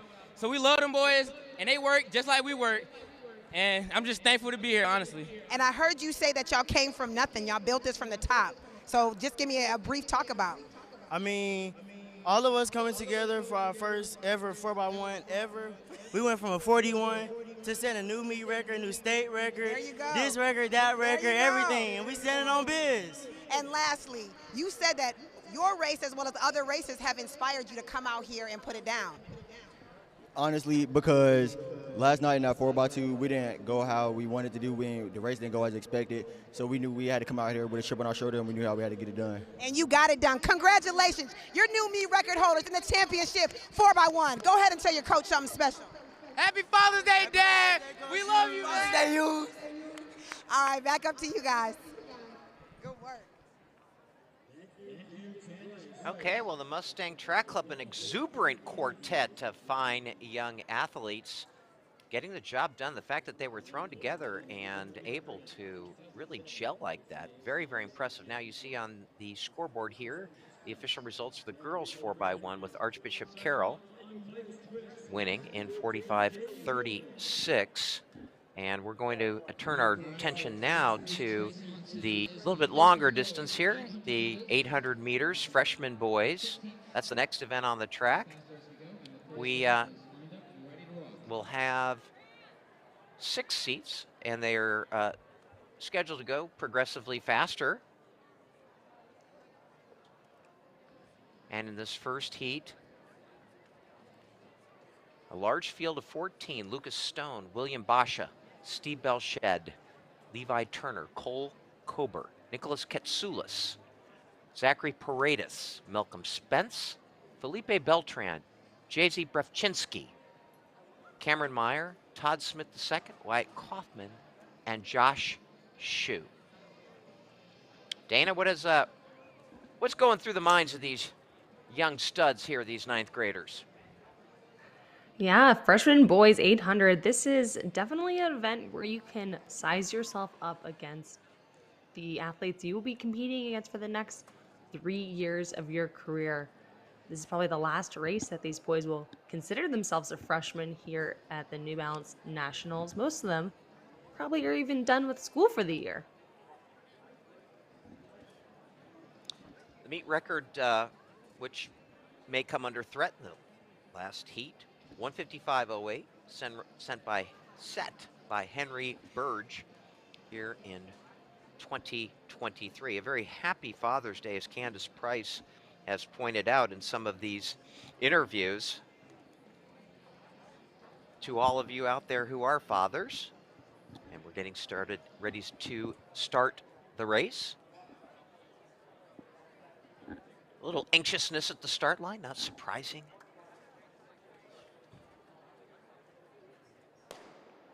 And we're off and running.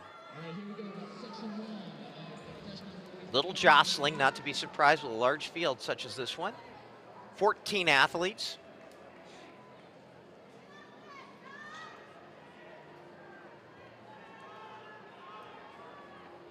Little exuberance out front there, Dana. This is exactly what I thought would happen in the freshman boys 800. It is really hard to pace this race. So the first 200 can often be a little jittery, and I expect that we'll see some fast first 400s and then some settling in, as these athletes are all just trying to get one last race of the season and see if they can eke out a personal best. Steve Belshed of Angel Flight Track Club taking the early lead here. Coming up to the 400-meter mark, you can see the official ringing the bell there. 59.23, that's pretty quick for the first section. Nicholas Katsoulis in second, J.C. Brevchinsky in third. Josh Shaw, Malcolm Spence follow, and Nicholas Katsoulis now casting out after the leader. Going down the back stretch for the final time. And it seems like it's anyone's race today as the whole field comes and swallows up Steve Belshed in the paint. Can he hold on? Well, it's unlikely that he's going to do so. That we've got 3 chomping at the bit here, and number 5 is Cole Kober. And Kober is going to enter in the home stretch. Belshed, though, getting a little bit of a second. Look at that. A little bit of a second wind. He's going outside now. But Kober really putting on the gas. Belshed, who got swallowed up, is coming back. And Belshed is going to win the race in a rather interesting set of tactics. 2:01.10. Steve Belshed is going to listen back to this replay and say, hey, you guys counted me out, but don't do that because I had more left in these legs.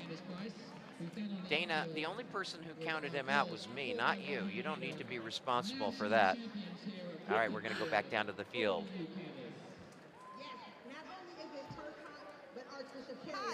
Smoking. Cookie, you got out on that start. Talk about it. I just had to be explosive, and from yesterday, my 200 gave me the confidence for today. Yeah, you could tell. And you, nice transition. That's a different jazz that I've seen back there.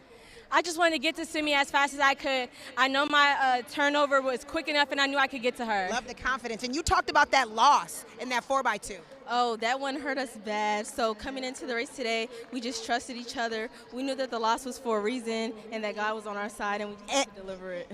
You are right. And Naima, you accelerated when people usually decelerate. Way to push through that line, girl. Thank you. As soon as I got the baton from Simi, I just had to go. I don't know what took over me, but I just started flying, and I saw that finish line. I had to just give God thanks. Our team was amazing. You did. And who else did you want to thank today? Happy Father's Day! Hey, give it up for your national champs, Archbishop Carroll, Coach Vic, Coach Rod. Congratulations, ladies. Okay, thank you so much, Candace. Steve Belshed, nice job, 59.2, 101.8 for a 2:01.10. And again, my apologies to him and his family for counting him out there once he got swallowed up by the pack. But let's introduce the contestants here in heat number 2.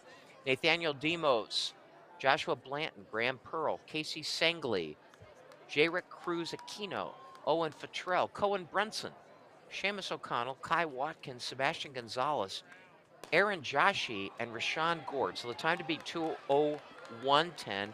We are in the freshman boys 800. This will be followed by the freshman girls 800, and then a couple of championship sections. There are 6 heats of this. We're in heat number 2.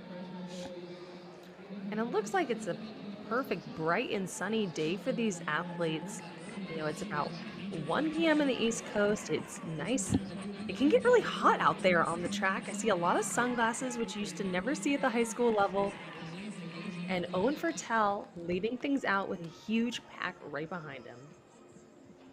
Yeah, the pace is very comfortable, obviously, because we have no separation. Just so everyone knows, it's 81 degrees in Philly at the moment, and a very light wind, basically no wind today. And the humidity 39%, relatively low. And look at this, we are about 6 across as we take the gun for the final lap. Kai Watkins goes into the lead, 60.1. It's Watkins, Blanton, Futrell, and now the real racing begins as we've got people moving up and back and a whole variety of shakeups in this race. And Kai Watkins jumped so far out at the bell lap. He's maintaining some positioning in second. We'll get a better look of our athlete Gonzalez in the lead right now. This is real Gonzalez. Racing here today, Tom. Yeah, Sebastian Gonzalez taking the race by the scruff of the neck, but it looks like Joshua Blanton trying to make a move on him. It is Gonzalez and Blanton as they straighten out in that very short straightaway, and Gonzalez is going to hold form, does a very nice job of getting himself out of traffic early in the race. It's going to lay down a sub 2-minute performance here in 1:58.74. Another race of a negative split. The strategic sensibilities of these athletes, I'm so impressed with. It used to be back in the day, everybody would go out so fast, but that was a 61:58. And back down to the track, we've got another interview.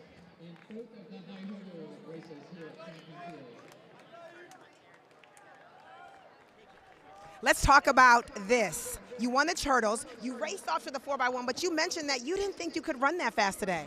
I really didn't. I didn't feel like I could run 13:38 at that. I thought I would run like 13:4 low, but I'm really proud of myself for running 13:8. 13:38. There you go. And you're from Union Catholic. That's pretty much track royalty, so we knew you had it in. Joining us is our other New Balance hurdles champion. So today, what'd you run? 13:52. And I heard you said that was far off your PR, but you were still able to pull it out today. I was. My PR is at 13:43. I just wanted to make it to the end of the race and go home. You did. It's Survive in Advance. You said you live in Jersey, so you jumping on the train or you driving home? Driving right home. Well, congratulations. You earned it. Anybody you want to say Happy Father's to? Happy Father's Day to my great dad. I love you so much. Happy Father's Day, Dad and Mom.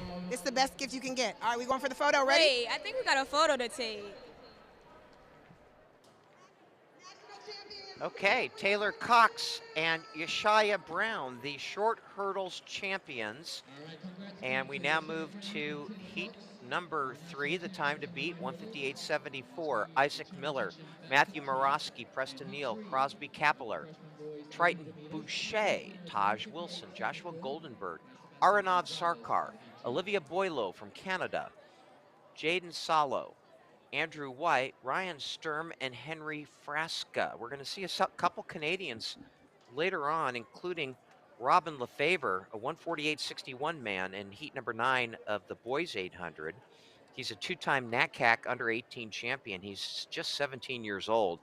And his matchup with Patrick Hilby, with Noe Kemper, who moved to 3rd on the all-time U.S. high school steeplechase list last night, and with Zachary Hillhouse, who was 2nd in the New Balance mile last night to Drew Griffith, should be special. So we're off and running. Time to beat, 1:58.74.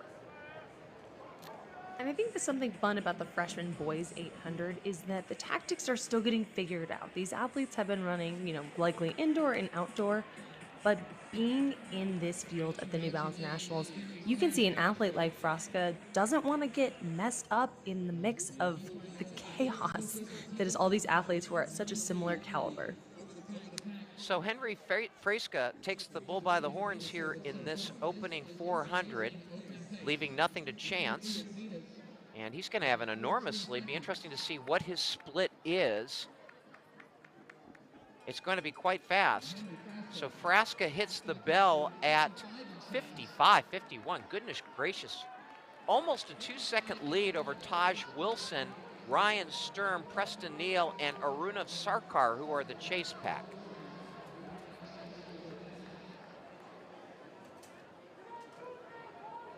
And look at that lead, just the confidence that it takes to be able to open up a field like this.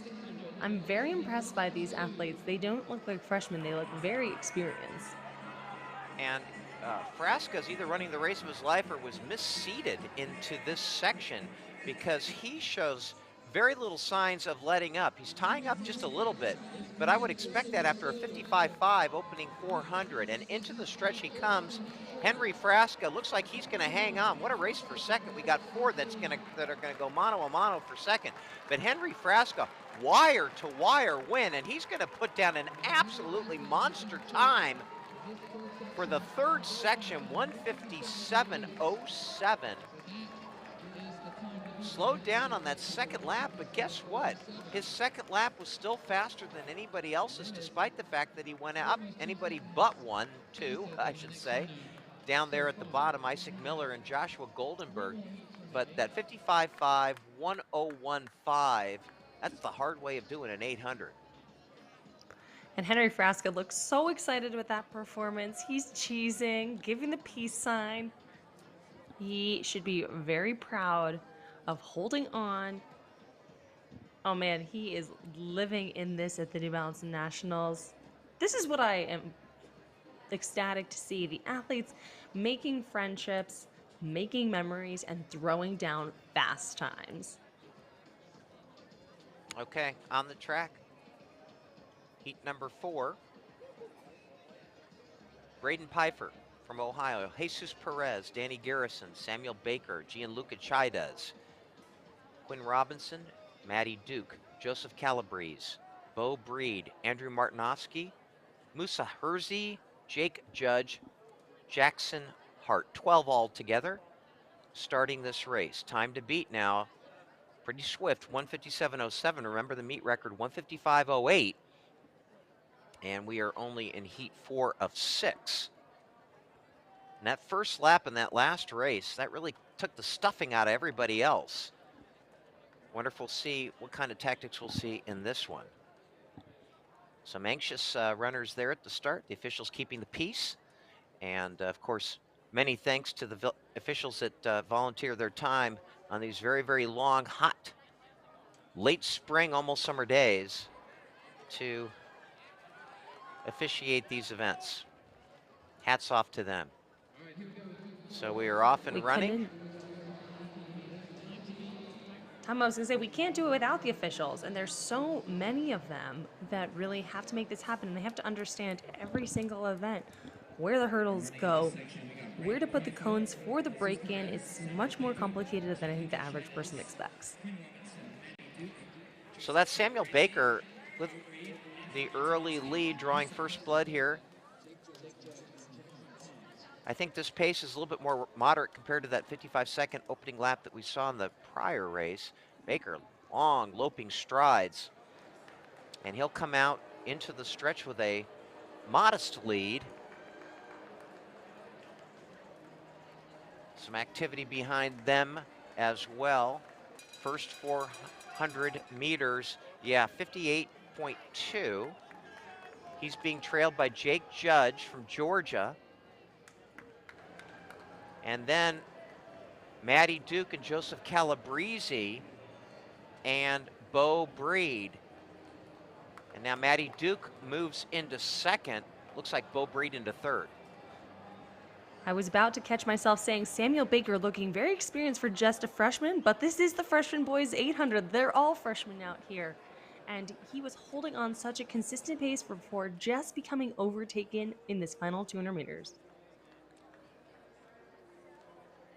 Well, it looks like it's a 3-horse race here, and into the lead, that's Bo Breed from Illinois, but I'm not going to prejudge here Baker, because Baker now coming back, just like we saw in the first heat, and Samuel Baker with those long loping strides that just eat up a lot of real estate. 158.33.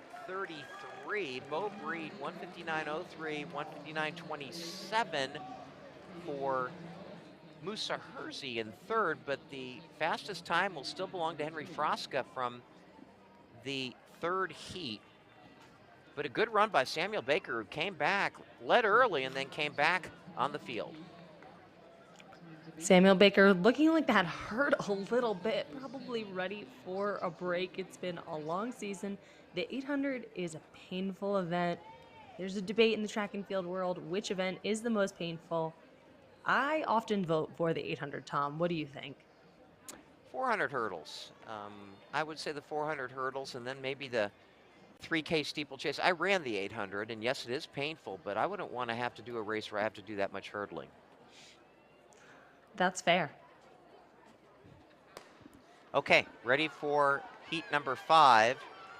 Again, these races on paper are supposed to get progressively faster. We have Muad Ter, Gavin Quinn, Isaac Wharton, Dylan Butersis, Miles Cash, Emmett Kristoff, Brooks Mello, Calvin Seitz, Jace Trevino, Jonathan Montillo, Lucas Ballard, Parker Williams, Elijah Wharton.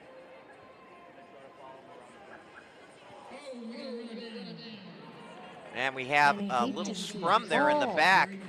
Yeah, some bodies flying around there. Our early leader, Muad Ter. And everybody's gotten back on their feet, Dana. You hate to see that, but it often can give you a little jolt of adrenaline as long as you can maintain your composure and not shoot out of the gun right after your fall.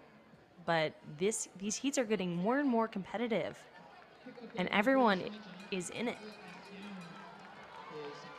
Okay, so we passed by 400 meters in a really conservative 58.13. It is Seitz, Ter, and Bullard. Seitz on the outside, Ter on the inside. Behind them are Ballard and Trevino. They've gotten some separation on that pack of 3 behind them. And Seitz just opening it up a little bit, but that looks to be Ballard now that is making the move in the gray. Some nice closing speed there by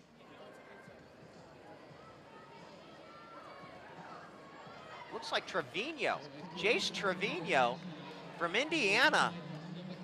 A tall drink of water, and he's going to run a fast one here. Jace Trevino, the new fastest time of the day, ran negative splits, 58.58, 57.90. That was an impressive race by Jace Trevino. Boy, that young man, tall, lean, and very, very long strides. And we're getting very close to that meet record territory of 155.08 as we move into the final section.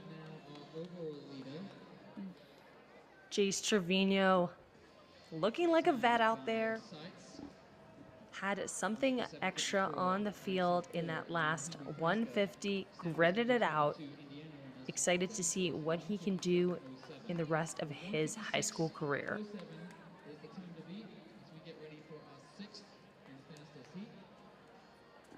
He's got a great watch tan as well. He's been putting the work in these summer miles. Okay, so we're going to line them up for heat number 6. In theory, the fastest heat. But that 156.47, certainly a marker. We're not going to can't have a pedestrian first lap. These guys are going to have to go after it. Bobby Franklin, Ryan Good, Jackson Miller, Ayub Hassan, Grant Kuntz, Milo Mandolini, Darley Philogene, Quentin Clemens, Riley Galagli, Cooper Zotek, Maxwell Miracle, Bruce Hayden. That's our field. Time to beat 156.47, meet record 155.08. Final section, boys, freshmen, 800 meters.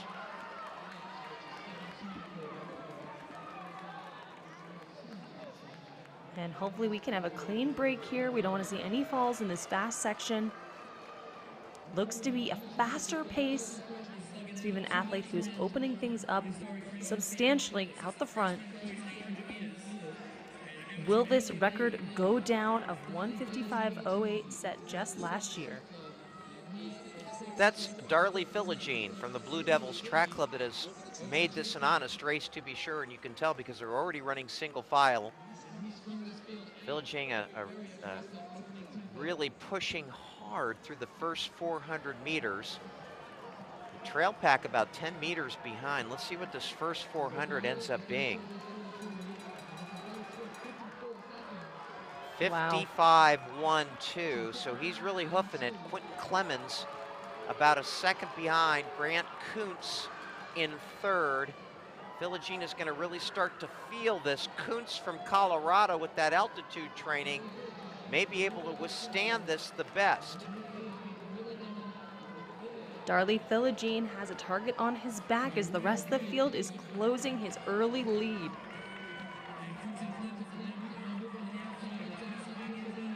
This is anybody's race, and moving up very quickly and looking very good is Bobby Franklin from Pennsylvania.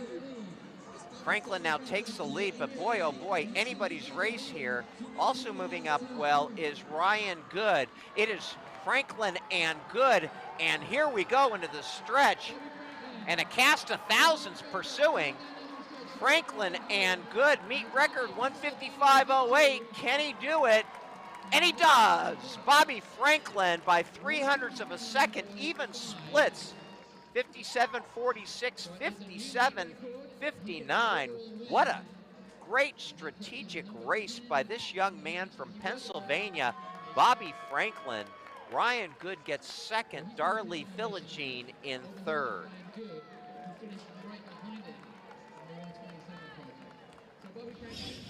That is a hard way to run the race. Darley Philogene's faded back, and it was all Bobby Franklin taking things to the line in a new freshman boys meet record, low 155.04. What a great shot of the whole field stalking him down. He maintained his form and was able to use that great driving motion to secure the win. I love races like that, Dana, where it's anybody's race with about 100 meters to go. Look at all those sub 2-minute performances. Now we start with the freshman girls 800, the first heat of 5. Again, really appreciate the officials just getting these races on and off the track. Iris Craze, Katie Zrabowski, Nyla Aiken, Rosalie Nevu, Leah Ciervo, Morgan Zimet, Emily Lewis, Mallory Abraham, Charlie Mason, Jessica Lackner, Claire Ratliff, Ariana Vargas, Daniela Cameron, Adeline Racines. And it's a large field here today. We're going to see a barometer of what kind of times for the rest of these heats. Yes, this is one of the largest 800-meter fields I've seen in a long time, giving everyone an opportunity to run at the New Balance Nationals. It adds another element to racing. 800s usually don't have this many athletes, so you have to be very cognizant of where you are on the track and be efficient of making your moves on the straightaway and not those turns. And it's certainly bunched up there at the front as we pass 400 meters, and into the lead is Morgan Zimet. The meet record 2:12.25 set by Jessica Abbott. That could be under threat in the very final heat, but Zimet is now really opening it up on Nyla Aiken, Mallory Abraham, and Claire Ratliff. And Morgan Zimet looking very smooth. She made an aggressive move at 400 meters. Looks like she's tying up a little bit. We see a slight shake in the head, but if she can just hold on through this final 200, but she has some serious competition driving down behind her. Yeah, she has a pretty good margin here, but there are 4 athletes behind her that are starting to really chomp at the bit. And can Zimet hang on here? That's the real question. That straightaway can't come soon enough for her, because we're literally hanging on right now and moving up and going wide here. That looks like it is Claire Ratliff. And Claire Ratliff, if I've got the right person, maybe it's I believe that's Katie Katie Dabrowski. Dabrowski. Yeah, the 2 and the 12 tripped me up. Katie Dabrowski, 2:18.25. She ran negative splits. Katie Dabrowski, 69.7, 68.5. So she was patient. And being patient is very difficult in a field as large as this. And Katie Dabrowski shows that patience pays off and really ran an incredibly smart, strategic race.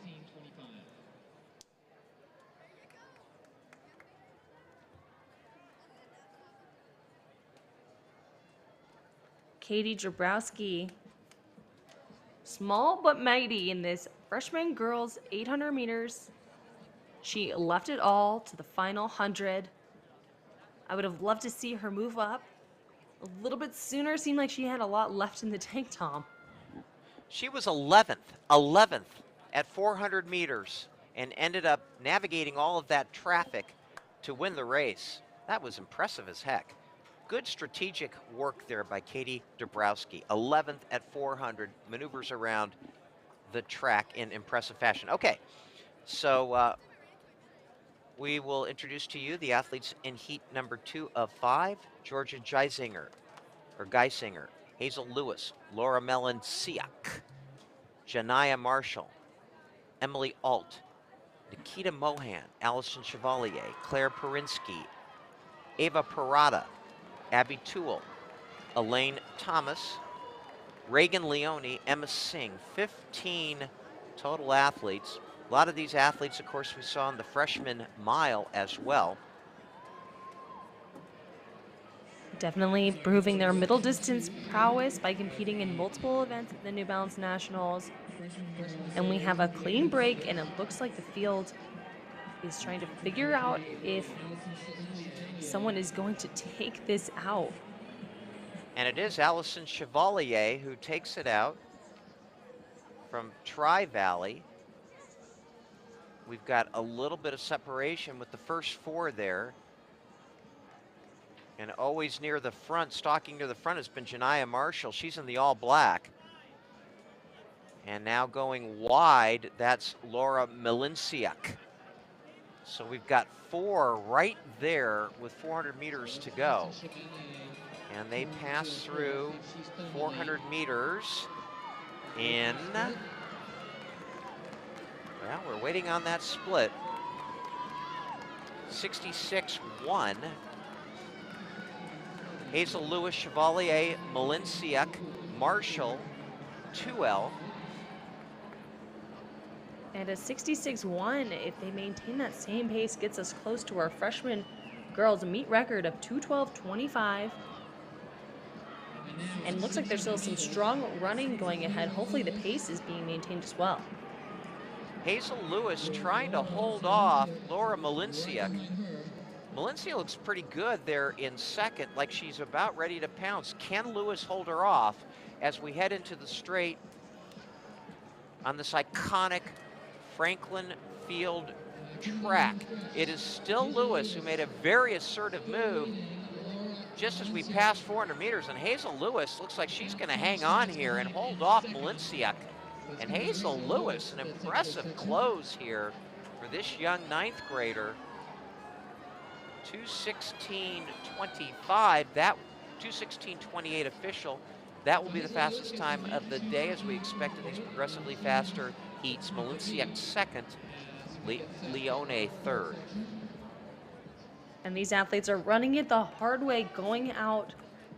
Slight positive splits here. Hazel Lewis held on to her position. She's got some great shorts on, PB&J. I don't know if I've ever seen such running shorts like that. Ready for a Well, nice he's got a great break, and name let's to be back racing the track. here. Bobby Franklin here at Franklin Field, and he is the pride of Philadelphia. What did it feel like to win a championship, close out your season in historic Franklin Field in front of your home crowd? Oh man, it feels awesome. I've raced here many times before, but this is like none of the others. This is great. It's your first New Balance win. I have a feeling it's not going to be your last. You've got a good amount of support here. Can we get a shout out from the friends and family of Mr. Bobby Franklin? And is there anything you want to say back to them? Thank you. I really appreciate you guys coming. It's great seeing you guys here. Well, once again, give it up for the winner of our freshman boys 800 and the new meet record, Bobby Franklin.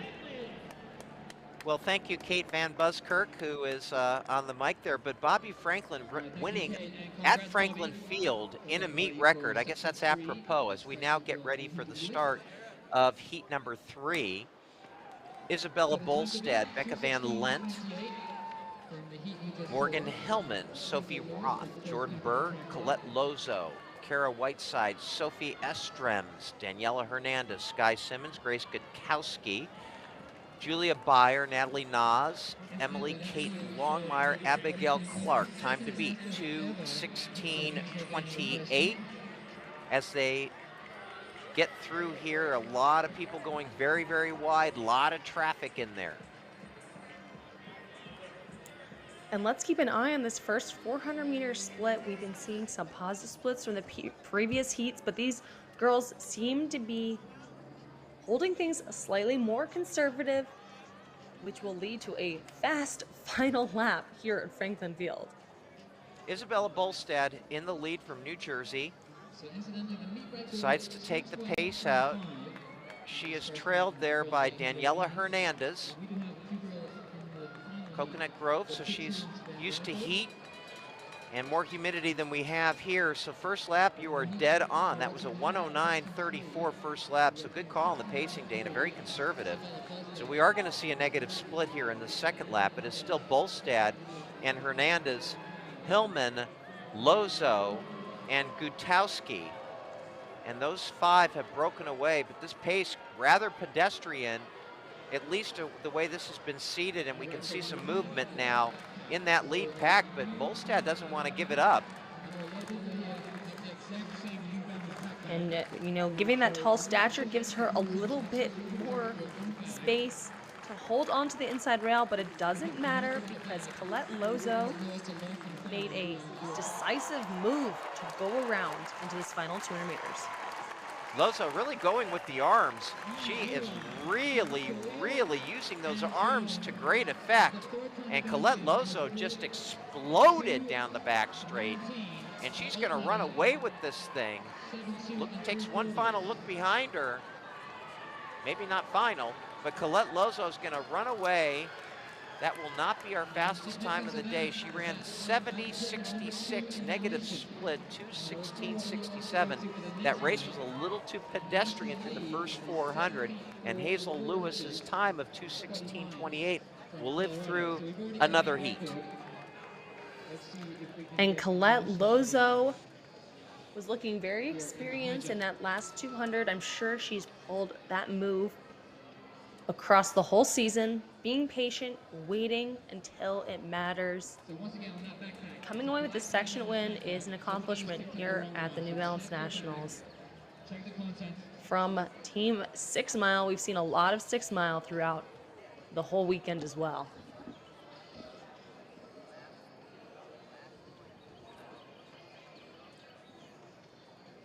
Okay, we move inexorably forward, the penultimate heat, heat number 4. Time to beat 2:16.28, meet record 2:12.25. Caitlin Egley, Maya Donzella, Lucy Kramer, Maura Whitney, Abigail Anstedt, Emerson Yelverton, Katarina Munson, Faith Kostrunuovo, Braylon Cornell, Kayla Devine, Ava Kavanaugh, Rua Franzman Simmer, Erin Tynan, Aubrey Devers, Carly Godfrey, 15 total entrants. Again, want to thank Karma Rush and the great Deepan Shaw for providing us with the data so that we can get ourselves through these races in reasonably decent fashion. And definitely the tempo on this race significantly faster than what we saw in the previous one. These young ladies are out to definitely push things along a bit. Absolutely, Tom. And I think there's 2 Union Catholic athletes in the field. We've seen the experience of Union Catholic come through in so many of these events just from across the way in New Jersey. Watch out for those 2 girls sitting right now in 3 and 4. Caitlin Egley in first place so far. She's taking up the running. And as you mentioned, those Union Catholics, you can see the UC up on their right shoulder. And also moving wide, Maya Donzella. Very good first lap, very honest pace. Maya Donzella now in the lead, 66.7. And a tragic fall there, Yeah. including one of our Union Catholic athletes. That is so hard to see right at 400 meters. We'll see if they can bridge the gap and get back up. Well, it's tough in an 800, of course, to get back in it. But wow, there was definitely some crash and burn there. So Donzella in the lead. She looks very strong with about 200 meters to go. She looks so strong that I don't think anybody from the back can reel her in. We'll see what happens here as we straighten out and go into that short home stretch. She definitely has a chaser here who's going wide, and Donzella falling off the back of the turnip truck here all of a sudden. And a nice kick. Can't tell who it is because we can't see a number, but it's Ava Kavanaugh. And Ava Kavanaugh ran a brilliant strategic race, 66.9, 67.1.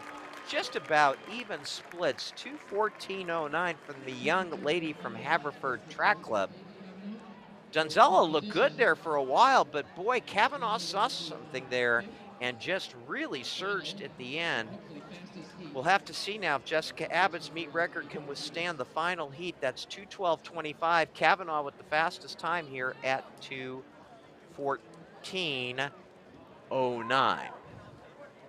And that race, Tom, had it all. It had a fast opening start, a little bit of a trip up at 400 meters to get everyone's heart rates elevated, and one of the fastest times of the day so far as we head into this final section of the freshman girls 800 meters. So 15 supposedly on the line here. It looks like maybe a short a few, but I'm going to call the names out as we know them. Aaliyah Rogers, Nina Trusty, Colette Weirks, Olivia Heim, Ella Weirks, Bridget Cannon, Julia James, Lexi Cole, Emma Philippi, Marley Klein, Caitlin Mulaney, Reese Waterhouse, Destiny Fruget, McKee Kent, and Anila Robinson. And yes, we do have 4 scratches, so we are down to 11. That's a little bit more manageable. Hopefully we won't see too many NASCAR-style crashes in this one. Again, that meet record, 2:12.25. We're really going to need to see something on the neighborhood of 64 seconds in the first lap in order to take that one down in all likelihood. And this race is getting out hot. Look at the beautiful strides of this final heat, the freshman girls 800 meters. We're going to see where we settle into this second 200 meters, but that looked about to be a 31 first 200. Olivia Heim going into the lead very quickly, and she's really opening it up. Heim is not messing around, really pushing the pace. Behind her, that's Aaliyah Rogers from St. Louis. Heim and Rogers, 1-2 as we come up to 400 meters. And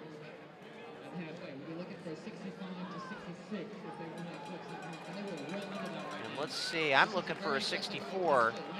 Game on, 62.98.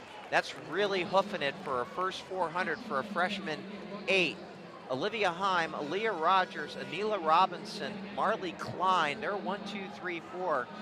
And Heim is throwing down what appears to be a very special performance here.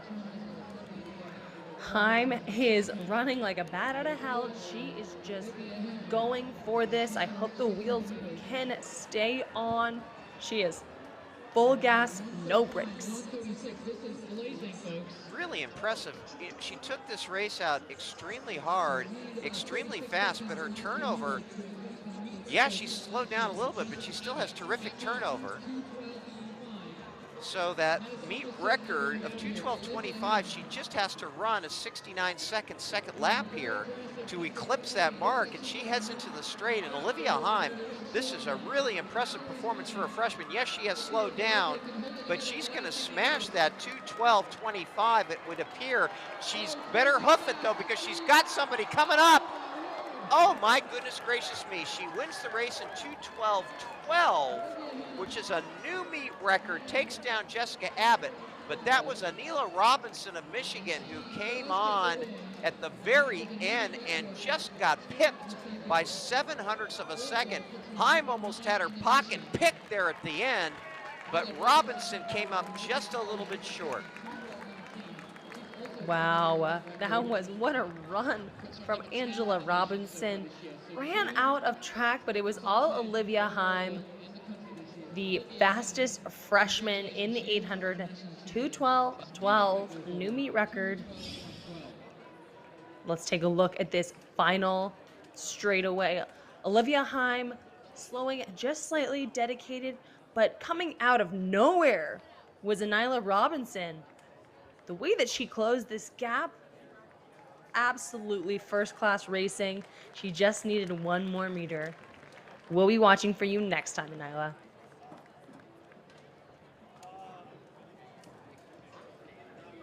The track is just closing under her feet. You can really see how tight this finish was at the very end, coming down to a lean. And it was all Olivia Heim. I don't know if Heim knew just how close Robinson was. There's no scoreboard to look up. And that was a real nail-biter at the end. Perhaps on the interview we can find out if she knew whether Robinson was just moving up as quickly as she did. We're now going to move to the championship section of the boys, and I am really looking forward to the 9th heat, because in the 9th heat we have the number 2, number 4, number 5, number 7, number 8, and number 9 performers in the U.S. this year. We also have the top Canadian, Robin Lefevre, the 2-time NACAC under-18 champion.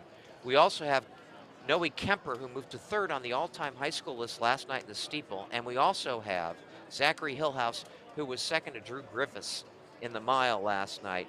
I am just chomping at the bit, and to say nothing of the fact that we also have Cole Boone, who's the number 1 sophomore in the country, in the 800 going in that one. Well, we will traverse 8 heats before we get to that. I'm sure that they all will be quite interesting. The meet record here is a really good one. Cade Flatt, 1:46.48, one of the fastest high school times ever run. That will be awfully tough to beat and unlikely to be beaten. That is an excellent, excellent time. And that Cade Flatt time, just to give you some perspective, that is the 2nd fastest high school time ever run. The only one that has run faster was Michael Granville. That record has stood for 28 years in the 800, and Cade Flatt was the one that came closest and did it here at this meet in 2022. And Cade Flatt was going for it week after week, running in the trials, the miles, then coming out to the New Balance Nationals with such a confidence. He was calling his shot. And that's something that's very rare from athletes at the high school level, to say, hey, I want that record, I'm going for it, and I'm going to stop at nothing until I get it. One caveat on that, though, I believe Cade Flatt was like 19. He was actually an older high school runner, and that's why sometimes these records for the age groups are more meaningful, because you can get older high school athletes, more mature high school athletes. Coming up now to 400 meters, Jacob Silvis, 57.11, and now he is being passed by Keenan Frisbee, Tommy Flynn, Evan Beeler, John Nathan Lawrence, and Adam Dicken follow. It's such a great juxtaposition to see this championship boys racing right after the freshman boys racing. You see a bit of that experience coming through of how to maintain your positioning as we come into this final 200 meters. And we have just an incredibly strong move being made from way back in the pack by the young man with the red top. Now the question is, can Silvis hold him off? I mean, this young man came from way back in the pack. He's going wide. Silvas is struggling.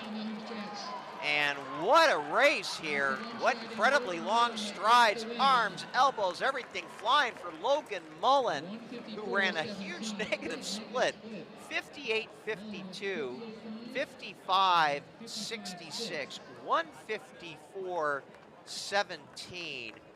Logan Mullen was third to last with 400 to go. So he was in 7th place with 400 to go, and then just absolutely manhandled the field in the second 400. Down to the field.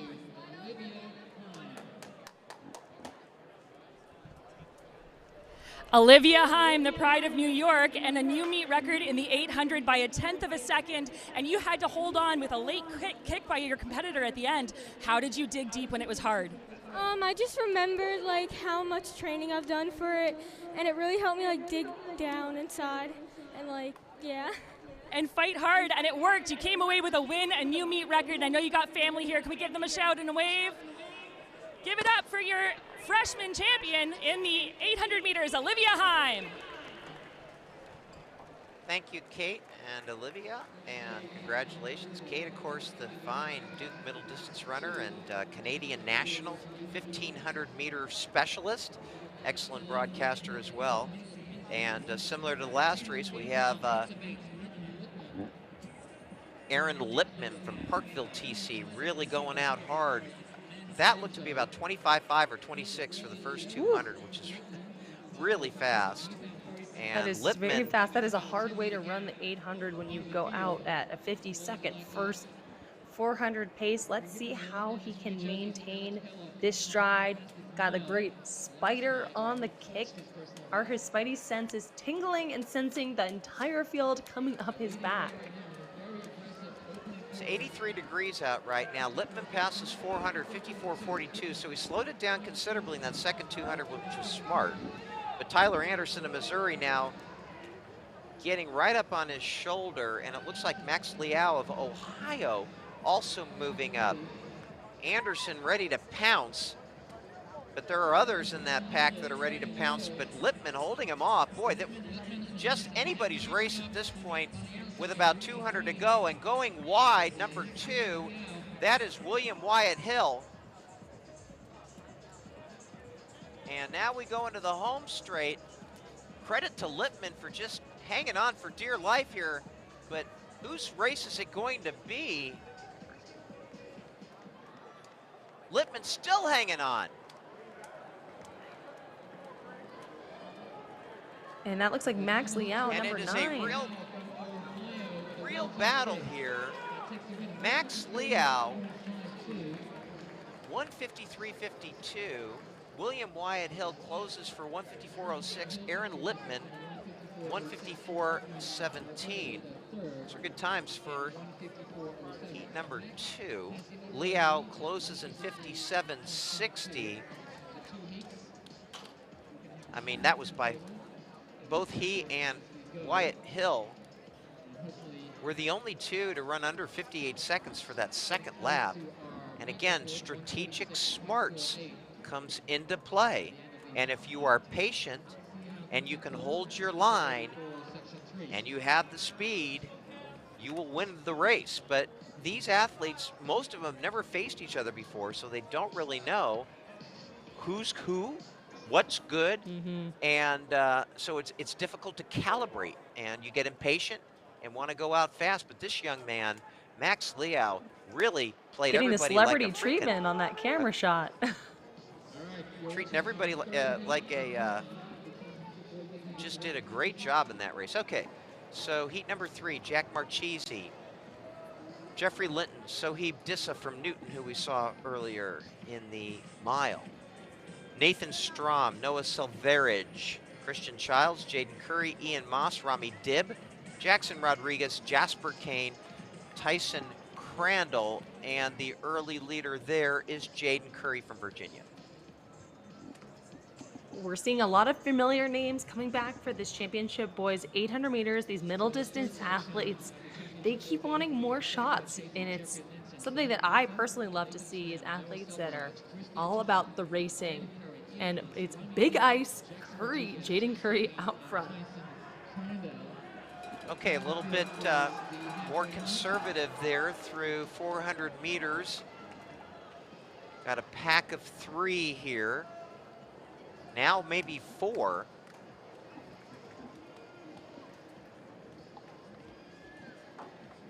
Single file down the back straight.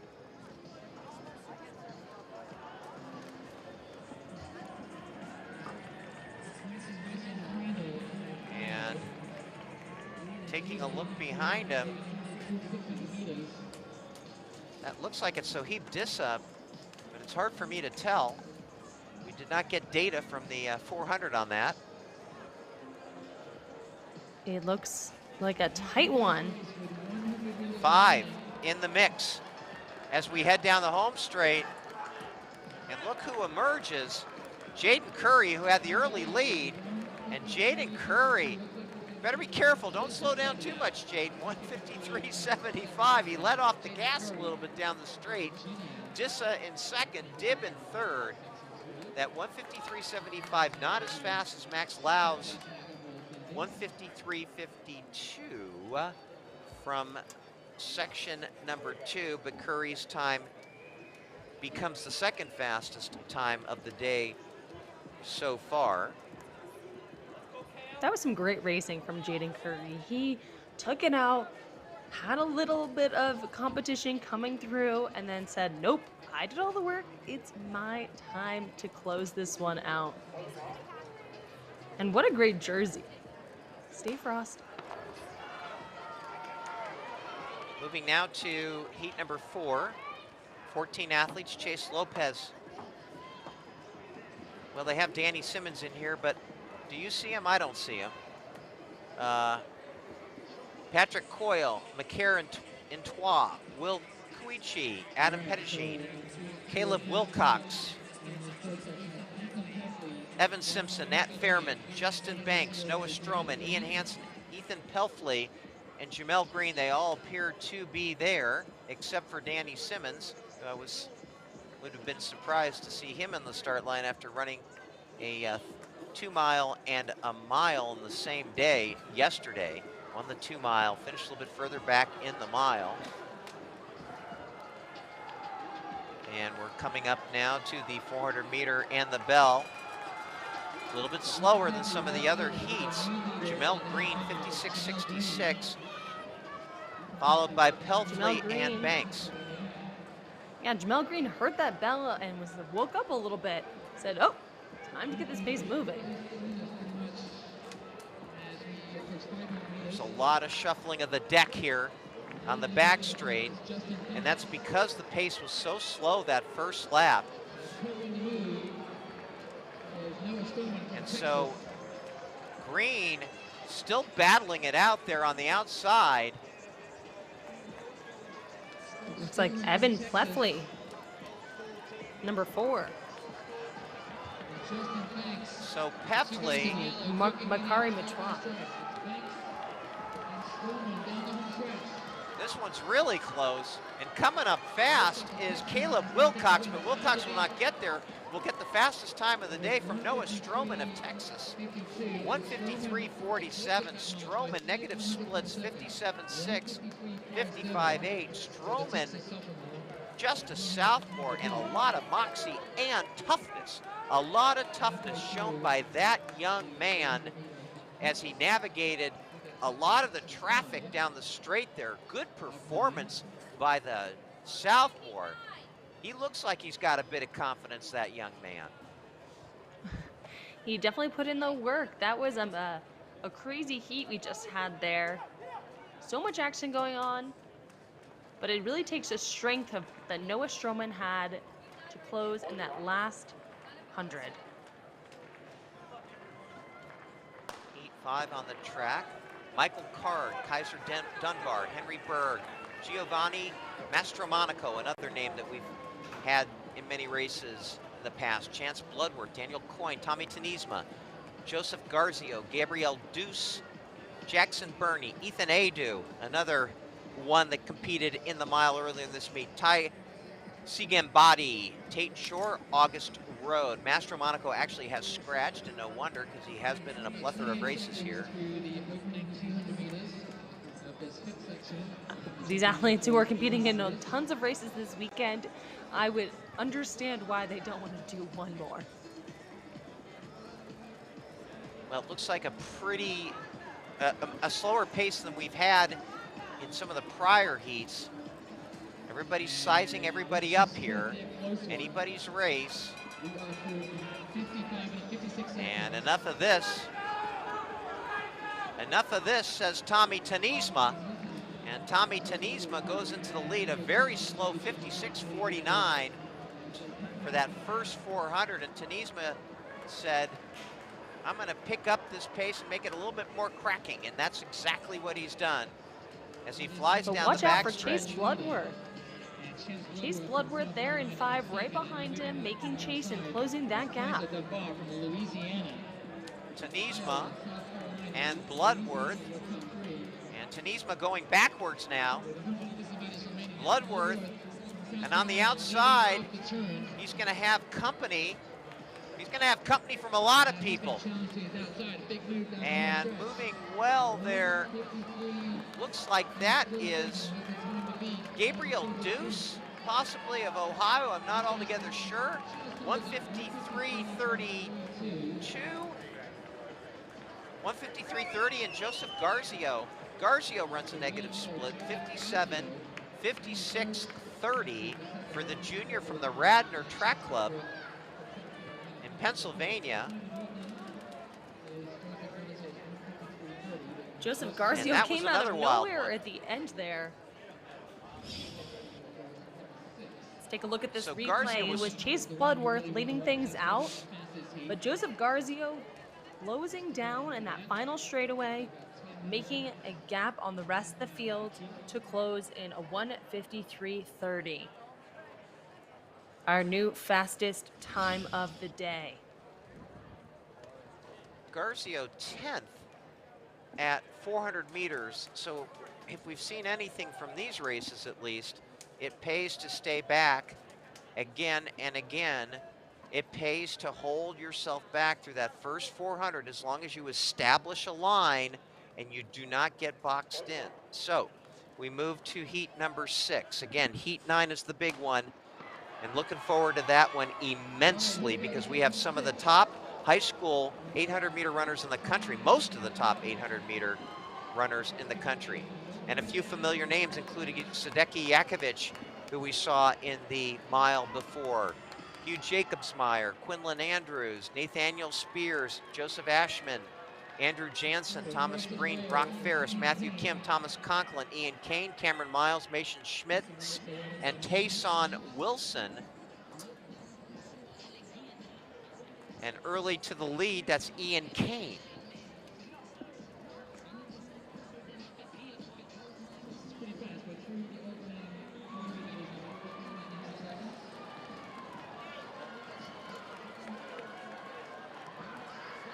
And we'll see now where they're going to pass 400 meters, and a big move being made by Yakovich. Yakovich taking things out at the bell. There's a jolt of energy that goes through these athletes' bodies when they hear that bell, and Yakovich opened things up. We've seen this play out in a couple of different races. Can the rest of the field bridge that gap, or is it going to be all Yakovich? So Yakovich has 200 to go, trying to extricate himself from the rest of the group there. Matthew Kim from Indiana. Matthew Kim really making a big move now. Kim was well back at 400 meters, and he flies by, but this one's not over yet. Kim's going to try to hold off the pursuit of what looks to be Thomas Breen. Can Kim hold on? Boy, Kim has really got a tremendous close for Matthew Kim. One might have thought that he had made his move too early, but au contraire, 152.18, 55.90, 56.28. And once again, if you held back through the first 400, you were rewarded. And Matthew Kim wins it and produces the fastest time of the day. And Matthew Kim has had such a strong meet. I remember seeing him yesterday as well, coming through and taking this section in 1:52.18. Take a look at this replay. Matthew Kim fighting towards the finish, going to the arm carriage, driving through, opening up his stride completely to take the win in section 6. Well, interestingly enough, we have a few name brands in this section if they all show up. And that is in the form of Cameron Todd and Clay Shively. And if they are there, this should be quite interesting.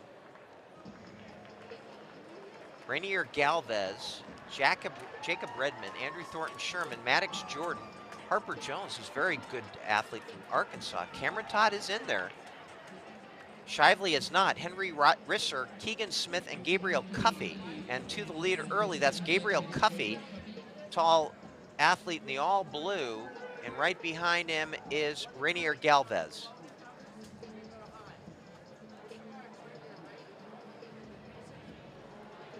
And Cuffey's going.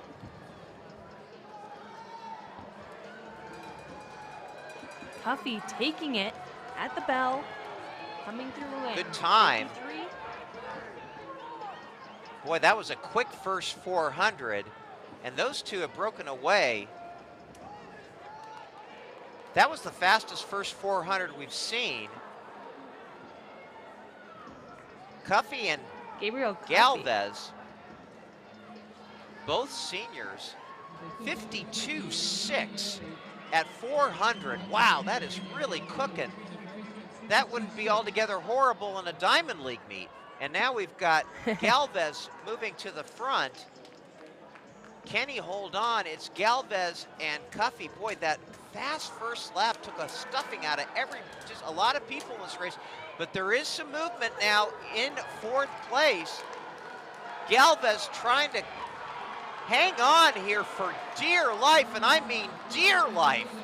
And Galvez makes it. Wow, 1:49.37. So despite that ridiculously fast first lap, Rainier Galvez, 1:49.37, gets the fastest time of the day with Cuffey in second at 1:49.70. And look at that camaraderie from Galvez and Cuffey. Galvez slipping under 150 at the 1:49.37. The senior, excited to see what he can do at the next level.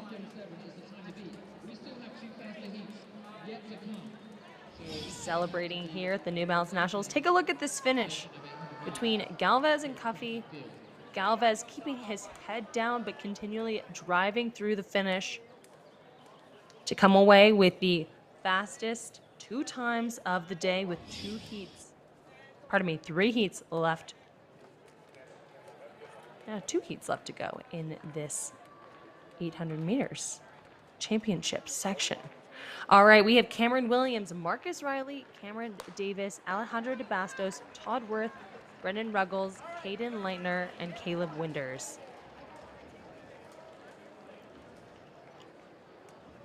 As we progress through these heats, we continually see the first 400 to be very quick.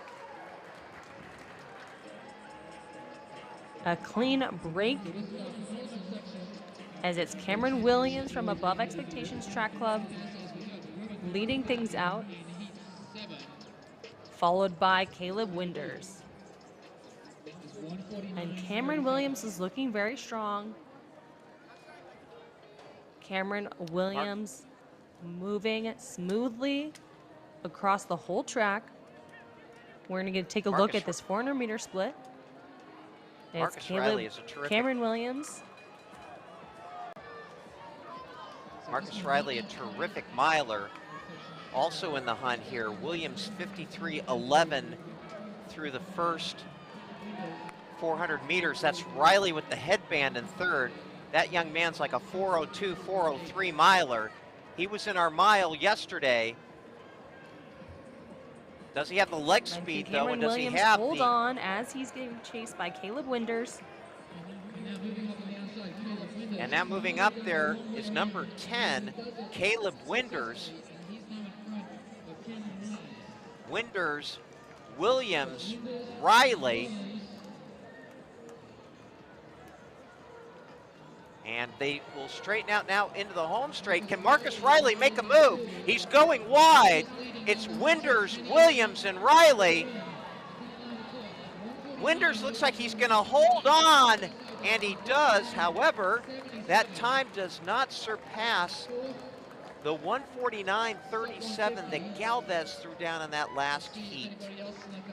Dana. Caleb Winders, that was an impressive move.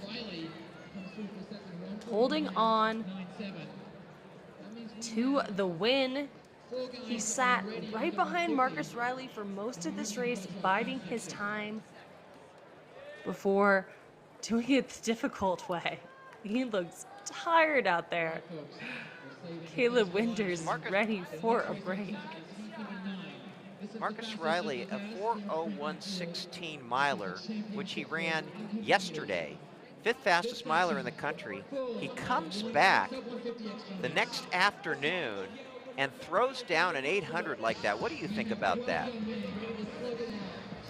Some of these athletes, they just have, careful there. They have a lot of experience and are ready to continue race as we lead into this championship section. All right, Trey Sato from Illinois, the senior. Next up, Noe Kemper moved to 3rd on the all-time steeplechase list last night. 149.62 was his best. Number 9 in the U.S. and the U.S.'s top steeplechaser. Joseph Enser from the Running Lions, the senior. Coming up next, the man who almost took down Drew Griffiths in that seminal mile last night. His best, 150.06. He ran a sub-4 last night and taking 2nd, Zachary Hillhouse. Next up, Noah Nielsen, the senior from Utah. And from the great state of Texas, Aiden Lathrop.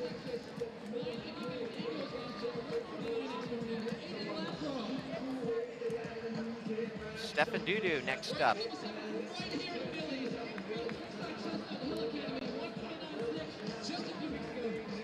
And the nation's top sophomore, Cole Boone from Virginia, 149.85 this year, number 8 on the U.S. list. And again, the number 1 sophomore. Brendan Herger from 6 miles, run 149.44 this year, number 7 on the U.S. list. The junior, Ethan Walther, number 4 on the U.S. list at 149.02. And now from the great north of Canada and Ontario, the young man, age 17, 2-time NACAC under 18 champ, 148.61, run just 12 days ago, Robin Lefevre. And Patrick Hilby, this is the man, 147.92, the number 2 runner in the U.S. He was 2nd Wednesday in a meet in Seattle when he ran that 147.92. This is the championship boys 800, and what a championship it absolutely promises to be. I can't wait for this race. It is going to be a hot one out here. The real question is, are we going to see a tactical performance, or is someone going to say, hey, I want to throw down a fast time tonight? The 800, there's not a lot of time for tactics, so I anticipate we're going to see these athletes getting it after it from the gun. Okay, 83 degrees out there right now, very little wind, pretty close to ideal conditions here for these athletes. And to your point, and I think a very good one, Dana, what kind of pace are we going to see? A lot of these guys have faced each other in postseason competition. A lot of these guys have been around the scene for quite some time. They have had other races either earlier this week in other locations or here in Philadelphia. So we're going to see what that has taken out of them. And it'll be very interesting to see how this unfolds. Again, the favorites probably should be Hilby and Lefevre, excuse me. Kemper's going to have a tough time after running that steeple last night. where he moved to third on the all-time U.S. high school list, but nevertheless, he's a 149.800 guy. And favorites are thrown out the window here at the New Balance Nationals. We've seen some upsets, we've seen some fire. It's all about the racing today. Hilby's gone out to take control of this race. He certainly does want to throw down a fast time. Doesn't want to leave anything to chance. And Hilby ran 147.92 on Wednesday. Looking very comfortable here. Has no qualms about taking this pace out. And he's passing. And actually now it's Brendan Berger that just passed Hilby, 53.96, so it's a little slow. Berger and Ben Marks from Maryland, and they've gapped Stefan Dudu and Hilby, who probably having heavy legs from that race Wednesday. But boy, oh boy, Herger and Marks flying down the back straight. Herber and Marks looking so strong coming into this final 200. It is man on man right here. Steven, we're going to be driving towards the line. Look at that arm action there by Ben Marks. He is really driving. This is a pretty big upset. Marks and Herger, the junior from Maryland, Ben Marks, hoping to hold on here. Really driving with those arms. And wow, that was actually Hilby. I'm sorry, Hilby, 147.55. Totally missed that one. That was Hilby there at the end, 147.55. And Hilby gets a lifetime best. My apologies to him. I thought it was Marks. Hilby, 147.55, the fastest time in the U.S. this year. And a really great race coming on the back of that 147.92 that he ran earlier in the week. Herger, 148.08, a monster PR by over a second. And ironically, from heat And number taking a look 7, at the replay Rainier right here. Galvez, from heat It number is 7, Hilby. Rainier Galvez will get on the podium, finishing third overall. And it was all Hilby in the replay, looking at that beautiful stride, coming in as the favorite, leaving as U.S. #1 in 147.55. What a great shot there here at Franklin Field. Fighting against Herger to the line, both coming away with some fast times. Patrick Hilby, the senior from Illinois, soaking it in his new U.S. #1. He's all smiles here at sunny Franklin Field. So Patrick Hilby moves to equals 6 on the all-time U.S. list with that 147.55. The person that he joins at equals 6 on the all-time list is one Donovan Brazier, the 2019 world champion in Doha, the NCAA collegiate record holder, and that's good company. The only people that have ever run faster than this young man on a high school level, Michael Granville, Cade Flatt, Will Sumner, George Kirsch, and Pete Richardson. And before 2000 were the Granville, Kirsch, and Richardson marks. So in post-2000, only Flatt and Sumner have run faster than what we saw there from Patrick Hilby.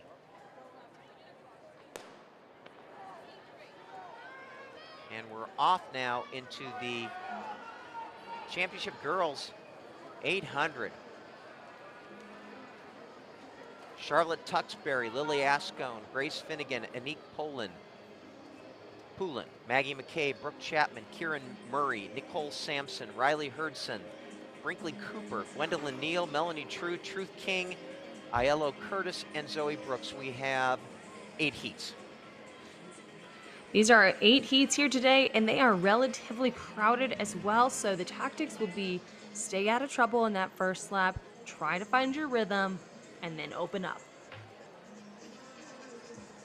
Meet record is 2:04.59 by Sophia Goriaran, who ran for Harvard, of course, this past year as a freshman. Sadie Engelhardt, shock, has the fastest time in the country this year among high schoolers, 2:03.48. In that last heat, we do have the number 3, the number 4, the number 7, and the number 8 fastest high schoolers in the country.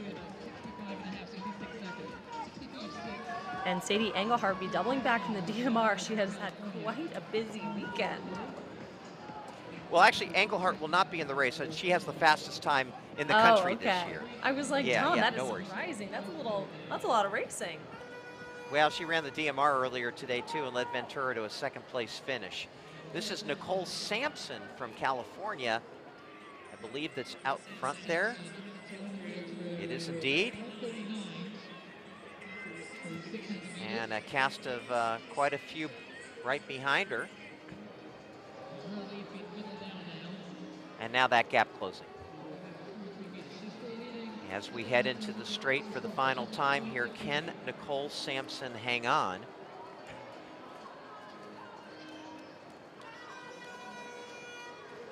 Brooke Chapman moving up. And also coming up very close with a great second lap was Anique Poulin. Maggie McCabe, the winner. Poulin in second. Riley Hertzen in third. I am having a difficult time reading some of these numbers on the athletes today. Sometimes it's a little hard to see them when we have the bird's eye view, but that's what we can just see all the great moves happening. And you can see in the pink, it was Maggie McCabe on the outside, fighting and driving towards the line with so much competition right behind her. Maggie McCabe, the junior, closing quickly to finish the race in 2:12.69. As we get a nice shot, this clear camera on Maggie McCabe. She's probably saying, hey, I'm tired. Get that camera out of my face. That's what I probably would say. Okay. No, so but we she's are just ready excited to as we go. head into this second heat.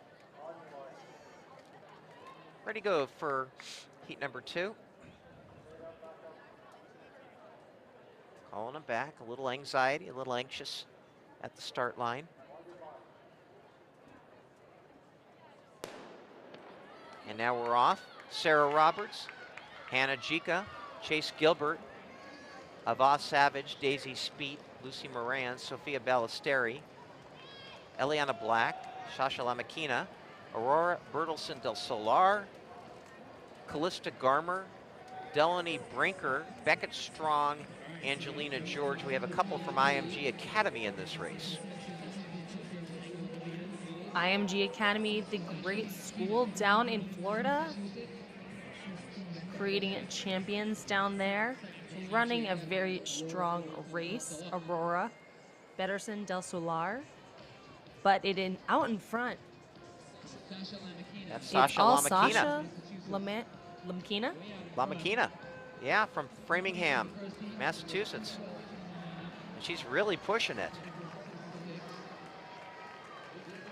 So Lamakina is going to go through the first 400 really quick here. Lamakina's a sophomore. 103.2. That's really hoofing it for the first 400. Sasha Lamakina has made this race her own, didn't want to mess with any of the crowds, but let's keep an eye on those making chase.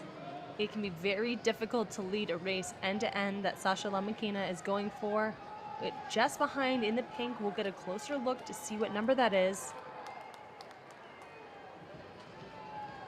200 to go for Lamakina. And yes, they are starting to catch up. It looks like Lucy Moran right behind, the senior from Brantford Track in the pink.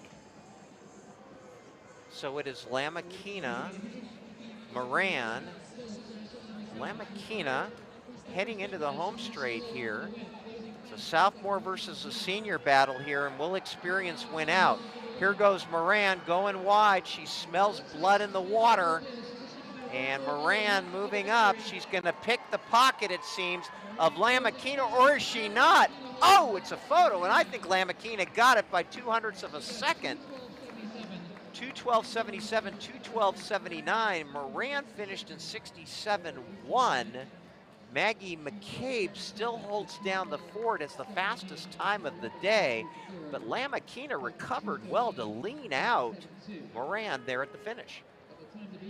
Lamakina did that the hard way. She let it out, and it was the competition between her and Lucy Moran. Lucy Moran was closing quite hard, but take a look at this finish where Sasha Lamakina held her own, and as we know in track and field, it is measured by your chest, so whoever's chest crosses over that finish line first. It was Lamakina by just 0.02 of a second. And a good lesson for all runners. You always want to lean at the finish because you never know if there's somebody beside you, unless you've got a scoreboard up there, that you can see where everybody is. So Hannah Phillips, Isabella Rodriguez, Macy Schreiner, Ava Pinocchio, Shannon Kelly, Krista Saletti, Sophia Day, Lieve Sherry, Elizabeth Williamson, Sophia Thompson, Addison Vellacoop, the sophomore from Guilderland Track Club, another veteran of a lot of these championship type races, Grace Lavelle, and Morella Vermani, who I don't know how many races Morella Vermani has run this week, but it's quite a few. That's our field here for the current heat. 2:12.69 is the time to beat. And Sophia Thompson, Union Catholic. What a deep team of Union Catholic. In every event. Coming up to 400 meters. It's a pretty honest pace there.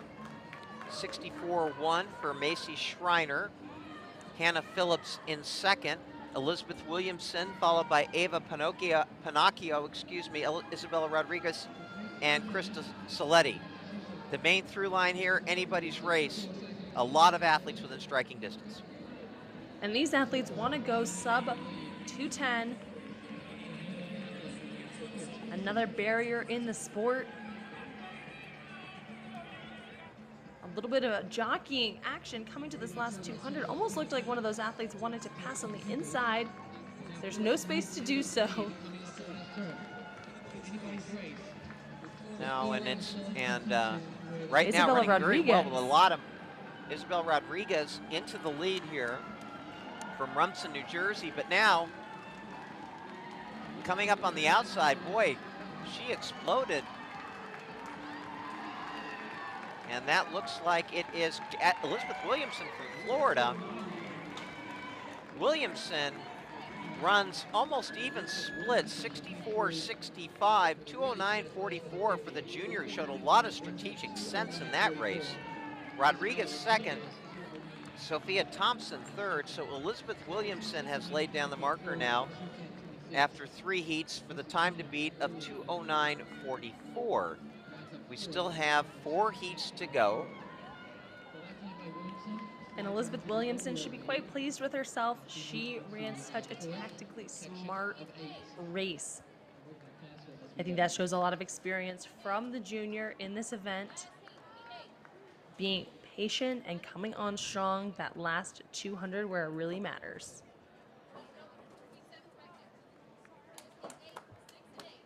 Okay, and on the track now, we've got heat number 4. Lucy McLean, Reagan Moore, Esme Daplin, Emma Stephenson, Ella Cohen, Annika Swain, Grace Bolin, Psalm Jones, Sydney Nolan, Emma Zawatoski, Jane Kratz, Sydney Stevenson, Tess Sherry, and Carolina Earhart. Tess Sherry, another veteran, outstanding runner. This is an under distance for her. Good training. Even though it is a championship level competition. And Grace Boylan looking very strong out front in the purple shorts.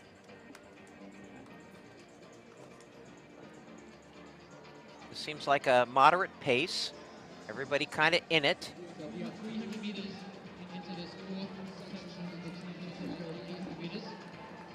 A lot of young ladies now running out 3 lanes wide, so we know it's a little bit slow. It's not that slow with the split though. It was not. Sydney Stevenson, 103.4. And she's taken off like a thunderbolt there. Sydney Nolan behind. Grace Boland, who was the early leader. Tess Sherry now getting herself into the picture, as well as Annika Swan. We're setting ourselves Stevenson, up the for a junior. strong negative split. Driving down this backstretch, you can see this pace injection absolutely driving through all of the athletes. Stevenson really driving with her arms there. And Sydney Nolan running right behind, but watch out.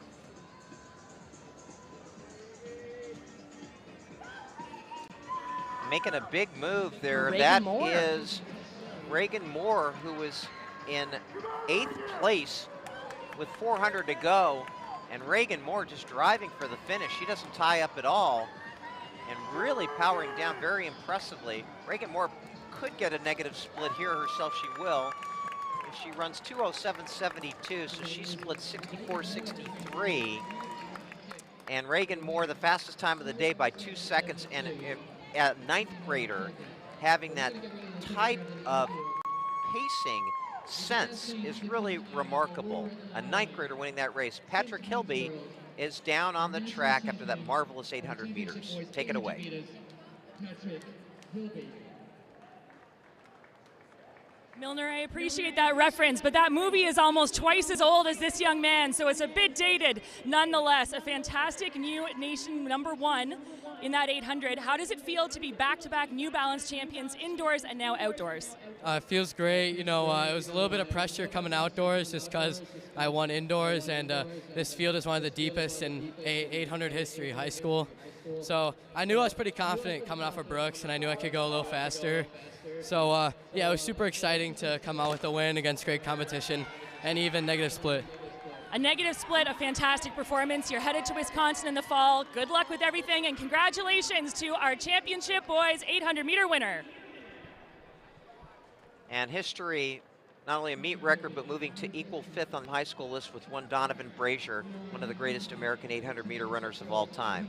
And so now we move forward in the championship sections of the 800. We're in heat number 5. Not surprisingly, Justine Prezano scratched after setting a national outdoor record in the distance medley relay, but we still have Amber Wimbish, Amy Weibrecht, Abigail Sadler, Charlotte O'Meara, Abigail Hennessy, Grace Kowalski, Reese Reynolds-Malone, Katie Payne, Maddie Miller, Alicia Hart, who we saw win her section of the mile last night from Kinetic, aka Saratoga Springs, and Caitlin Kleisch. Coming up now to 400 meters, and it looks like Amber Wimbish is the one that is in front, 104.87. So they're going to have to hoof it and run major negative splits in order to have the fastest time of the day and unseat Reagan Moore. Ran just a brilliant strategic race in that last race. And Amber Wimbish is doing a great job of holding off Amy Weibrecht right now. She is moving swiftly around this backstretch, but Amy Weibrecht is just waiting and biding her time before making this pass into the final 200 meters. Okay, Wimbish still looks pretty good. Wimbish looks very smooth, but it's a 3-woman race now. And on the green, in the green, excuse me, I think that's Payne making the outside. It is Abigail Sadler from Wisconsin. So as Patrick Hilby who is headed to Wisconsin, was interviewed, we got Abigail Sadler from Wisconsin who's going to win this race. And Sadler running a really savvy race in the second half. She runs negative splits, 2:08.86, 65.63. Weibrecht gets second, Hennessy third, but the young 9th grader, Reagan Moore, will see another day as on top of the leaderboard here as we move to heat number 6. And Abigail Sadler knows how to win races. That is what we've seen throughout this meet. She's a very patient athlete, knows when to go. Hearing some fun chants from her fans in the crowd. And take a look at this finish between Sadler, Weibrecht, and Hennessy. Sadler goes across and drives towards the finish, heading into heat 6. Okay, so Peyton Hollis is supposed to be in this heat. Peyton Hollis a couple years ago was a 2:06.42 800-meter runner. And she's a part of that Union Catholic team that broke the 4x800 meter high school record here a couple of nights ago. So let's see if indeed, as they straighten out, how we're doing here. And leading there indeed is Peyton Hollis, who already has one national record under her belt, trying to recapture that form from a couple years ago when she was a 2:06 half miler. Looking good. All these athletes actually in the front there. Those front four really look strong. And Peyton Hollis, so much experience racing with her Union Catholic teammates, leading out King. Jemiah King of Union Catholic, Peyton Hollis of Union Catholic, 1-2 at the moment. They've done this so many times in practice. You know, it feels very comfortable to be racing with your teammates, but they need to be aware of the rest of the pack that is closing down hard on them. Peyton Hollis and Jemiah King running step by step together into this last 200 meters. King, a sophomore, now takes over for her senior teammate Hollis. A lot of movement in the back. This one is far from being over. King looking at that finish line out of the corner of her eye. Also running well is Leonie Griffin. And then on the outside, a little bit of bumping. That looks like Lena Friedman. Lena Friedman coming from nowhere. She was last at 400. Or I thought that was Lena Friedman, but maybe I am incorrect on that. Layla Jordan. That was Layla Jordan. 2:07.85. So Layla Jordan, the junior, runs 62.65, holds off Jemiah King, but Reagan Moore from the fourth heat, still the fastest time, 2:07.72. Now, as we move, of course, to that final section where we have the real studs, that will go down, but that ninth grader, that's a memorable performance, not only in the time that she ran, but how smart she ran it, virtually even splits. And we move now to heat number 7. Claire Stiegel, Gwen Hamilton, Elise Wilms, Emery Ross. We've got a call back here. Catherine Bolke is listed here. She won the steeple last night. I doubt whether she's in this, but if she is, that would be interesting. Of course, Noe Kemper, who won the steeple last night, also came back and ran the 800. You know, if you're already in Philadelphia, you're already at Franklin Field, why not throw another race in? Charlotte Bell, who was also supposed to be in this, she was a part of that national record-setting DMR a couple of hours ago. She has also withdrawn. So we have a field of 11. What's going on down there? She's trying to pull out the card, the right card. It's a red card. Is it a red card? It is a red card. It's quite unusual in 800, but don't see anyone being thrown out. I don't either. That was bizarre.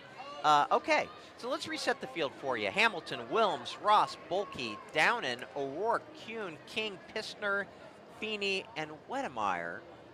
I am really fascinated to see how Bolke runs. She's there in the middle, literally in the middle of the field as they go down the back straight. And Kylie King slotting herself in that green behind Hamilton, who's leading things out. So Hamilton, Kylie King with some beautiful form. And Feeney, all there in the front. Bolke doing a pretty good job hanging in there in 6th. We come up now to 400 meters, a real large pack. Coming up to the bell. This is a very fast opening split. We're going to be around 61 seconds. It is. It's a pretty swift pace. Gwen Hamilton 60.8, Feeney 60.8, Kylie King, Emery Ross, Wilms, Downen, O'Rourke following. We're going to see a fast time with that split. That is, just around 202, 203 pace, high 60. And it's anyone's race at this point. It is indeed. And that's not been the case in a lot of these races today. Hamilton was in the front there for a hot minute, but now it is Alexandra O'Rourke from New York, who was 7th through 400 meters, and O'Rourke is really moving. So they head into the straight. Alexandra O'Rourke just kind of driving as fast as she possibly can go here. Trying to hold off. O'Rourke, oh, she's going to get past at the line, it would appear. And she has indeed by Elise Wilms, 2:04.92. Wow. 63.5 over the closer. meet record. For Elise Wilms, that moves her into 4th on the national high school list this year. And this is not even in our fast section. Wow, a stunning performance by Elise Wilms. 2:07.37 coming into this race. She gets a PR by 3 seconds in that race. Congratulations to her. And she is ecstatic, as she should be. What a huge PR. That race was set up perfectly. The best 800s are where you had that fast first lap. She looks surprised at this point, Tom. I'd be surprised too if I just cranked out a 3-second PR. And she ran so smart down the straight there. She really showed a lot of real guts, just grinding it down the straight. And listen, and that's her parents there, Wilms's parents, and they have a lot to be proud of. But O'Rourke ran a great race too, just 6 100s back. O'Rourke and Wilms, both juniors. And now we're introducing our group of contestants here in the championship 800. Faith Murphy, the first one out. Next, here is one of the great talents in U.S. middle distance running. Paige Shepard, the 9th grader from Union Catholic, anchored the 4x800 national record setters with a 2:05.53. She anchored the 8:34.20 second place 4x-mile finishers with a 4:53.31. She is somebody that's going to be next level for sure. Ellie Barada from Indiana and Allison DeLisi, Wednesday in Seattle, moved to 8th on the U.S. list at 2:05.82. Next up, Clemmy Lilly from Rumson Fairhaven Dogs, Rumson, New Jersey. Malaya Kupchenko from New York will be the next one out. Oluwatosin Owoleye, number 7 in the U.S. from Georgia, just a junior, 2:05.55 so far in this season. Nikki Southerland from Indiana, she's 4th on the U.S. list at 2:05.14.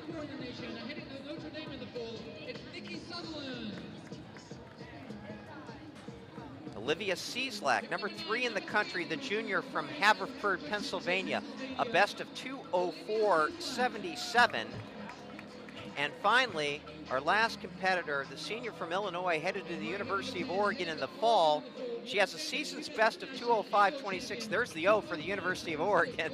2:03.85 lifetime best. She won the New Balance indoors in 24 and 23, did Allie Ince. And she was 2nd in the USATF Under-20 Championships last year in 2023. Has not produced a real fast time this year yet. 2:05.26, lifetime best 2:03.85. Let's not forget, these girls are going to have to run fast because 2:04.92 turned in by Elise Wilms in that last race is a marker. So no dilly-dallying here at all in the first 400, I would imagine. Dana. I am on the edge of my seat for this race. I just can't believe how fast we went in section 7. It's just every year these high schoolers are getting faster and faster, and we're going to see how fast they take it out today as we get called back. a little So, Dana, movement on the line. a lot of intrigue in this race. Paige Shepard hasn't run a lot of races to this point this year, but she ran those 2 quick ones as a part of the Union Catholic relay teams. You have a veteran like Allie Ince headed off to Oregon, somebody that was a runner-up at the USA TF Under 20 Championships last year. The strategic element of this race is going to be very, very interesting.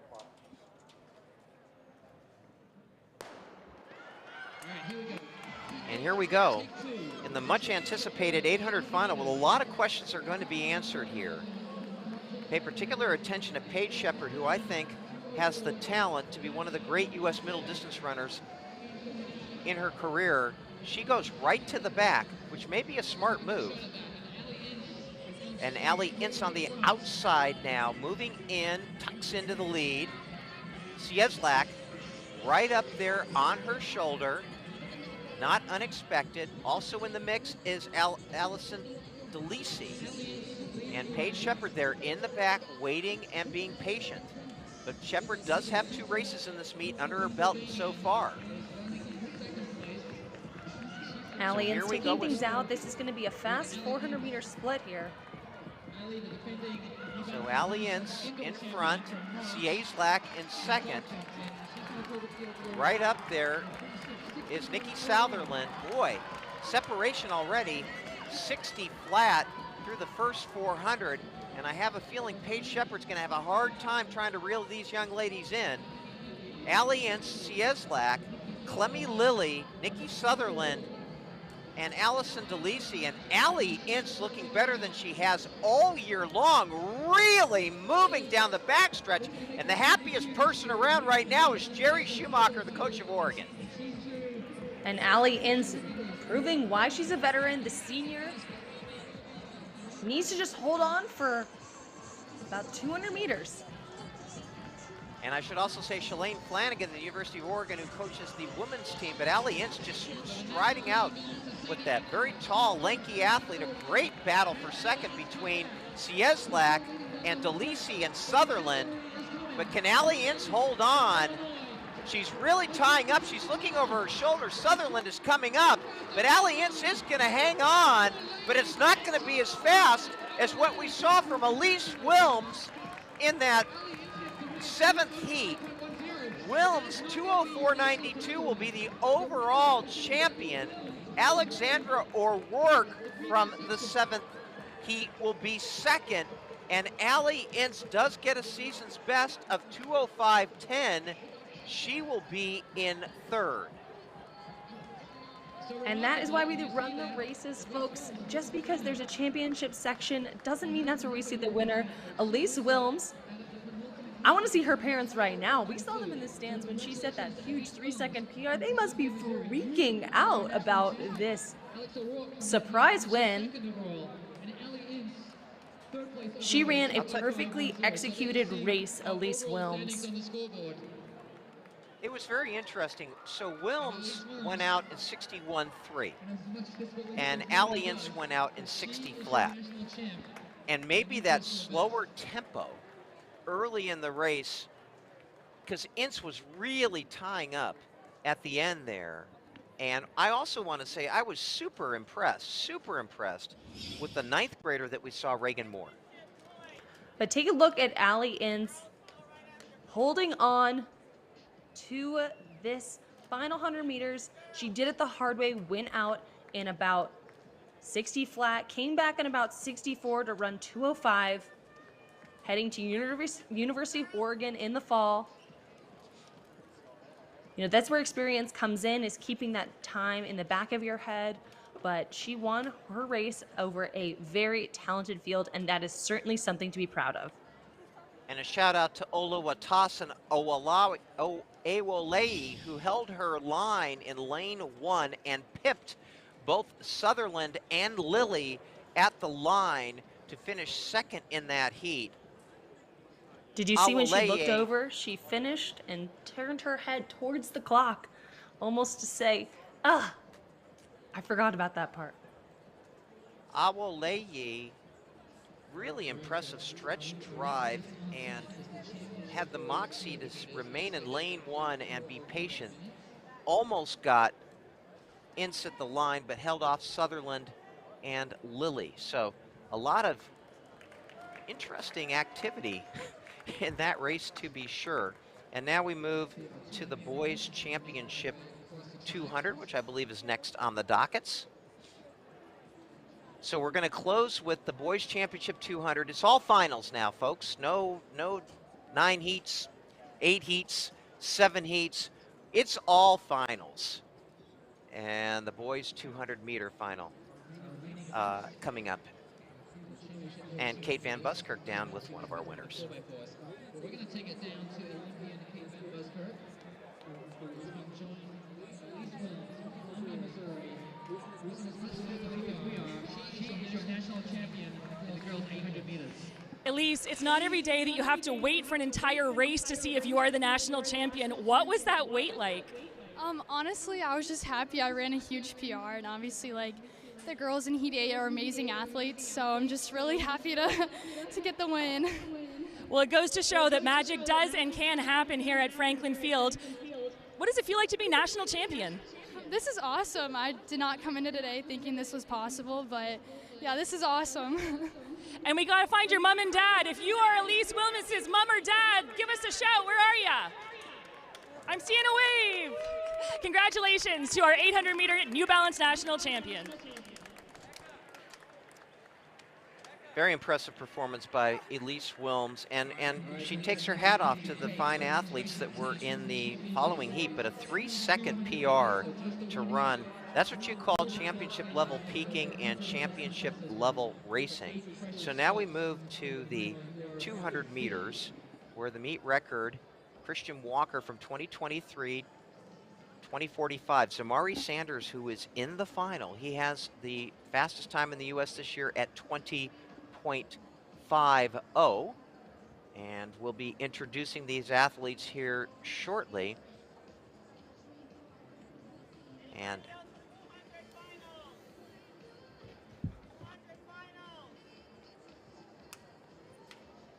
Sanders has been so impressive, by the way. Ran 21.18 in the qualifying, but he was first in the 100 meters, where he ran 10.27. And again, this kid, just a sophomore from American Heritage High School in Florida, the first place finisher in the Florida 3A 200 and in the 4x1. And that 100 meters and the heats of the 200 really showed his class. And here are the athletes out on the track. Not getting the big intros like some of the other finalists. And in lane 9, the closest to us, that is Marlon Newsom from Ellicott City Track Club. And I think there is Newsom running in that lane number 9.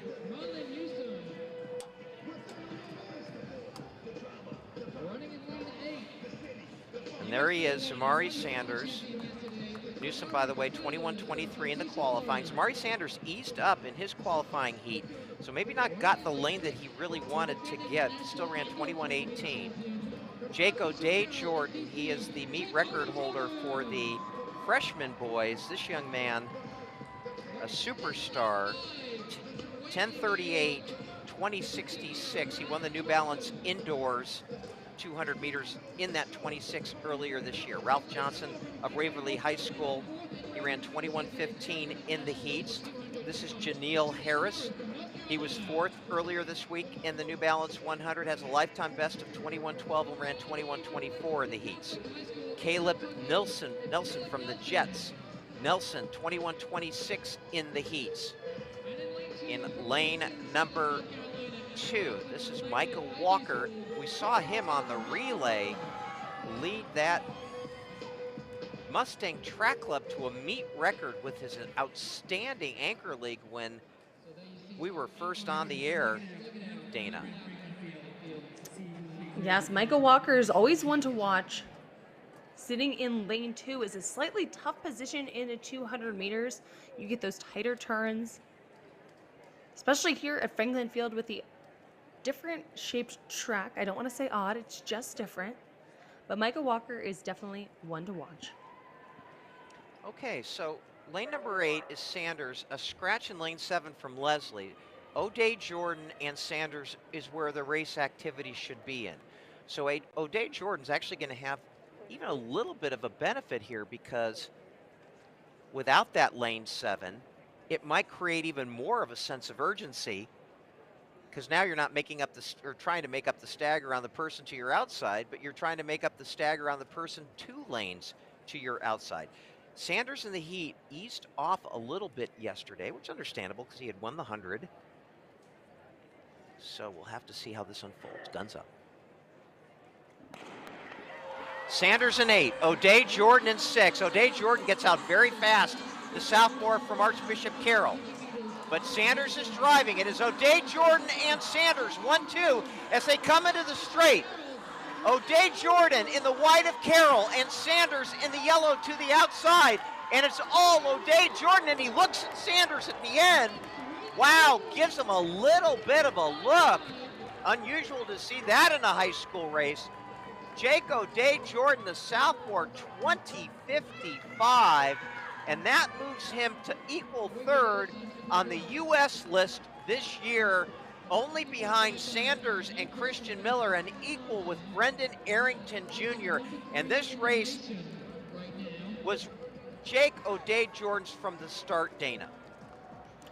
Jake O'Day Jordan, he came through with such a confidence, as you've seen.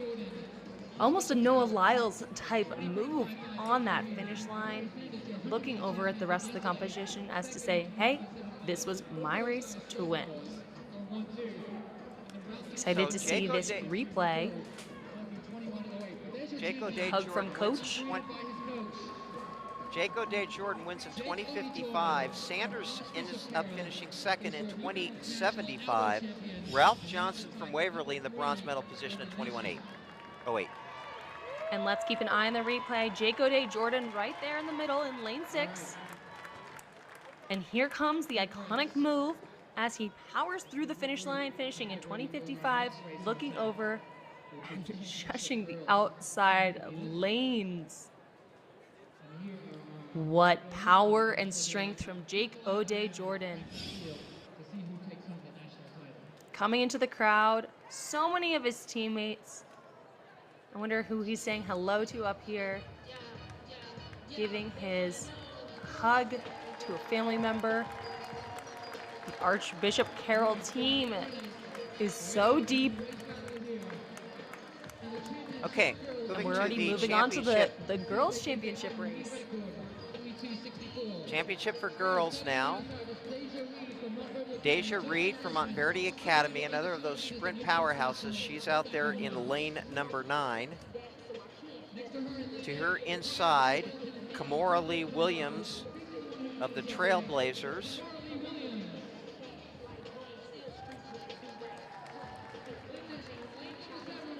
Adeja Hodge, so this is your co-favorite, although Adeja Hodge has really been taking a back seat to the woman on her inside, Lisa Ray, who has really been the sprint star of these games, to be sure. And maybe the greatest athlete to ever come out of Rhode Island, and yet just a sophomore, Lisa Ray, who has absolutely turned this meet on its ear with her performances. 2 meet records in the 100, 11:29, 11:26. And this young lady just on a mission at this meet. Skylar Franklin to her inside. And then Anaya Kitt, the senior from IMG Academy. She ran in the 4x1 earlier today.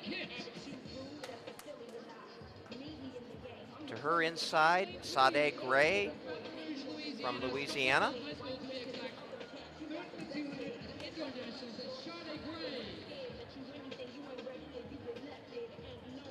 And on the very inside, Sophie Rambo. Rambo running 23.78 in the heats, Gray 23.76 in the heats. But this race has really boiled down to 2 people, Lisa Ray and Adeja Hodge. Now, Adeja Hodge in the New Balance Indoors last year, 2023, ran the 2nd fastest time ever for a high schooler, 22:33. She has not matched that kind of quality this year. Her personal best all date from last year. Meanwhile, Lisa Ray has been the outstanding sprinter in the high school ranks in the country this year. Just a sophomore with Mia Brahe-Pedersen injured. We thought Adeja Hodge would step into that void, but it's definitely Lisa Ray. And do not count out another sophomore, Skylar Franklin, to her inside in lane 5. So keep your eye on Franklin in 5, Ray in 6, and Hodge in 7.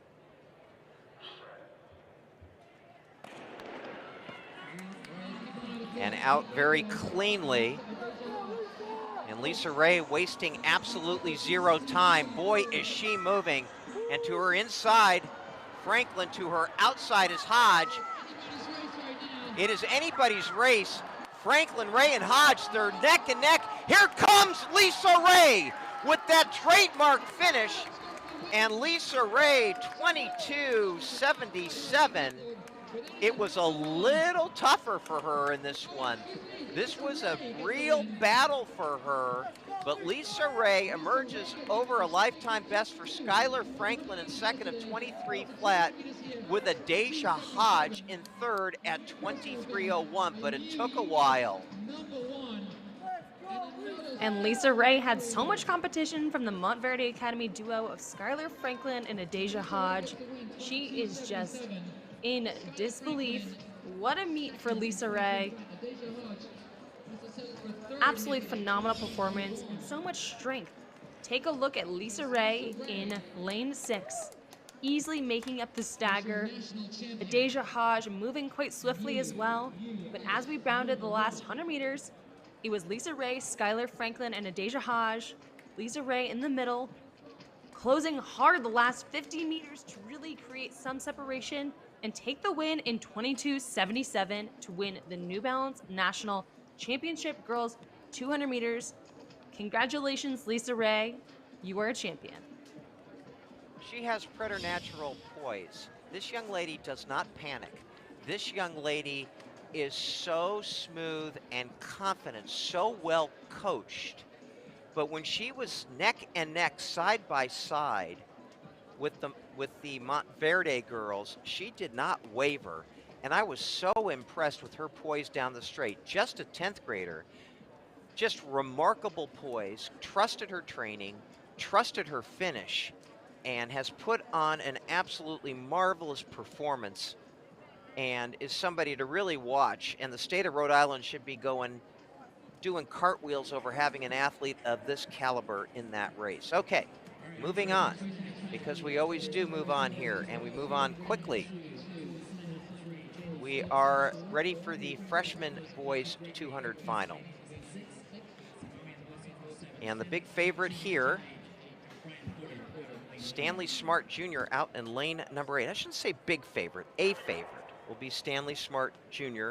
in the lane number 8.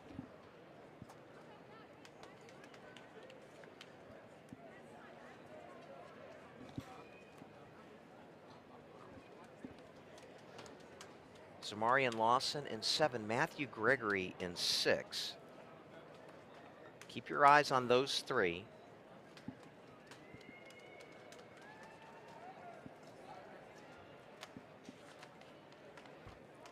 They saw their counterparts just run this race. Now it's the freshman boys' turn. And in lane number 8, that's Stanley Smart Jr. is no one's surprise. The freshman coming up now is Matthew Gregory from Pennsylvania. He's in the all red in the middle of the track. It's Gregory and Smart. This could be a photo. It's going to be Gregory in 21:71. Matthew Gregory had the fastest qualifying time in 21:67, but had a tough time in the 100 yesterday, getting himself unwound. He was only 4th in the 100 yesterday, but gets a win under his belt. Here's Amarian Lawson 2nd.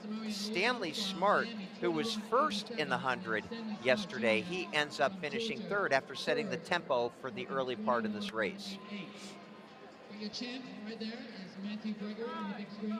Matthew Gregory winning the freshman boys 200, looking quite experienced. I'm sure he's ready to step up to the next level. And it was in the red, lane 6, Matthew Gregory, creating distance between the rest of the facts, Marion Lawson and Stanley Smart Jr., finishing in 21:71. And a nice look here. It almost looks like he's in the incorrect lane. You are correct. He was supposed to be in lane 6 and was running in Corey Brown's lane 5. So I wonder if he'll they'll have to there'll sort be a that one out. review on that. So we now move to the girls freshman 200.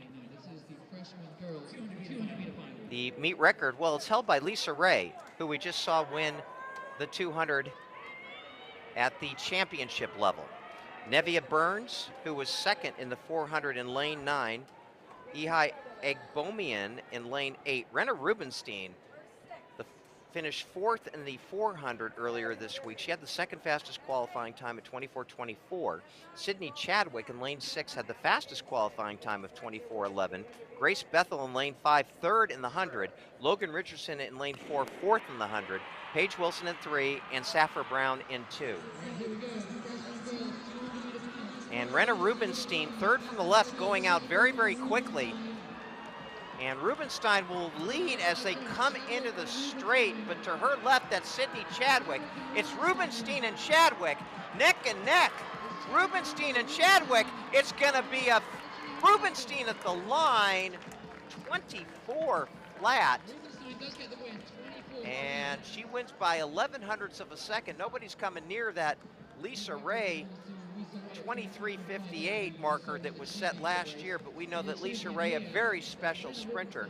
So Renna Rubenstein adds the 200 title to the 4th place finish she got earlier. Sydney Chadwick, the fastest qualifier, duplicates her qualifying mark of 24:11 in 2nd.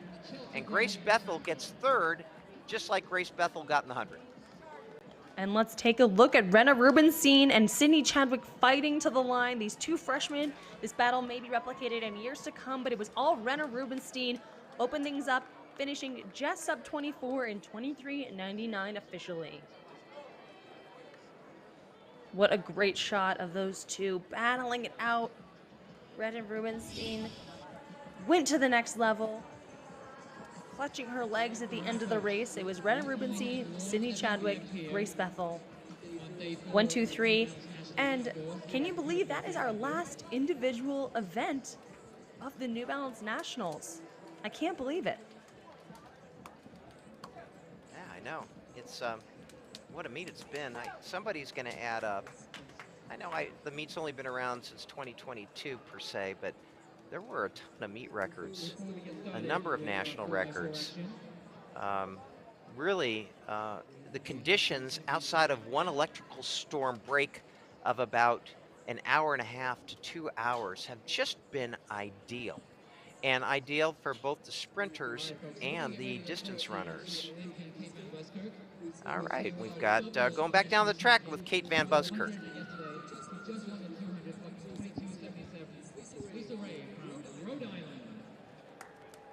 All right, Ms. Ray, yesterday I had the pleasure of interviewing you as the winner of the 100, and I asked you if you were going to get it done with the double. You said you thought so. It has just been confirmed. Double New Balance champion in the 100 and the 200. Congratulations. Thank you. Thank you so much.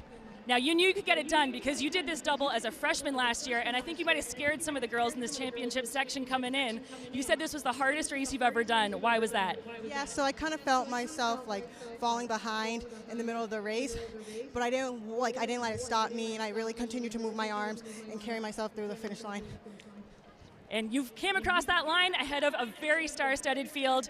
You can get a little bit of well-deserved rest now. Congratulations, 100 and 200 national champion, Lisa Ray. She's a national treasure, in my opinion. The fact that she can come out of a non-sprint powerhouse state like Rhode Island, but also, there was a good question by Kate. Lisa Ray was challenged, something that she's not accustomed to being, and she maintained her poise and composure, which is hard to do when you've been winning all the time. You're a sophomore, and you got two excellent sprinters on either side of you, and yet she held her form, did not fall apart at all there, and actually did a great job of decelerating less than either of the Montverde athletes. So we've got 10 heats in the boys 4x4, the meet record 3:14.90 by the North Track Club last year. And we love the 4x4s. We love the fact that the meet ends with the 4x4s. And in this first section, we've got Albany, Milton, Cadets, West Orange, Greenway, Parsippany Hills.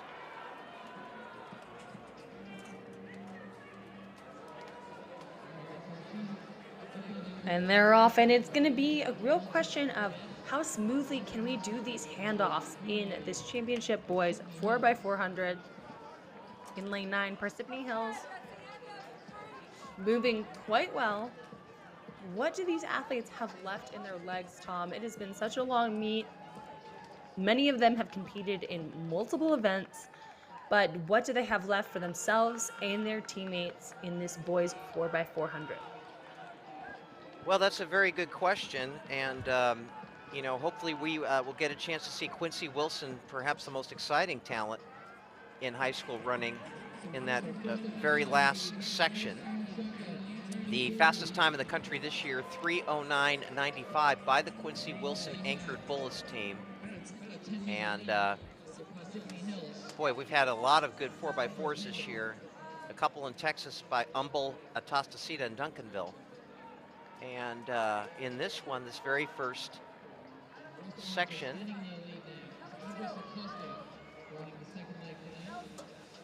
looks like West Orange TC moving things quickly.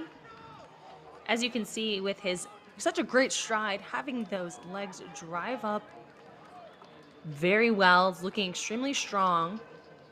That is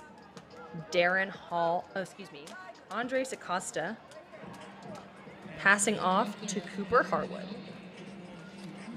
okay, so 3-turn stagger, of course, in these 4x4s, and as we saw in the World Relays, you have to know the rules about where you can place yourself on the line, which champion Allison had a hard time in the World Relays with. There's not going to be any sort of problem with the handoff here for West Orange. They are just exploding.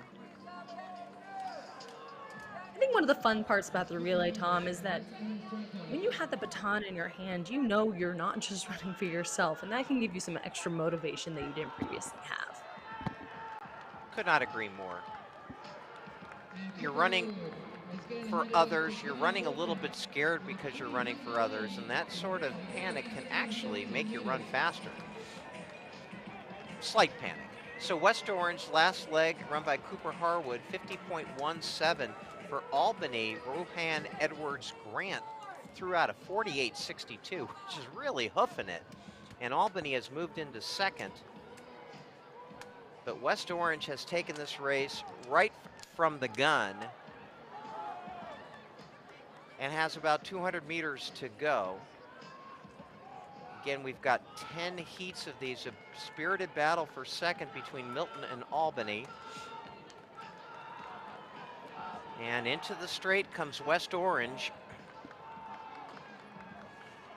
Gideon Griffin on the anchor, and a great battle for second. 3:16.81. Griffin runs a 48.25. Wow. Man, the conditions must be good out there. Dana? I mean, it looks like it's not as sunny as it was before, potentially a little overcast. Those flags, if you keep up, they're just waving ever so slightly. West Orange TC is so excited here. This is something that they can take throughout the whole summer and say, hey, I bet that's a personal best for that team as well, the way that they're celebrating. 48.25 anchor. So impressive. Don't have a long trip home. West Orange, New Jersey. I think Tom, the other fun thing about the 4x4 is that it's contested at every single meet. that these athletes are running. So they have so much experience doing this event, and they have so much experience doing it on tired legs. Yeah, that's very true. Very true. So 84 degrees, it is cloudy, ideal running for 4x4. You can see the flags at the top of the stadium are barely wavering. So you couldn't ask for better conditions as we move to heat number 2. Crozet Crew, Angel Flight, PCTI, Needham, Hackensack, Parkland, Chargers, and Motor City. But that 3:16.81, that may take a couple of races to knock off its perch, because that is an awfully good time for the very first section of this.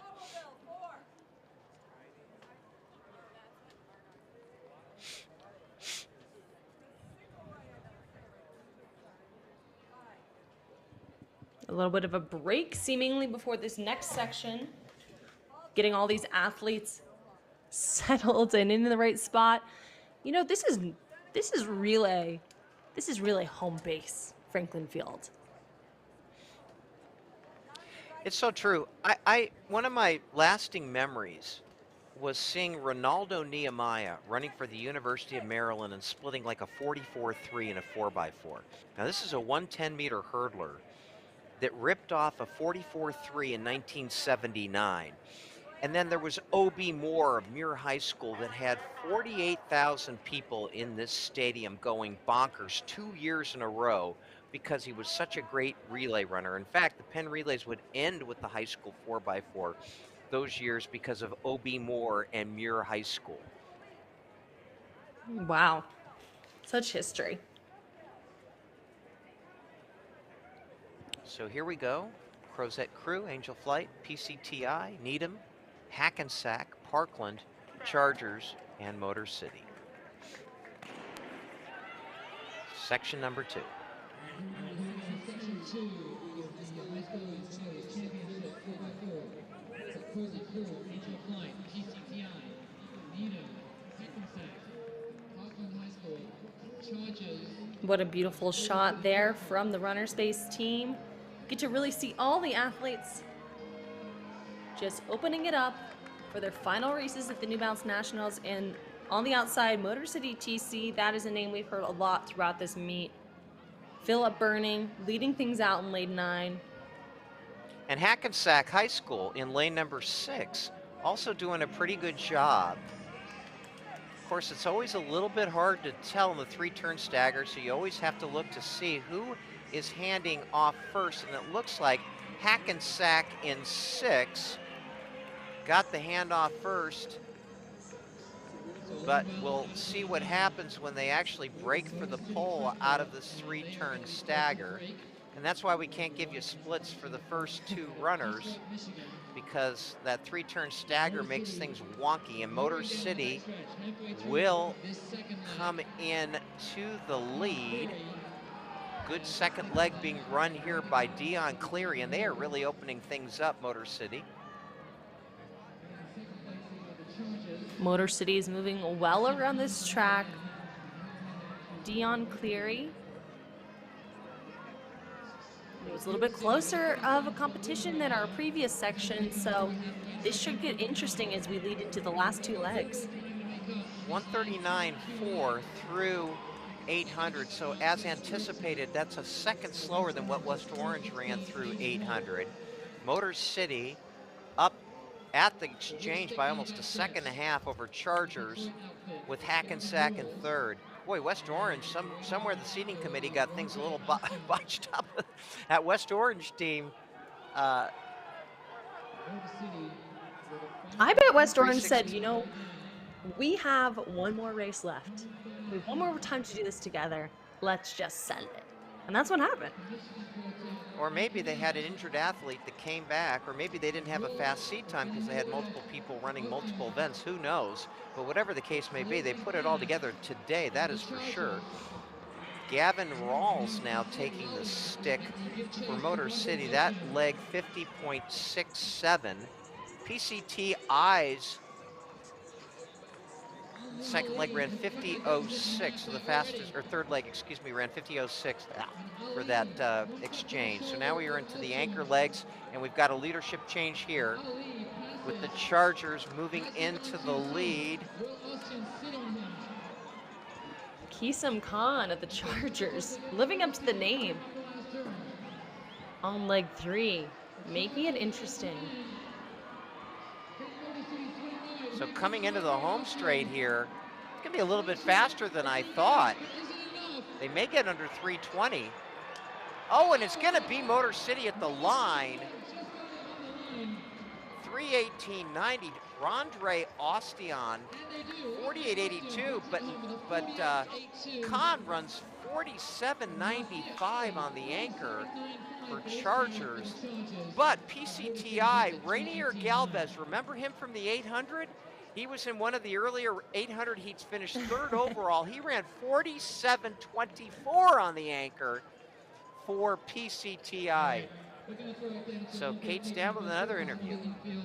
With our champion in the 200 meters we just saw a little while ago from Archbishop Carroll, it's Jake Jordan.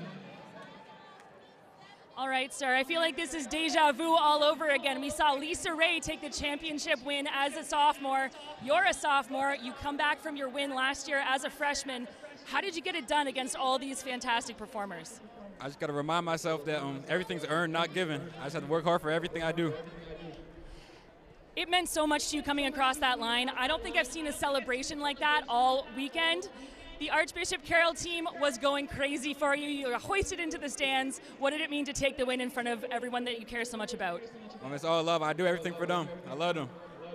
All right, well, still just a sophomore. I'm sure we're going to see you back at New Balance Nationals in the future. Your freshman winner last year and your winner of the championship 200 here in 2024.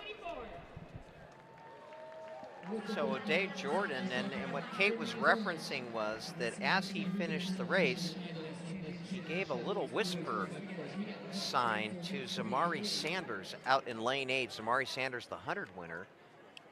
They're both young athletes. They're both sophomores, so this could be a budding rivalry in the future between Zamari Sanders and Jake O'Day Jordan. And let's not forget Christian Miller, who ran 9:95 in the heats of the 100 earlier this week, headed to the University of Georgia with a pit stop in Eugene, Oregon for the U.S. Olympic trials. Very casual pit stop, the Olympic trials. I can't believe they're so soon, Tom. I know, it's amazing. It starts in 5 days. And in this race, we have Westfield in 2, Carey in 3, Black Diamond in 5, Bellport in 6, Wallingford in 8, and Lyons in lane number 9. Couple scratches. Time to beat that West Orange, 3:16.81.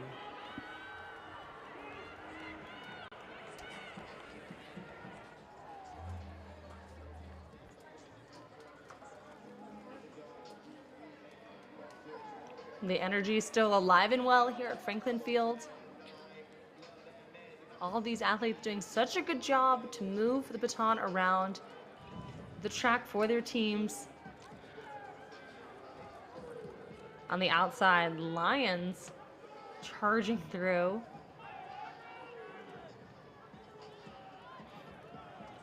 Very difficult to tell with a couple of the scratches, Dana, the positioning of a lot of these teams, and that's why we have to look and see who actually hands off first.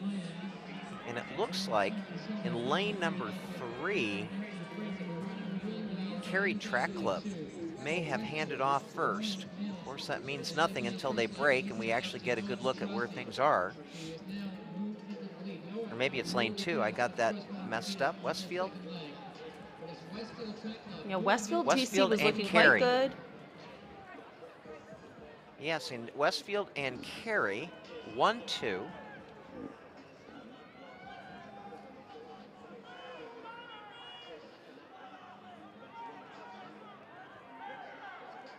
Westfield just across the way, also in New Jersey. So many New Jersey teams holding it down. My home state.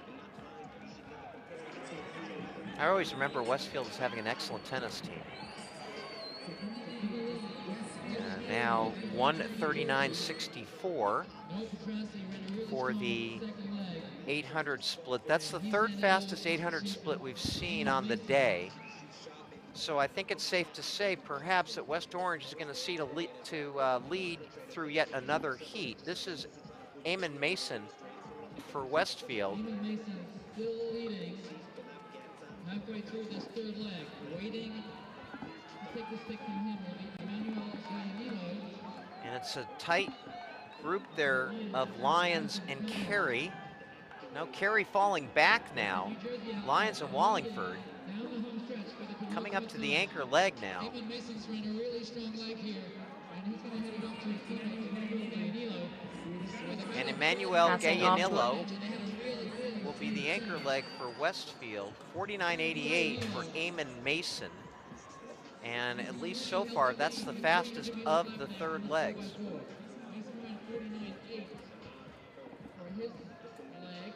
Westfield's looking so strong out front, probably feeling the heat of all those other teams hunting them down.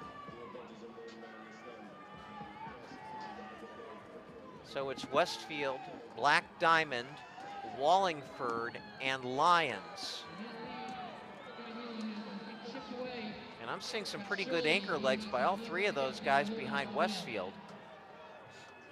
But it's going to be Westfield. It's not going to dip under the fastest time from West Orange, another New Jersey school. 3:18.06 for Westfield, 48.55 on the anchor for Emmanuel Giannino. Desmond Calderon, 47.79 for Lyons on anchor, and Michael Fisher, 47.88 for Wallingford on anchor. So we are now through 3 heats, and West Orange is 3:16.81. Dana, you and I both thought that was they were hoofing it in that first section, and so we'll have to see now how many more races that holds up for. Certainly, and they did such a good job, West Orange, TC, in that Heat 1.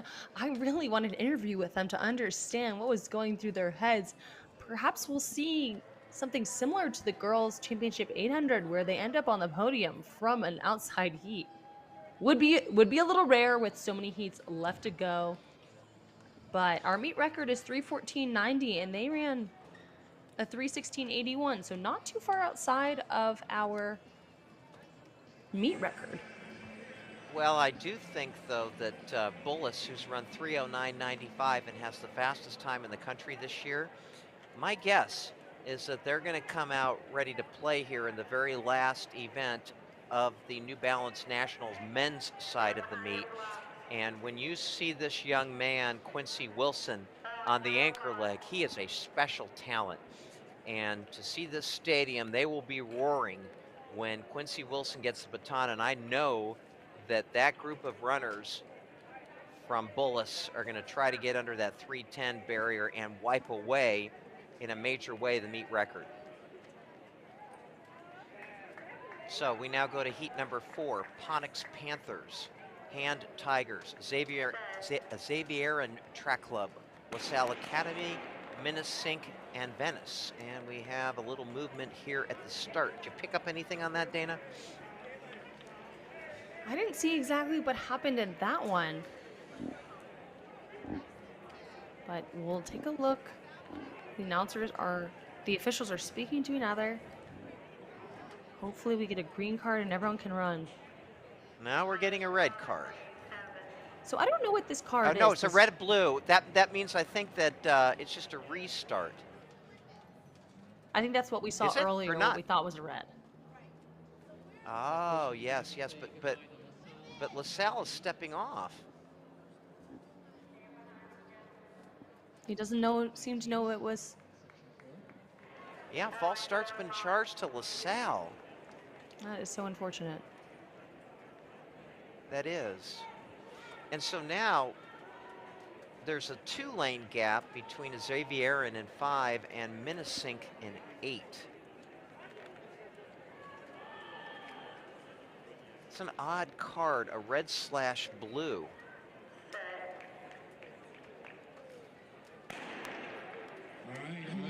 So from the inside, Ponix, Hand Tigers, Xavieran, Minnesink, and Venice.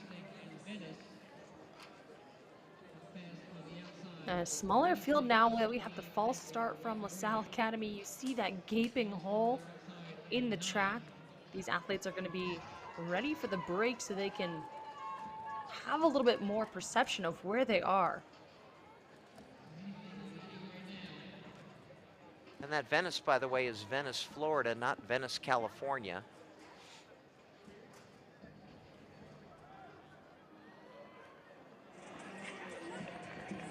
So here we come into the first exchange. And out in lane 2, Ponix Panthers are way out in front. They are massively out in front. We haven't seen what I usually anticipate seeing in a 4x4, which is a lot of lead changes over the course of a race. Most of the races we've had so far have been pretty straightforward. Not a lot of lead changes. I think that gives a shout out to the team that's been doing the seeding for these races, having all the athletes in the right place. It's so much work to put on this meet and really setting up great competition. So Ponix is on pace to have the fastest time of the day. They went through their 800 in 1:37.25.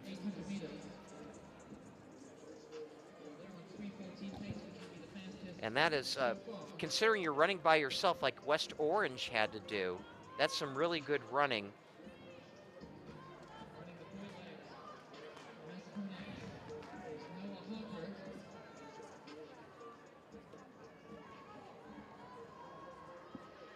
The Ponix Panthers is definitely another team name we've been hearing a lot throughout this meet.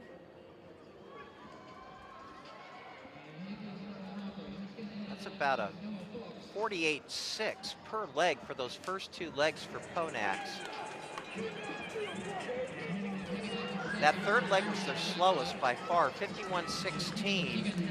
And now Noah Fox will anchor for Ponix. Xavier and Tori Stuckey, 49.04. But Ponix has got enough of a lead. Their 2:28.41 is still a little bit faster than West Orange ran in that very first section. Boy, there's some movement coming up. This one's maybe not over yet. It's not over till it's over, Tom. No, it isn't. And Ponix ran their 2 best legs on their very first 2 legs. And they may pay for it here. Wow, what a finish. And Hand Tigers, Kyle Hoffman, 47.54. Wow. That's the best, or one of the fastest times we've seen today. And Ponix Panthers put their 2 best runners on legs 1 and 2, which meant that if anybody was with them close on that anchor leg, they were going to be in trouble. And Hand Tigers came up. Nice backflip, by the way. Hand Tigers come up and win the race. Very impressive performance by Kyle Hoffman on the anchor, 47.54. Really measured the race well. I for sure know that, one, I can't do a backflip, but I certainly can't do one after 400. And then there's a little Spider-Man meme joke with the crew. I love to see them having fun out there. Okay, by the way, like their unis. Oh, there's the finish here. The scintillating anchor leg turned in by the Hand Tigers. But West Orange, from heat number 1, we now move to heat number 5, and West Orange still alive as on top of the leaderboard. So we have Sycamore, Run Brave, Lowellville, Piscataway, Hall, Arrowhead, Seneca Valley, and I-270.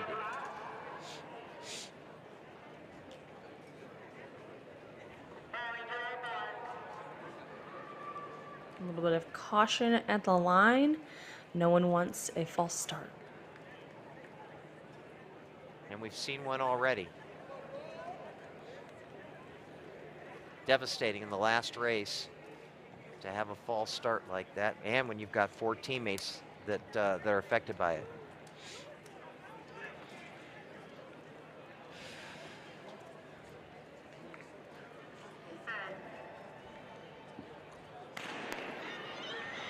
Looking ahead to that Bullis race that we're going to have, the last of the 10 heats, to make the U.S. all-time list of the 4x4, you have to run 3:09.64, which I think Bullis is absolutely capable of doing so. Absolutely.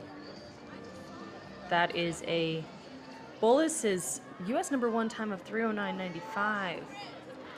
Set at the floor to realize they know how to compete against, high school, not only at the high school level, but at the collegiate level as well.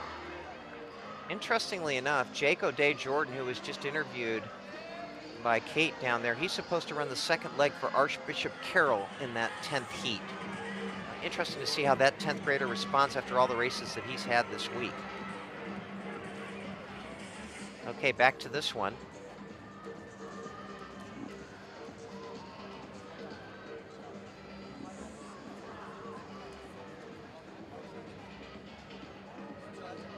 Braking for the pole. Clean break, and this might be the Arrowhead. the most traffic we've seen so far. Yes, indeed. That's Arrowhead High School. Ryan Heyman, his brother Tyler will be on the anchor leg. Heyman doing a pretty good job. Interesting running for him to be sure, but he's getting it done. He's putting them up and taking them down there.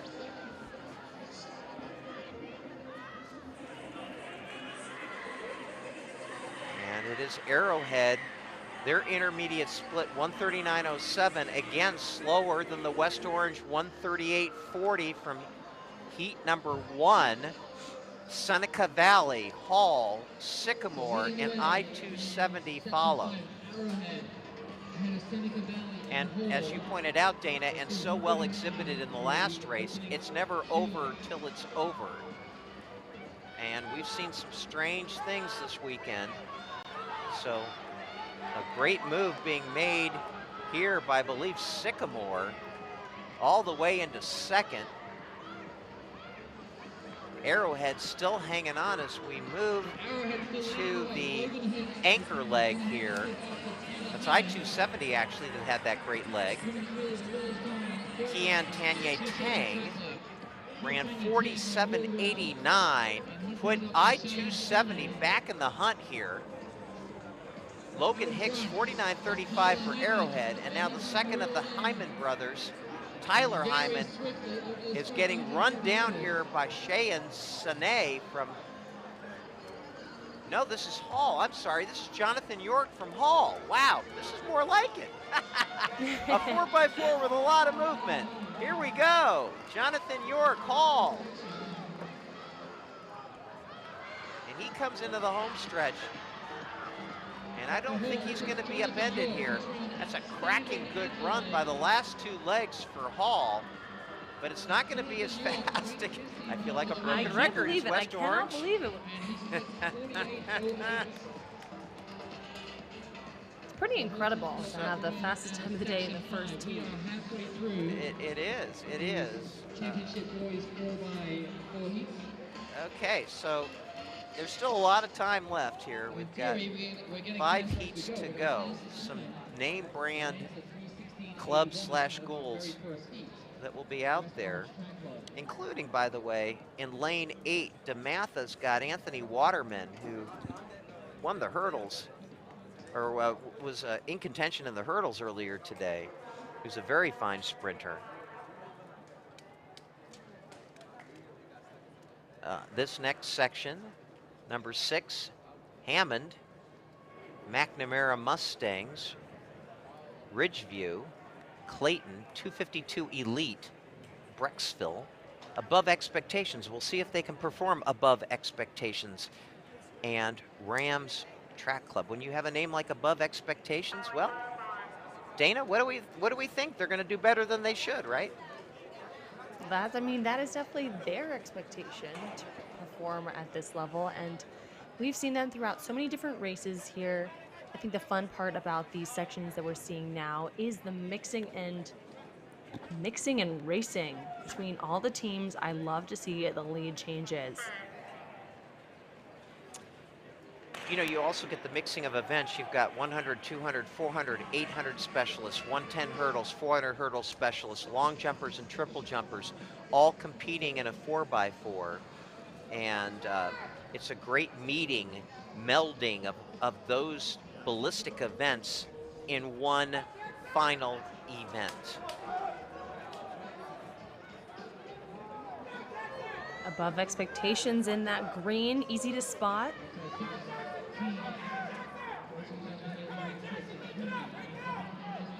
And moving up to their inside is Brecksville. Owen Lumpkin running a nice leg for Brecksville in the red top and black shorts. And Brecksville will hand off first. Paul Flezer will be the second leg runner for the Brecksville Bees.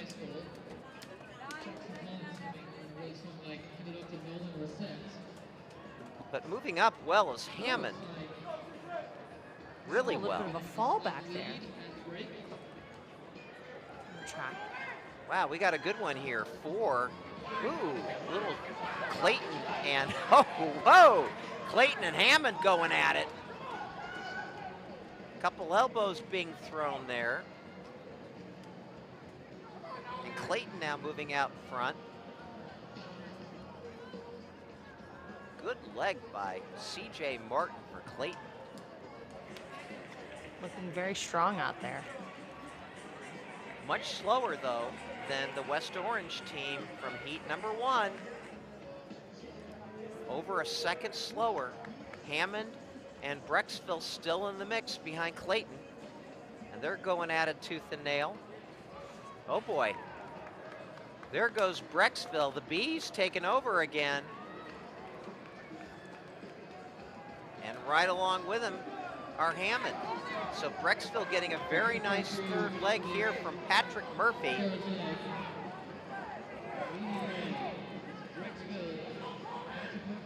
Brecksville. They've had very strong handoffs so far as we come to see this exciting close. Another outstanding handoff. 48.75 for Patrick Murphy for Brecksville.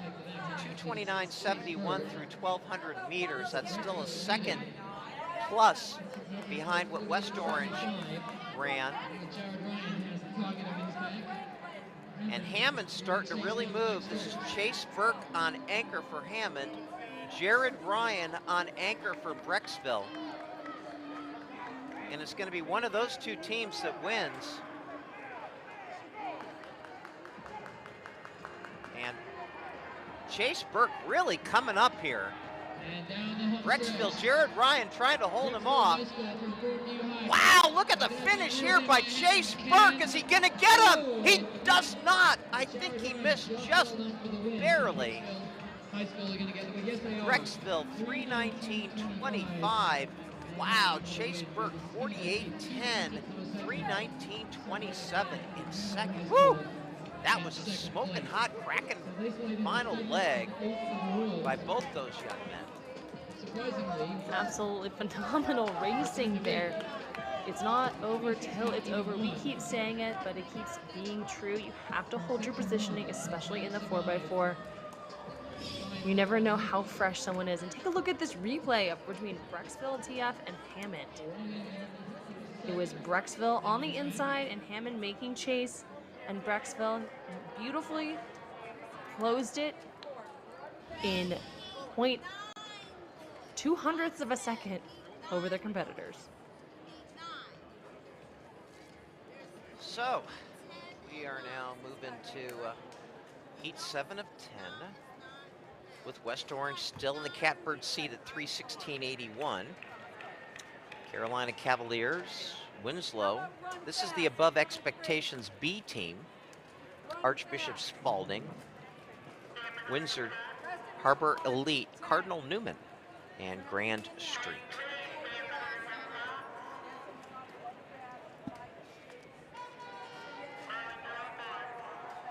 So we have 10 of these sections that will close out the boys portion of the meet.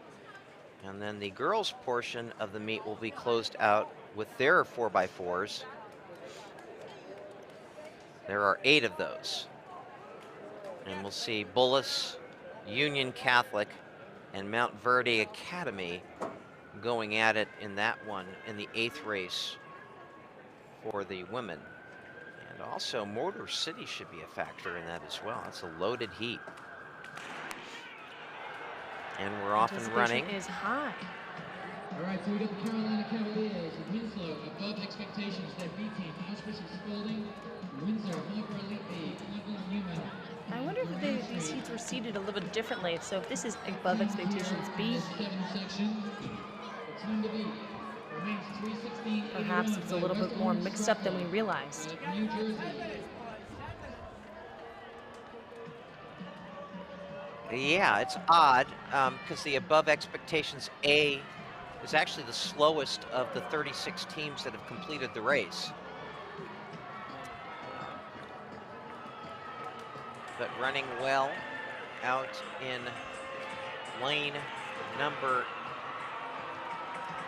8, Cardinal Newman.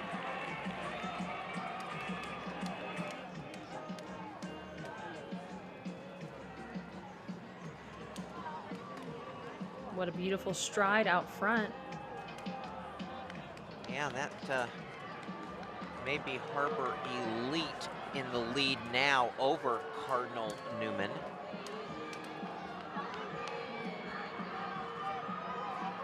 It is getting loud in Franklin Field. You can hear the energy. Yep. So I think that's Harbor Elite and Cardinal Newman.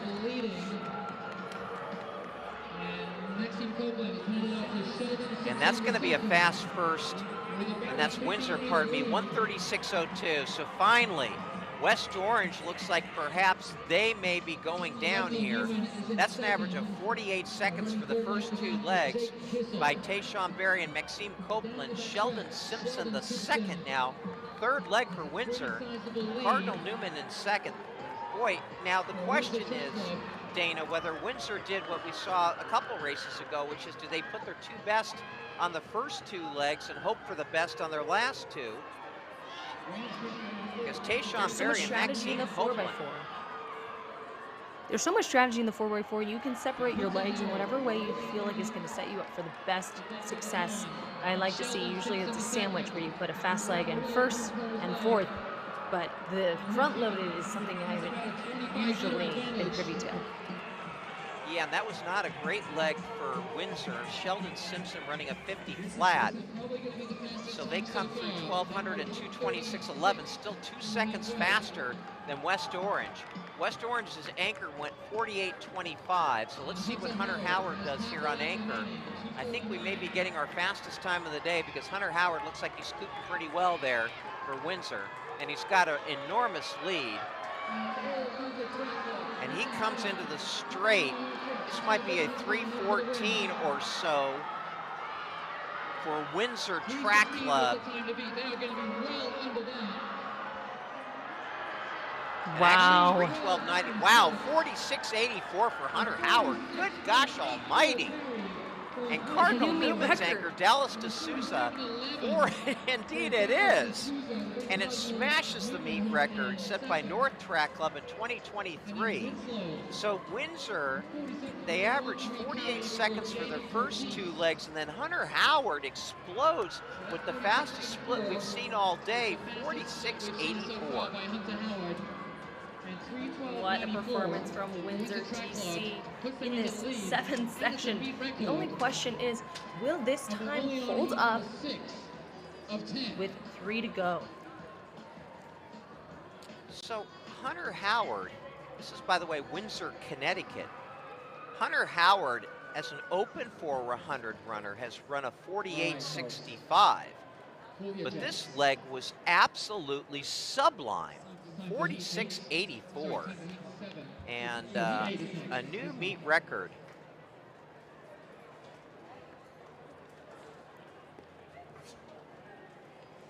Windsor TC, that was a dominant performance. I can't wait to see what these other heats throw down. Knowing that the U.S. #1 is still from Bullis, that 309.95, that is going to be hard to touch, but we are moving swiftly on this warm day at the track, mild wind, low humidity, perfect racing conditions for the 4x400. So Windsor, they may not be able to bask in the glory of a meet record for too much longer because that 10th heat does feature Bullis. Bullis just on the outside of the top 10 all-time performances in the 4x4.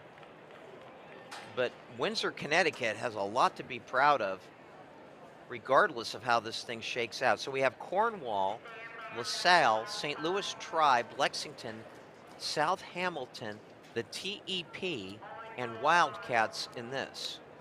Boy, 46.84 on the anchor leg. Ooh, that is a hot time.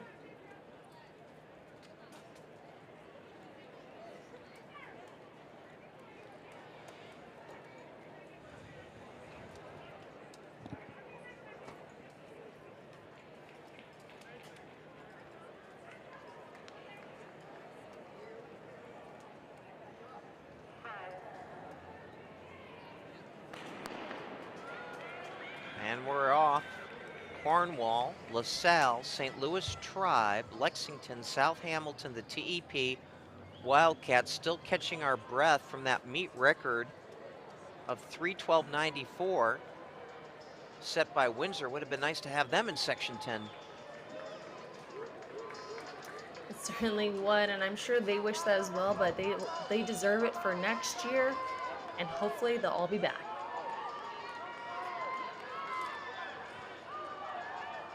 So running pretty well in here, lane number 6, South Hamilton, and lane number 8, Wildcats.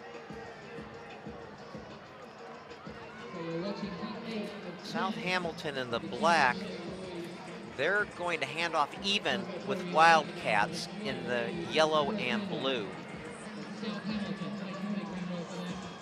South Hamilton definitely with a little extra energy on this handoff going out for the break. Look at that tall nature and beautiful stride. That's South Hamilton's Reese Rick.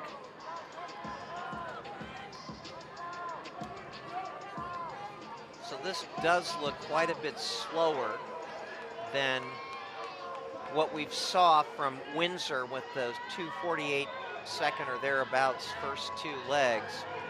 Now you got the tall and the short of it as these two battle. And we come now into the second exchange for the third leg runners. And indeed it was slower. 138.50 for South Hamilton. The Wildcats 138.60. Cornwall 138.98. Look at this battle going on here. This is what the relay is all about, holding your positioning and making sure that you can set your teammates up for success going into our next handoff. Larry Paul for the Wildcats. Nicholas Seversecki for South Hamilton. Cornwall, Reed Johnson, they're 3 wide and maybe 4 wide as we go into the anchor.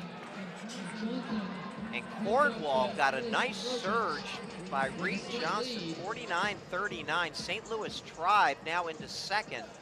St. Louis Tribe, Rylan Wilson ran a 48.22 and got them right back into the game here.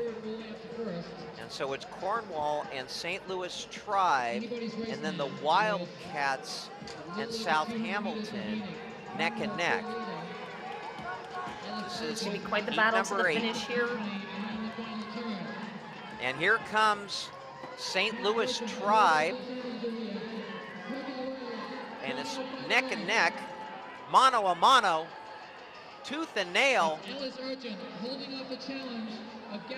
And it's going to be Cornwall at the end here, 316 flat. Ellis Urchin 47.65. And St. Louis Tribe's anchor Gavin Villa, 47:44. So Cornwall, the second fastest time of the day now, and St. Louis Tribe, the third fastest time of the day. Only 2 more boys 4x4s to go. And we'll get a chance to see Quincy Wilson of Bullis, who I know wants to put on a show. There is a Bullis B team, by the way, in this next section. That's how deep these guys are, that their B team gets into the 9th of 10 heats here. These teams are such powerhouses. They really are, and it's something that we've been seeing over and over again in these 4x400s. The strength of the team, holding on to their positioning till the very end. With only 2 heats to go. Okay, so in this one, DeMatha Catholic, legendary basketball powerhouse from Hyattsville, Maryland, they're in 2. Run fast, and indeed they do. We've seen a number of their athletes. The Bullis B team in 4, North Track in 5, the Wildcats A team in 6, Robinson in 7, Franklin Central in 8, and North Central in 9. No scratches, looks like they're all there. 3:12.94, the meet record set in heat number 7. And they're off. I'm keeping my eyes on DeMatha Catholic. They've been having a great meet, as well as the Bullis B team. What a better training ground than training with the U.S. #1 team. Indeed, and we got the Venezuelas out there, so we know we're getting into the business end of these 4x4s. The Venezuelas are out in force, and Bullis is actually running very well in the white in lane 4.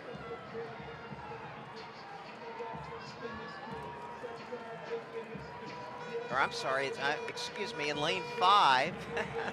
In lane number 5, that's I was like, is there a team Track. called the Venezuelas? Yeah, You're just hearing them. no. And North is going to hand off. Nice leg by Mordecai Ford. Cameron Thomas now running for North Track. And also on the very inside, DeMatha Catholic, as you pointed out. So it's North and DeMatha and North Central. But North and DeMatha now really separating themselves. Time to beat, 3:12.94, and it is a darn good time. And North holding the fort. Cameron Thomas, a very, very strong second leg. DeMatha's B team has now moved, or excuse me, Bullis' B team has now moved into 4th. North 138. And I wouldn't count them out. No, I wouldn't either. North 138.30 through 2. That's almost 2.5 seconds slower than Windsor. This is Lorensky Ambroise, the third leg for North. North is doing such a good job of keeping this opening ever so growing. And DeMatha has Joshua Gresham, who's starting to make up ground here. Bullis B falling back. North holding its own. DeMatha holding second. Franklin Central in third. 48.80 for Ambroise, 227.09, so about a second slower than Windsor. DeMatha's Joshua Gresham, 48.04. Robinson's Gavin Gouldran, 48.29. So North has a pretty good margin over DeMatha. This is Mamadi Diawara for North. He's running a fine anchor North is leg. looking so strong.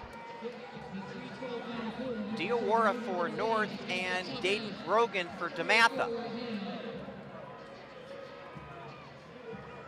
And Diawara is going to finish this one off. He's going to be slower than the Windsor time, though, but it will be the second fastest time of the day, and Diawara runs 47:59 on the anchor. Woo. What a strong result. Indeed. North is stoked about that. Doing it with your teammates, having fun with it. That is the real beauty of the New Balance Nationals. Yes, winning is fun, fast times are fun, but it's really about doing it with your friends. Yeah, it really is. That's the thing you're going to remember, not the stats, not the races. It's the times with your friends. And we now head to this last heat and the championship boys 4x400 meter relay. So we're getting faster as we go, and we got a few treats in store. so Archbishop Carroll and Montverde have scratched. So this is going to end up being a Bullis, perhaps a Bullis showcase. Can they do what Windsor did, which Windsor, of course, runs that 312 all by themselves. And Bullis may have to do that with the scratches of Montverde and Archbishop Carroll. So the first team out will be the McNamara Mustangs, Jackson Crenshaw, Messiah McKinley, Nathaniel Spears, and Nicholas Steed. And they look like some very serious young men out there ready to do some damage in this race. Then it's the Raiders. That's serious. Indeed, indeed. Our Harbor Elite is being introduced here. Javante Williams, DeAndre Thomas, Juwan Blue, and Lamont Johnson. Bullis and the great Quincy Wilson there on the far left. Oh, I love the routine there done by Bullis. Quincy on the anchor, and you can hear the crowd roar. South Dade Express, Avery McCrae, Jamorian Harris, Devondre Fox, and Curtis Bain. They're trying to get themselves in order. But as long as they know who they're handing off to, that's fine. Now come the Raiders. Okay, in the black and red, Luke Roner, Vincent Nana, Yoel Glover, and Joseph W. Williams. And the McNamara Mustangs will be out in lane number 9. Jackson Crenshaw, Messiah McKinley, Nathaniel Spears, and Nicholas Steed. So this is it for the men's meet. Love to go out with a meet record. Would love to go out with one of the 10 fastest times in history. So the national leader by Bullis, 3:09.95. The time to get into the top 10 all time would be 3:09.64. In the 2000s, only 4 teams post-2000 have made the U.S. all-time list in the 4x400 meters. You see the Hawthorne national record, which has stood forever, 1985. Wow. Some great runners were on that. Henry Thomas, who was a great 100, 200, 400 sprinter. Michael Marsh, the Olympic gold medalist in the 1992 Olympics and the American record holder for a good long time. Sean Kelly, who was a sub-150 800-meter runner. That was the kind of talent that was on that Hawthorne, California team. And so now here we go. The Vuvuzelas are up and loaded. The task at Wouldn't that be hand for special Bullis. if we saw, Tom, wouldn't it be special if we saw that 3:07 go down? It doesn't seem out of the question, but these athletes have run a lot of races this weekend. They have, but sometimes, as you know, Dana, being a world-class athlete, as you were, you can summons it. And it looks like Archbishop Carroll, which I originally was told was not in it. Are they in it now? They have not been listed as a scratch on the entry sheet here. I didn't believe I saw them coming through, so let's take a look Nope, at these now lanes. No, you're right. Now they have been officially scratched. So we have Harbor Elite, West Springfield Track Club in 3, Harbor Elite in 4, Bullis in 6, South Dade Express in 7, Raiders in 8, McNamara Mustangs in 9. And it's all eyes on Bullis. Quincy Williams having a remarkable meet. And there he is, There he Quincy is. Wilson, the anchor leg. And he is something special to watch, young Quincy Wilson. And you can hear silence, the anticipation.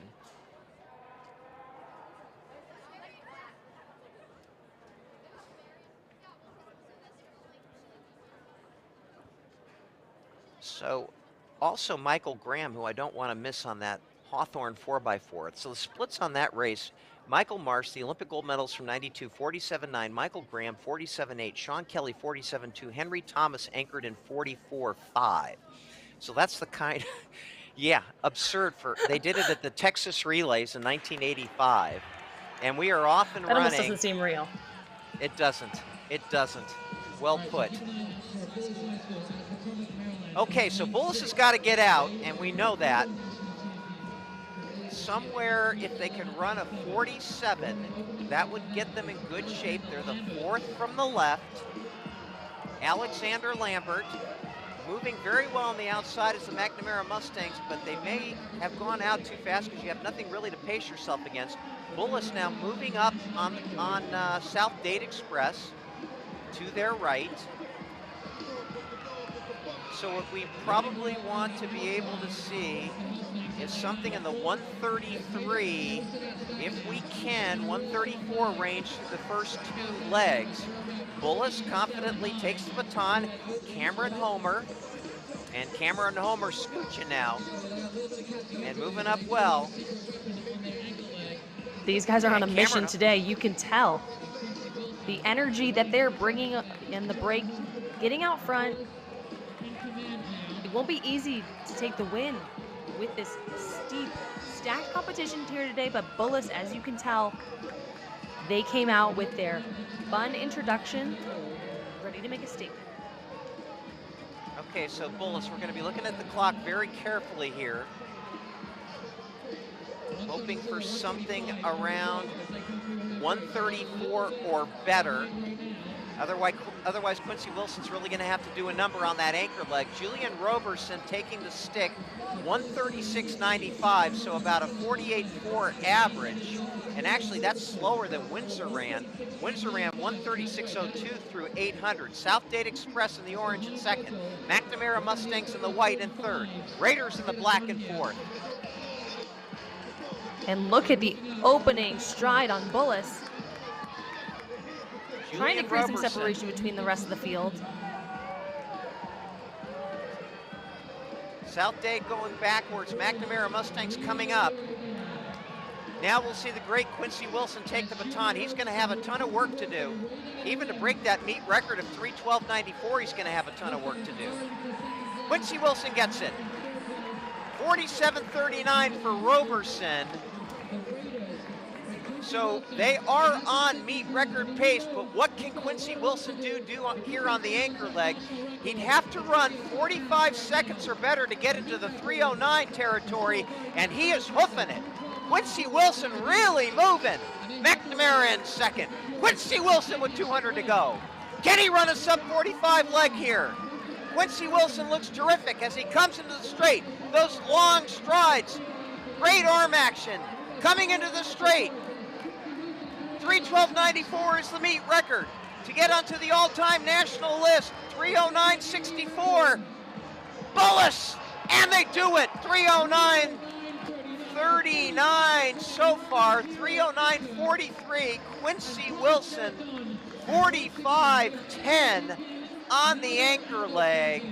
3:09.43 makes them the number 7. Is that right? Number 8 performer all time by Bullis. Number 8 performer all time by these young men. And Quincy Wilson left it all out there. You can see him, hands on his knees. This entire Bullis team did everything they could to win the New Balance Nationals. And let's take a look back at the race.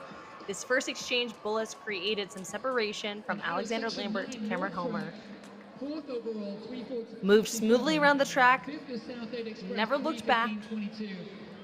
Cameron Homer to Julian Robertson.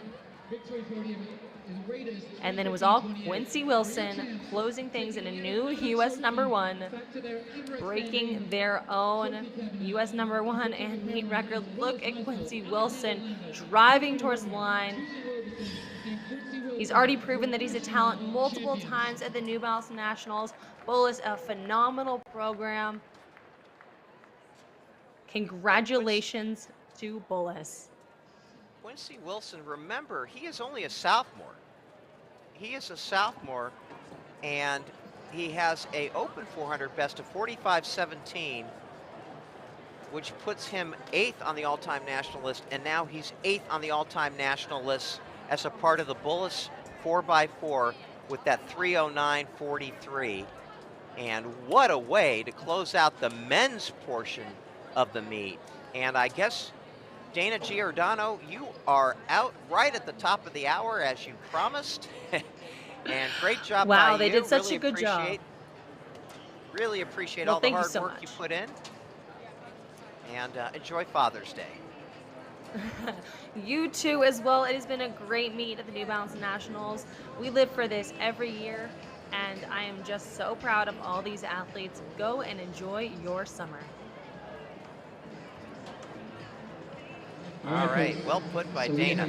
Well put by Dana. And we've got the girls 4x400 meter relay to close things out. Getting faster as we go. Heat 1 is on the track. So, getting ready to go. We got to catch our breath a little bit here.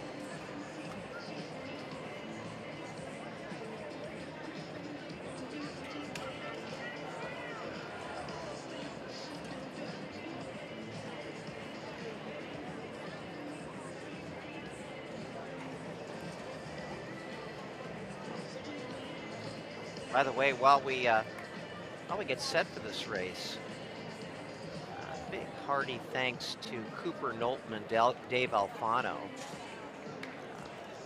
Tom Carlio, and all the good folks at New Balance for all that they do for high school track and field in this country. And of course, let's not forget the great folks at Runner Space that make it all happen. So many on the ground in Philadelphia and in Eugene that have done such a marvelous job. You can see the meet record here, 3:39.07 by, of course, Bullis. No shock there. And the national leader in the girls 4x400 this year, Bullis, at 3:35.17. They are the national leaders. And in heat 8, lane 6 will be Bullis. So this is the Bullis showcase, to be sure. In the 4x400 meter relay, Bullis has the national record, which they set earlier this year, of 3:35.17. They also have the second fastest time in history at 3:35.23. And we are going through Mustang Track Club in 4, Kinetic from Saratoga Springs in 5, 6 Mile in 6, Royals in 7, Norristown Eagles in 8, and Border City in lane number 9. This is the first of 8 heats in the very last event of the New Balance National Championships, which has been a success every way from Sunday this week, from the meet management to the athletes' performances to the weather. Just a wonderful event to be a part of. And thank you also for the University of Pennsylvania folks and the folks at Franklin Field, Deepan Shaw, who does a wonderful job with the scoring and graphics for us at Runner Space. Big shout out also to Ross Krempley at Runner Space for making the arrangements so that this could be a Runner Space event. Matt Barnhart and Kevin Ullman are ace Runner Space studio leads, along with Mike Brazillo. They make the whole operation run. And we are so glad to have them on team. That is for darn sure. Okay, so moving inexorably forward here. And that is the Mustang Track Club leading.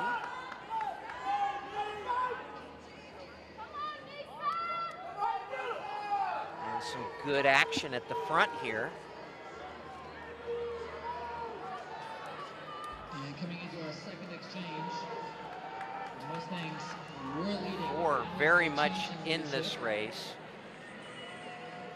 And it's going to be Royals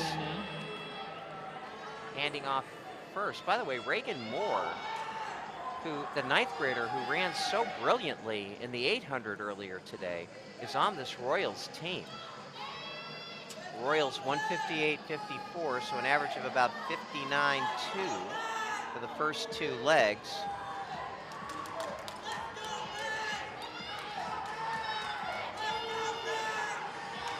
And a big move. I believe that might be Mustang. Hard to tell because that hip number's flailing around in the breeze. But it's definitely Royals in second. So the Mustangs are back in the lead. So Mustang it is. She's going to hand off to Sadia Omer. And Sadia Omer will run for Mustang. 56.94 for Megan Hatcher, that's hoofing it. Ella Hennessy, 59.27, and our 800-meter 9th grader, Reagan Moore, running the anchor. And this young lady is one of the most impressive freshmen we've seen out here this week. She's currently in second, but she showed great savvy with her running in the 800, and she is now making it up on Mustang, and she slingshots into the lead. Reagan Moore, this 9th grader, has got a big motor.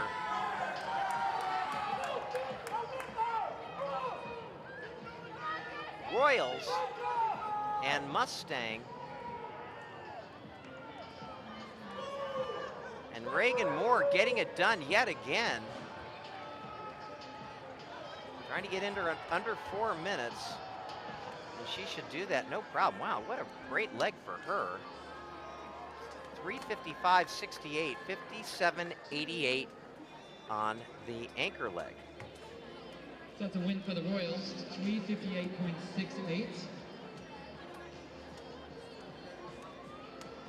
That was a 57.88 carry for Reagan Moore.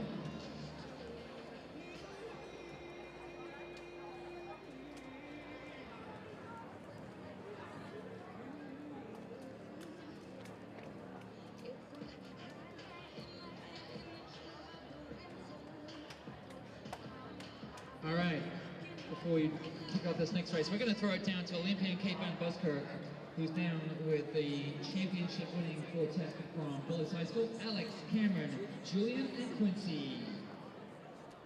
Well, Bullis does not know how to lose. They were New Balance National Indoor Champions, add an outdoor title to that collection, and it was absolutely perfect on track. We're going to start with our lead leg, the big man. You said you were pretty confident coming in. How did it feel kicking things off for this team?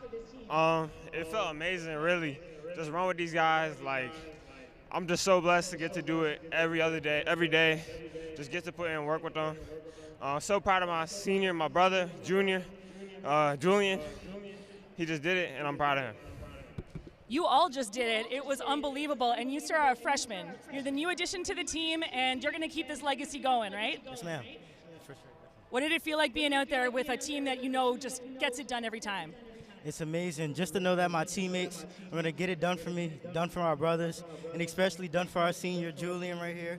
It's just amazing to be a part of this team and this brotherhood, and I'm so thankful for my coaches, my parents, my teammates. They put into everything, so yeah. Well, we're going to take it from a freshman to the senior. Sometimes the third leg is the hardest to do. There's a lot of pressure on. This is your last time at New Balance Nationals. How special was this for you? I mean, this was really special. It was, again, my last race of high school. And to run it with these guys, to have my whole team supporting me and my family and the rest of the parents on the team, it really meant a lot. Because, you know, I felt the support all around the track. I heard the cheering, and it really boosted me. And, you know, it means so much to run this team with them. Mr. Quincy Wilson, of course, you have so many national titles and accolades to your name already, but to round it all out with a win here in the relay, how did this feel to cap off the weekend?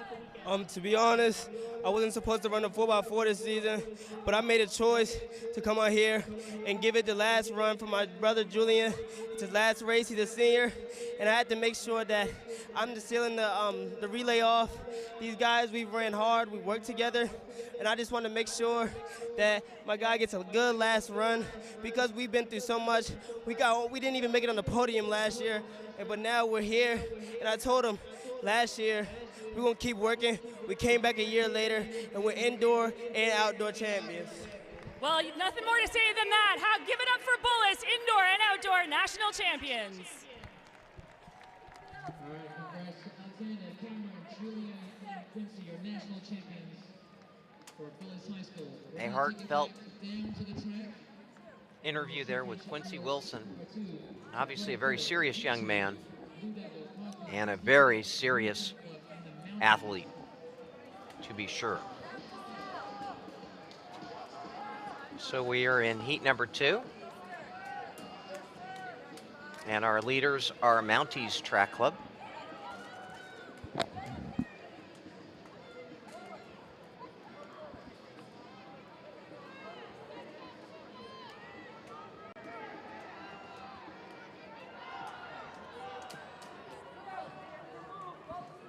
So leading down the home stretch, coming into the second exchange is the Mounties.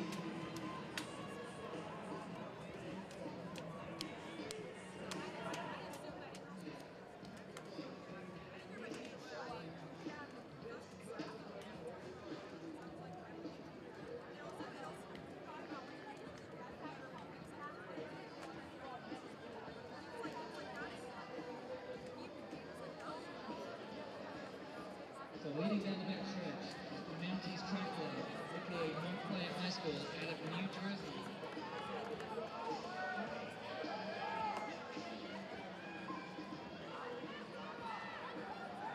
Mackenzie Finley running the third leg today, and waiting to take the stick will be Corey Stewart.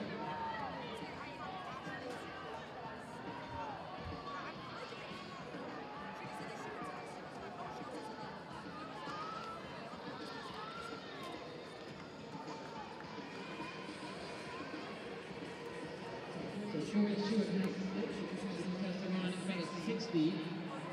Is the fastest time so far. 3:55.68 is the time to beat.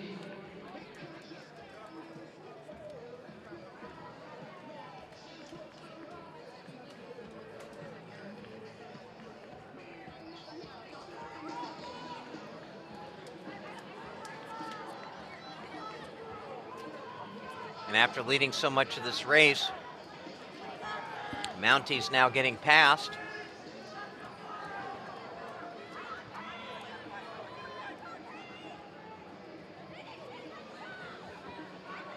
And it's DC Cadets. Nice anchor leg by Natasha Mosley.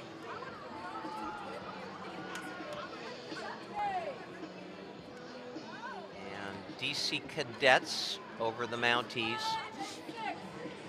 And it'll be the fastest time of the day at 3:51.92. Natasha Mosley, 55.61 on the anchor.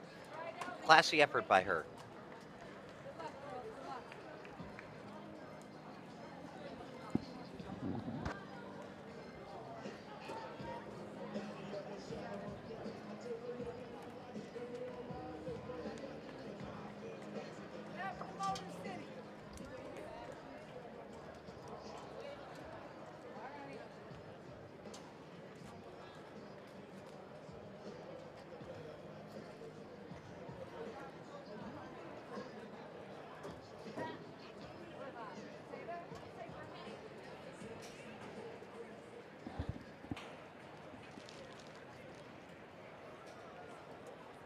Section number 3 on the track. Carolina Cavaliers, West Lafayette, Hunterdon Lions, St. John Striders, Angels, Oxon, Woburn, and Lane 4.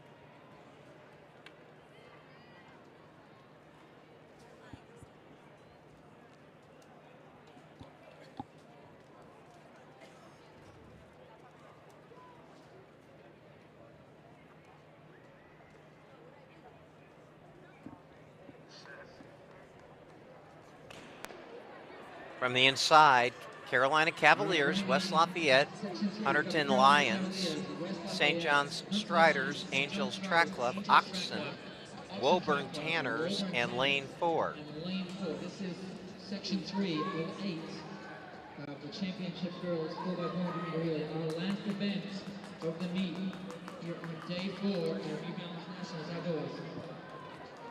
Again, the meet record, 3:39.07. The high school record, 3:35.17. The U.S. number 1, 3:35.17, all by one school, Bullis, who we saw win the men's race and move to 8th on the all-time list in the final section of the boys 4x4.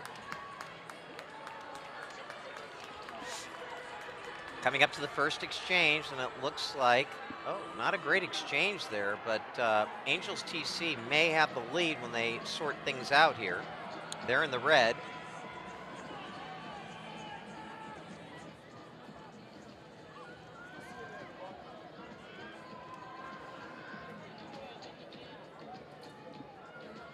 Actually, Hunterdon Lions.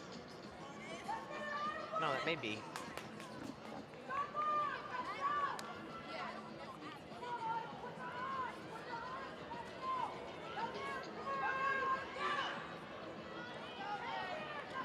Looks like the Hunterdon Lions.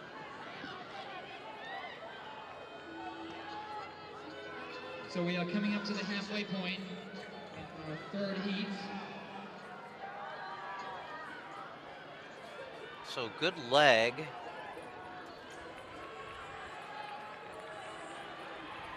Here. It is Angels TC, so that was a Morris Hyatt. Lane 4 currently battling it out with Oxon for second. Those three have separated.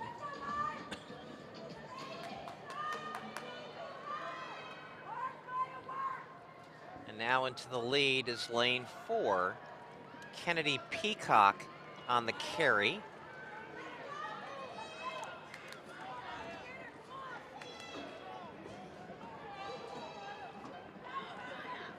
Kennedy Peacock has kind of blown this thing open. But the question is, did she do too much too soon? Looks like she's going to hang on okay.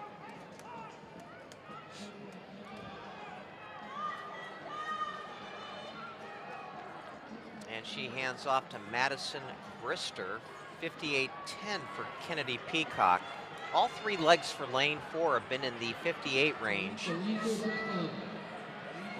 Fastest time turned in so far, DC Cadets at 3:51.92.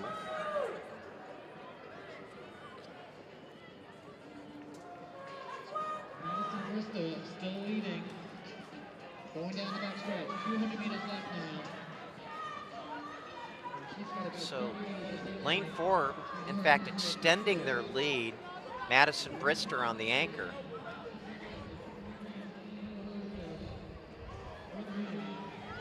And Lane 4 is going to run away with this thing. Last two legs very solid by this crew. They're chasing that 3:51.92 and they're going to break it. And that's a good time, 3:48.51, 54.10 for Madison Brister on the anchor.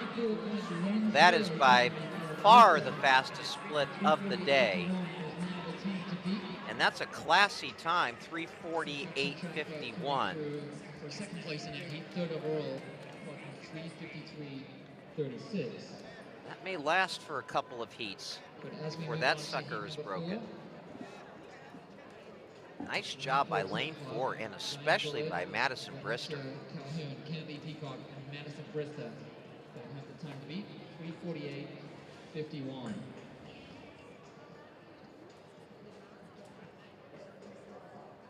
So moving now to heat number 4.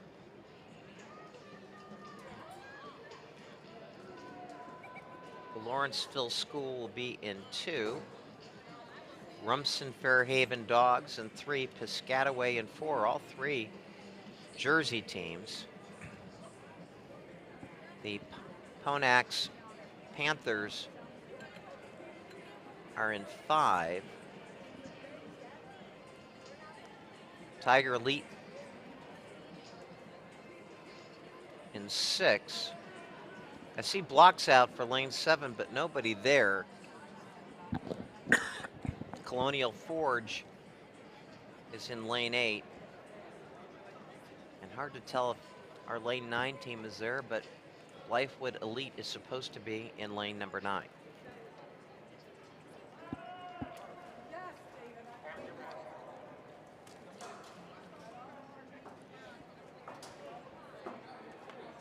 And indeed, lane 7 is open.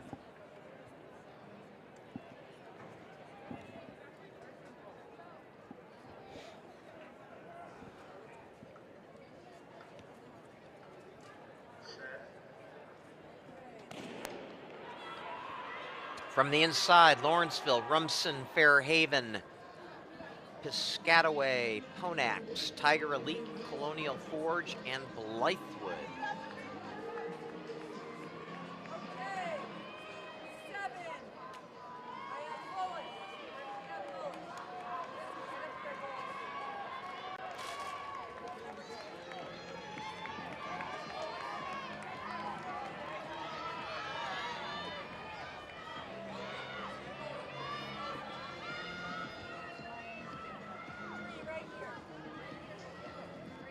Lane number 4 in the white, that looks like Piscataway.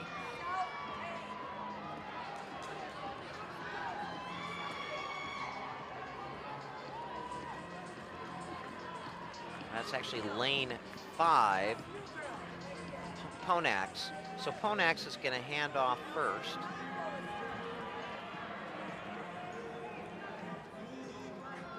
Ponax Panthers handing off first. And on the outside, Colonial Forge making a big move in the blue, and Blythewood Elite in the orange also doing well. So Colonial Forge goes to the front. Blythewood Elite in second. Ponax dropping back to third. And now Colonial Forge is getting caught by Blythewood. That's really tightening up. Depending on how good these anchor legs are, just about every one of the teams in this race has a chance to win it, which we haven't seen.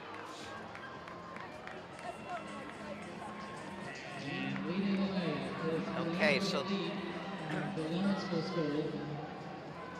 Lawrenceville now making a big move. Blythewood Elite, Rumson, they're 1, 2, 3.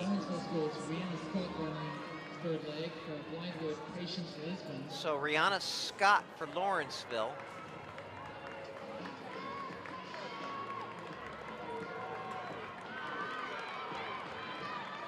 Blythewood Elite. Blythewood Elite is in the lead, and that is Peyton Hightower.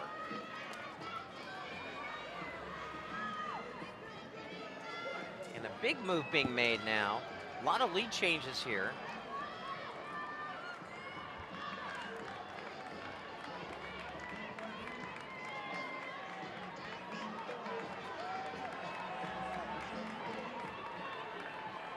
So Rumson Fairhaven, a brilliant leg there on the third leg by Reese Reynolds Malone, 55.89.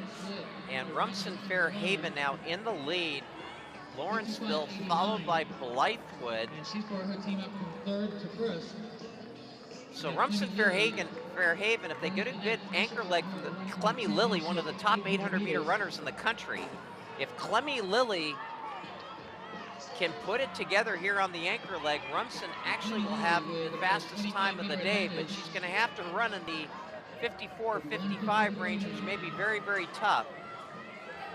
And that 800 that Clemmy Lilly ran just a couple hours ago is probably weighing heavily on her legs right now.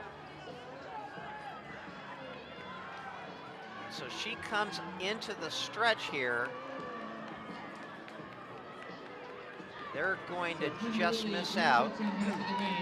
3:49.02, second fastest time of the day. Clemmy Lilly anchoring at 55.38. So that becomes the second fastest time. Lane 4 still remains the fastest at 3:48.51 from heat 3.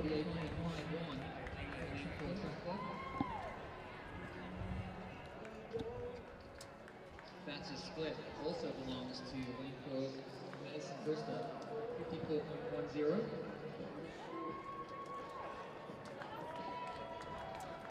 As we get ready for heat time of 8. So in this next heat, Scarsdale, Franklin Warriors, Guilderland, Union Athletics, West Springfield, Framingham, this is Union Catholic's B team, and Suffern Track Club.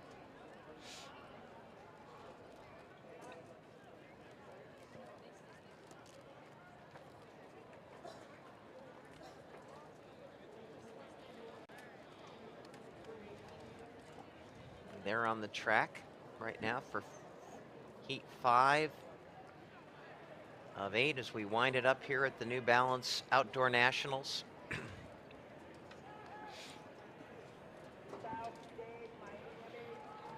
Time to beat, 3:48.51. And Madison Brister of that Lane 4 team, that 54.10, the fastest split.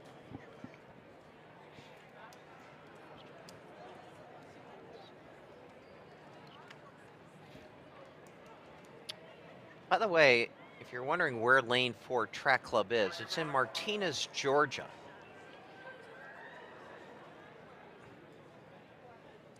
And Madison Brister's best 400 of her career, she's run 53.83.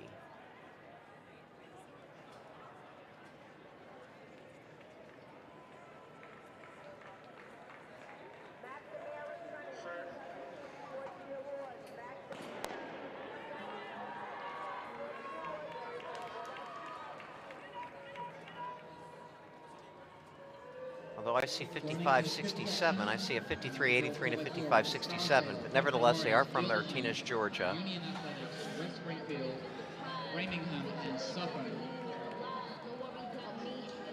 New York and Massachusetts. So in Lane 5, going out pretty well is the Union Athletics team.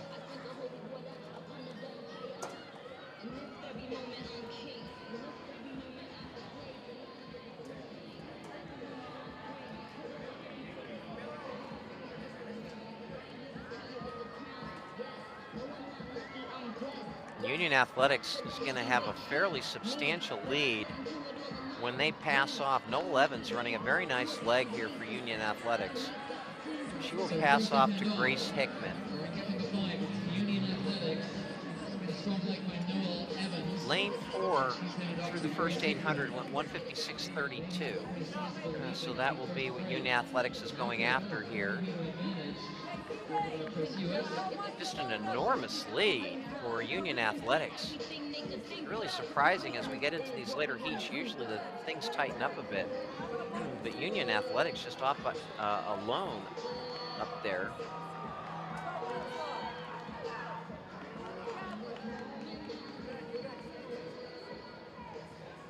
Grace Hickman will eventually be handing off to Ayana Gutrick.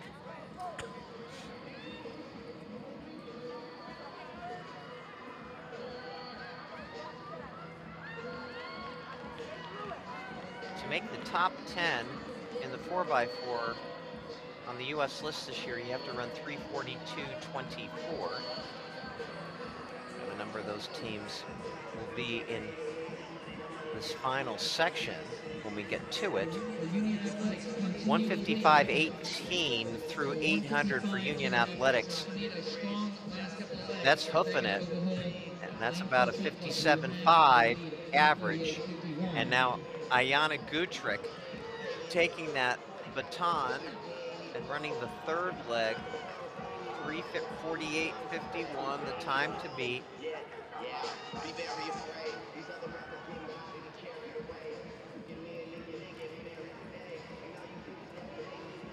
She's starting to tie up a little bit, Gutrick. And the pack is starting to catch Gutrick. Not a great leg for Union Athletics. And they are being pursued vigorously. And we are going to get a leadership change here down the stretch. And that is West Springfield, courtesy of Kiki Richardson's 57-31. And Union Athletics just really had problems on that third leg, and now they're battling with Franklin Warriors for second.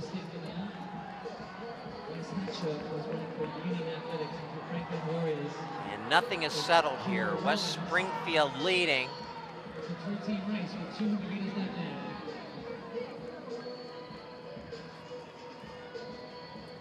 Franklin Warriors coming.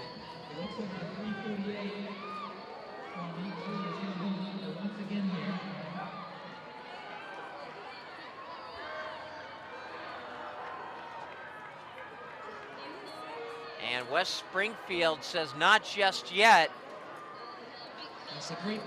It's going to be a photo, and West Springfield's going to win it over Franklin Warriors, 355 flat, 355.17. A very slow heat, considering that we are supposed to get times that get progressively faster. Franklin Warriors, Kiora Rollins, 56.25 on the anchor. So lane 4 from heat 3, still shepherding this race with 3 races to go, 3 heats to go, I should say.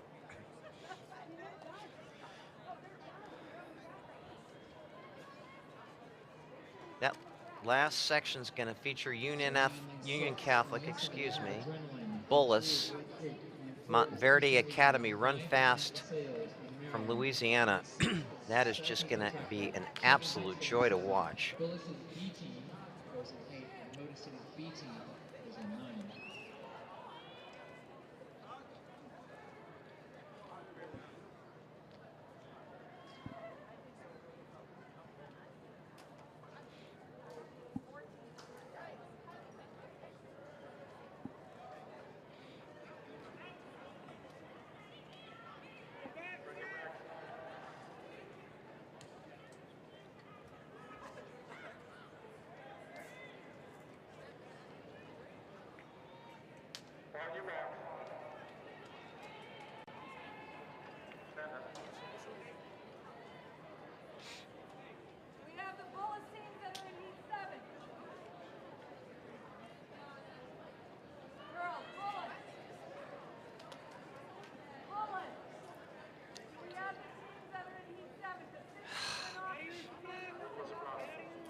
Okay, so getting set here now for heat number 6.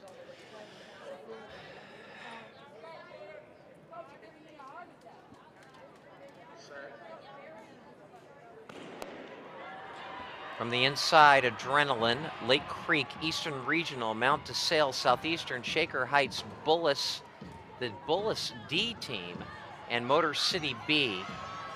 For the Bullis D team, Salai Russell, the fine freshman hurdler, and the sister of Masai Russell, one of the top hurdlers in the world, is supposed to be the leadoff leg here for Bullis D.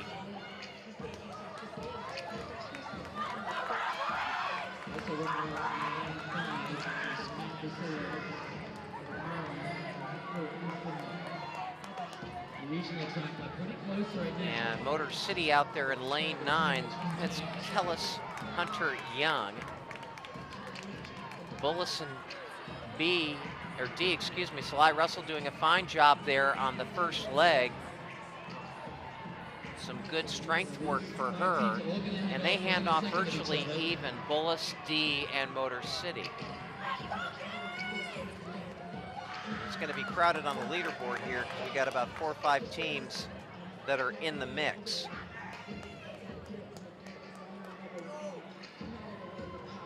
So they will break for the pole in this 3-turn stagger.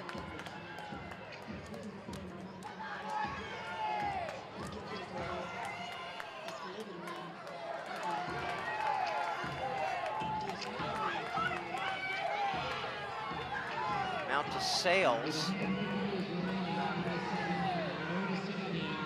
the nominal lead, and that's summarily given up. We have 3 just going mano a mano here down into the home stretch. Jordan Maddox-Jones is waiting to take the stick.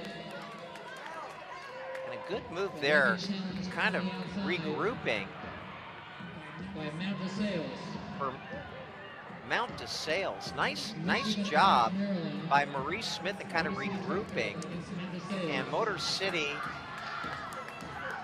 Mount DeSales, and Adrenaline 1, 2, 3. Sorry, Motor City, Mount DeSales, and Eastern Regional. And Motor City in the pink, Mount DeSales in the white.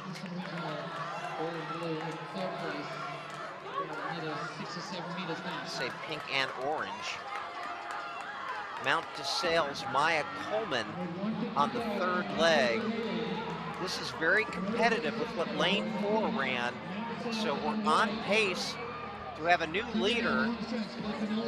And Motor City, a great leg for Jordan Maddox-Jones. She's going to hand off to Mecky Thompson. And 255.84 through 1200. So now they're off pace again. And lane 4, because it was anchored by Madison Brister's 54.10, it's unlikely that it's gonna have to be a 53-second leg by Motor City in order to get into that territory. Meanwhile, we got a great race here at the front, and Natalie Dumas from Eastern Regional really making a big move. But that may not be the last move made in this race for the lead. Eastern Regional, Natalie Dumas, did she go too soon? We're gonna find out here in less than about 10 seconds. Dumas trying to hang on. Mount DeSales coming up. And it's gonna be a photo, and Eastern Regional, Natalie Dumas, the fastest split of the day, 53.99. Wow. Wow, wow, wow for Natalie Dumas. Sub 54 second split there. Wow. Eastern Regional 352.70. That's still 4 seconds off our leaders from the third heat, lane 4.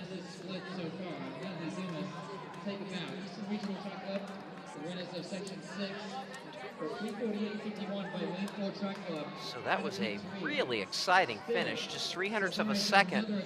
And Dumas getting it on the lead from Mackenzie Britton, who ran a 55.38 anchor leg.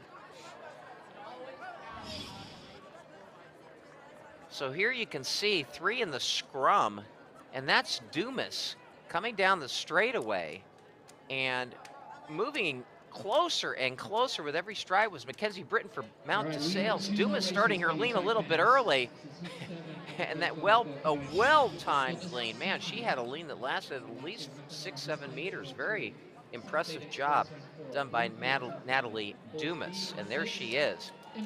Young lady is a real talent.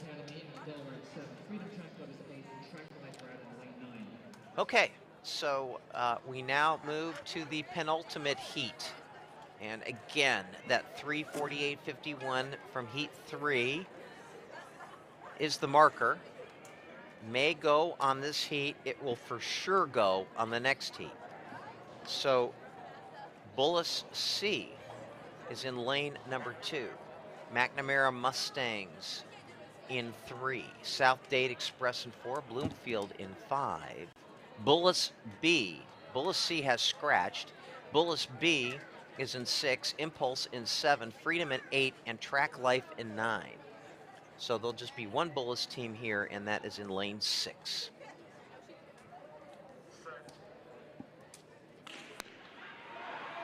All right, here we go. The penultimate race of the day and of the meet.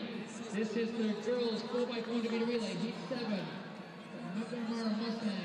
So the shadows falling over this beautiful facility at Franklin Field. And Impulse Track Club really moving well down the back straight. And Bloomfield also running very well.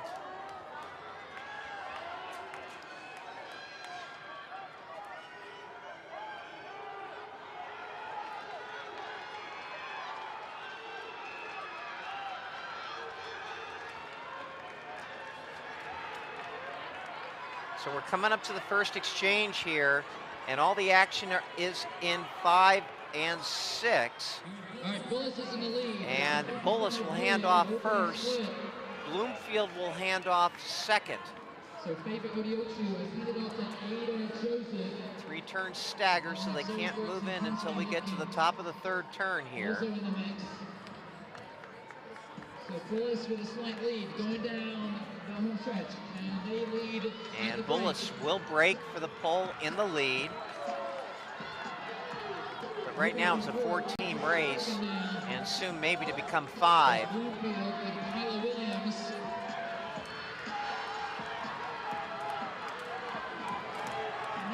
Wow, this is a good one, folks. 5 teams in the mix here. And a big move being made on the outside. Looks like Track Life. Wow. Bullis and Track Life.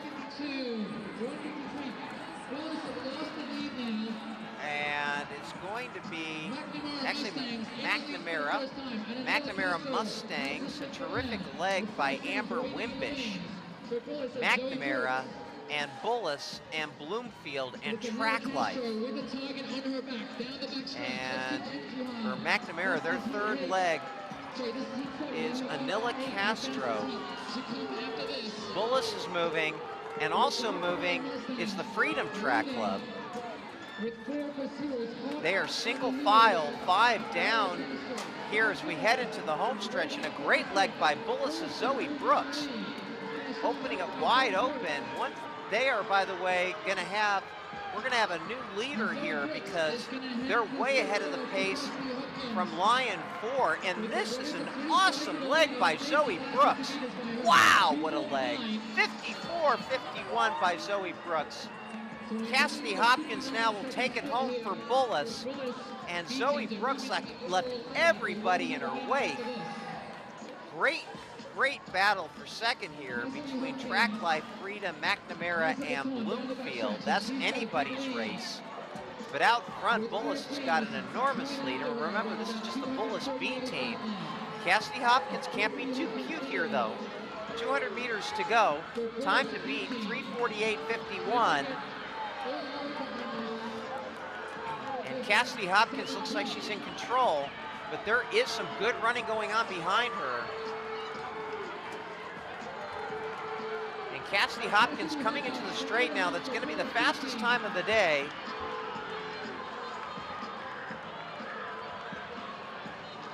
And they're going to finish in 3:45.58.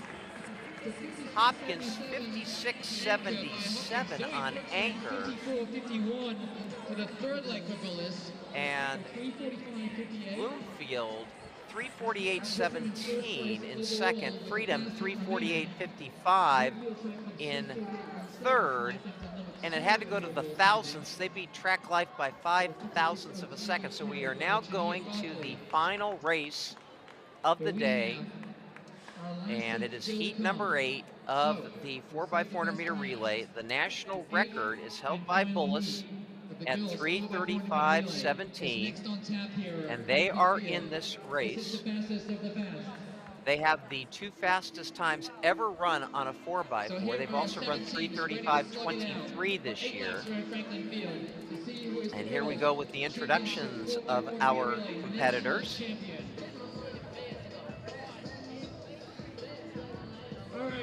In lane number 3 will be Motor City Track Club. Deshauna Kellogg, Morgan Roundtree is a terrific runner. Nevia Burns, excellent 400-meter runner herself. Kylie King, that's a very strong team. In lane number 4 will be Winslow, Olivia Coro, Sky Seaman, Jossie Dean, and Sanaya Robinson. Union Catholic in lane 5. Union Catholic has run 3:41.75 this year. Taylor Aska, Isabella Murray, Abria Thompson, and Jimia King, they have the 9th fastest time in the country this season. In lane number 6, here they are, Bullis. They are the national record holders, and it is the national record holding team that will be competing for Bullis. Tatum Lynn, Kennedy Brown, Peyton Payne, and Morgan Rothwell. Actually, Peyton Payne will be replacing Sydney Sutton, so not quite the same team. Montverde Academy in lane number 7. In lane number 8 will be Front Fast from Louisiana.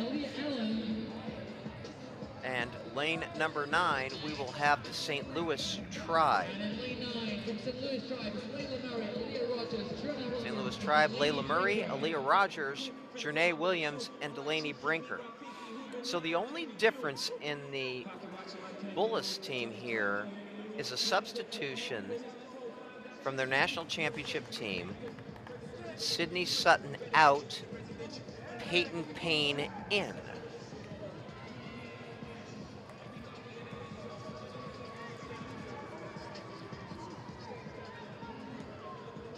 Be very interesting to see what transpires here.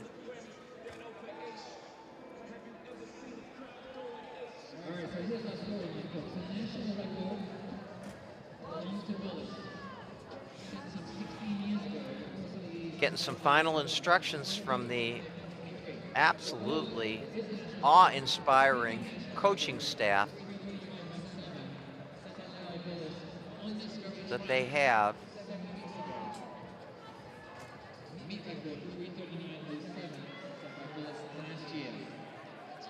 So, and the meet record, 3:39.07, the national record, 3:35.17. Peyton Payne, the substitute runner, has run 55.74 for 400. So a very reasonable replacement. And when you think about how fast the Bullis B team ran, you know that they have the depth necessary perhaps to pull off another national record. That Bullis B team that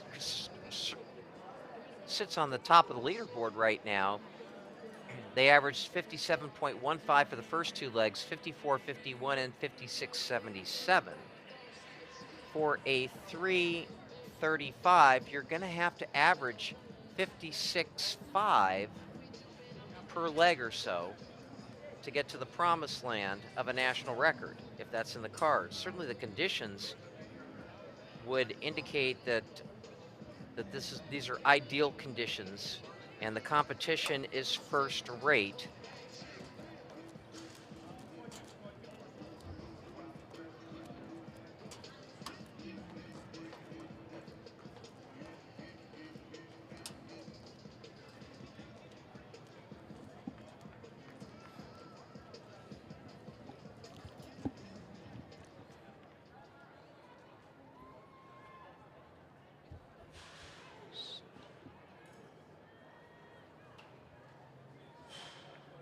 I want to make a correction there.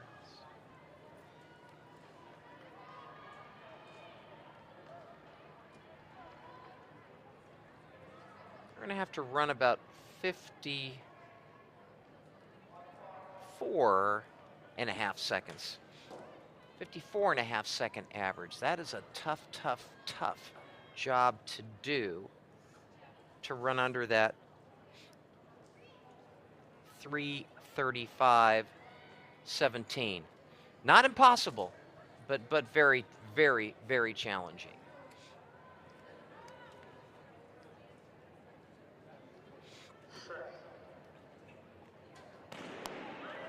From the inside, Motor City, Winslow, Union Catholic, Bullis, Montverde, Run Fast, St. Louis Tribe. Bullis will lead off with Tatum Lynn. Union Catholic with Taylor Aska ran brilliantly all weekend long. Montverde will have Nakira Hudson, Winslow, Olivia Okoro. So Bullis in the day glow, green with the blue shorts. Out there in lane 6. Really starting to move. And Taylor Aska's an excellent 400-meter runner, so Tatum Lynn has somebody to really pace off of. She's a U.S. #1 in this distance. Union Catholic. So 3 abreast here. And these 3 teams together. Montverde, Union Catholic, and Bullis. Moving into lead. And we knew this would not be a slam dunk for Bullis. Skylar Franklin, who finished 3rd in the 200 earlier today in 23 flat, really blowing it open here for Montverde Academy. And a lot of work has to be done here by Bullis.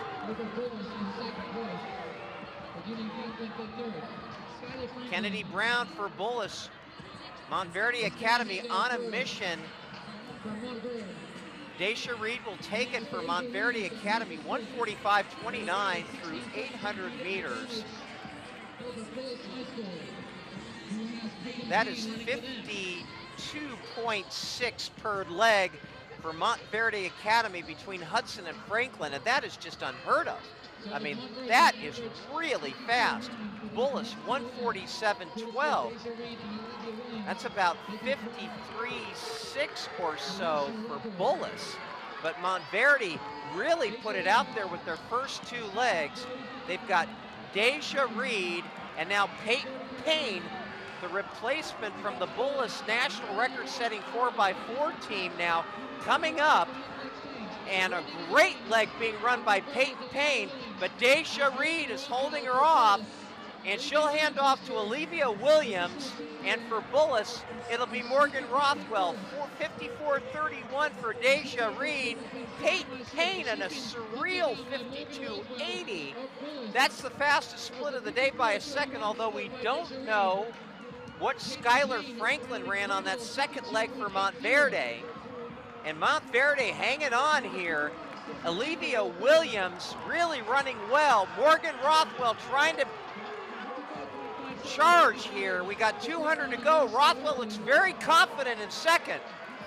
Williams and Rothwell, what a way to end the New Balance Outdoor Nationals with a battle royale down the stretch.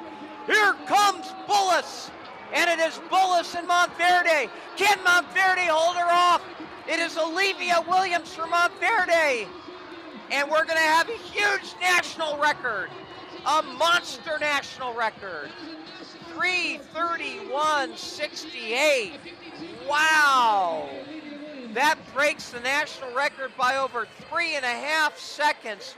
What a performance by Olivia Williams on the anchor, and for Skylar Franklin on that second leg, who ran an absolutely blowout performance for Montverde Academy, and that's a national record that could stand for a long time. Wow, 3:31.68. Bullis also 3 seconds under the old national record at 3:32.29. Megan Rothwell closing at 52.38. So not only holy smokes, was not only a great race, but the 2 fastest times in history. And here you see the handoffs quickly. Montverde and Bullis pulled themselves away from everybody else. Olivia Williams just kept her head down and pushed through the finish line, and wow, what a race that was. Just, it's one thing to set a record, it's another thing to do it in a race as exciting as that one. And Montverde Academy, and here it is, the head-on. You can see Morgan Rothwell. I think she felt like she had Olivia Williams dead to rights, but Olivia Williams at the end just gets it. And my goodness gracious me, that is one fantastic national record, 3:31.68. I wish I knew Skylar Franklin's split on that second leg for Montverde Academy, because she really made the race for them. Boy, oh boy, was that a good race. Deja Reed, 54.31 on the third leg. Olivia Williams, 52.10. Bullis, Peyton Payne, 52.80 on her third leg. And Morgan Rothwell, 52.38 on the anchor leg. What a way to end what has to be one of the finest high school track and field meets ever held. The number of national records, the number of meet records. Franklin Field and the University of Pennsylvania, excellent hosts, great job, and a great way to finish. Cooper Knowlton and Dave Alfano, and of course our runner space team in Philadelphia, and our runner space team in Eugene, Oregon. Congratulations to Montverde Academy. That was as good as it gets, ladies and gentlemen. It doesn't get better than that on any level. When you see a 4x4 come down to the line the way they did, and there they pose with the national record. The anchor leg, Olivia Williams, she seems to be the freshest of the four. We couldn't ask for a better climax to our final day here at newbalance. And Skylar Franklin, get in there, Skylar Franklin. You really made that race. You opened that race up for Montverde Academy. Those first two legs were just sensational for Nakira Hudson and Skylar Franklin. And Franklin coming off a very, very hard effort in the 200 where she ran 23 flat.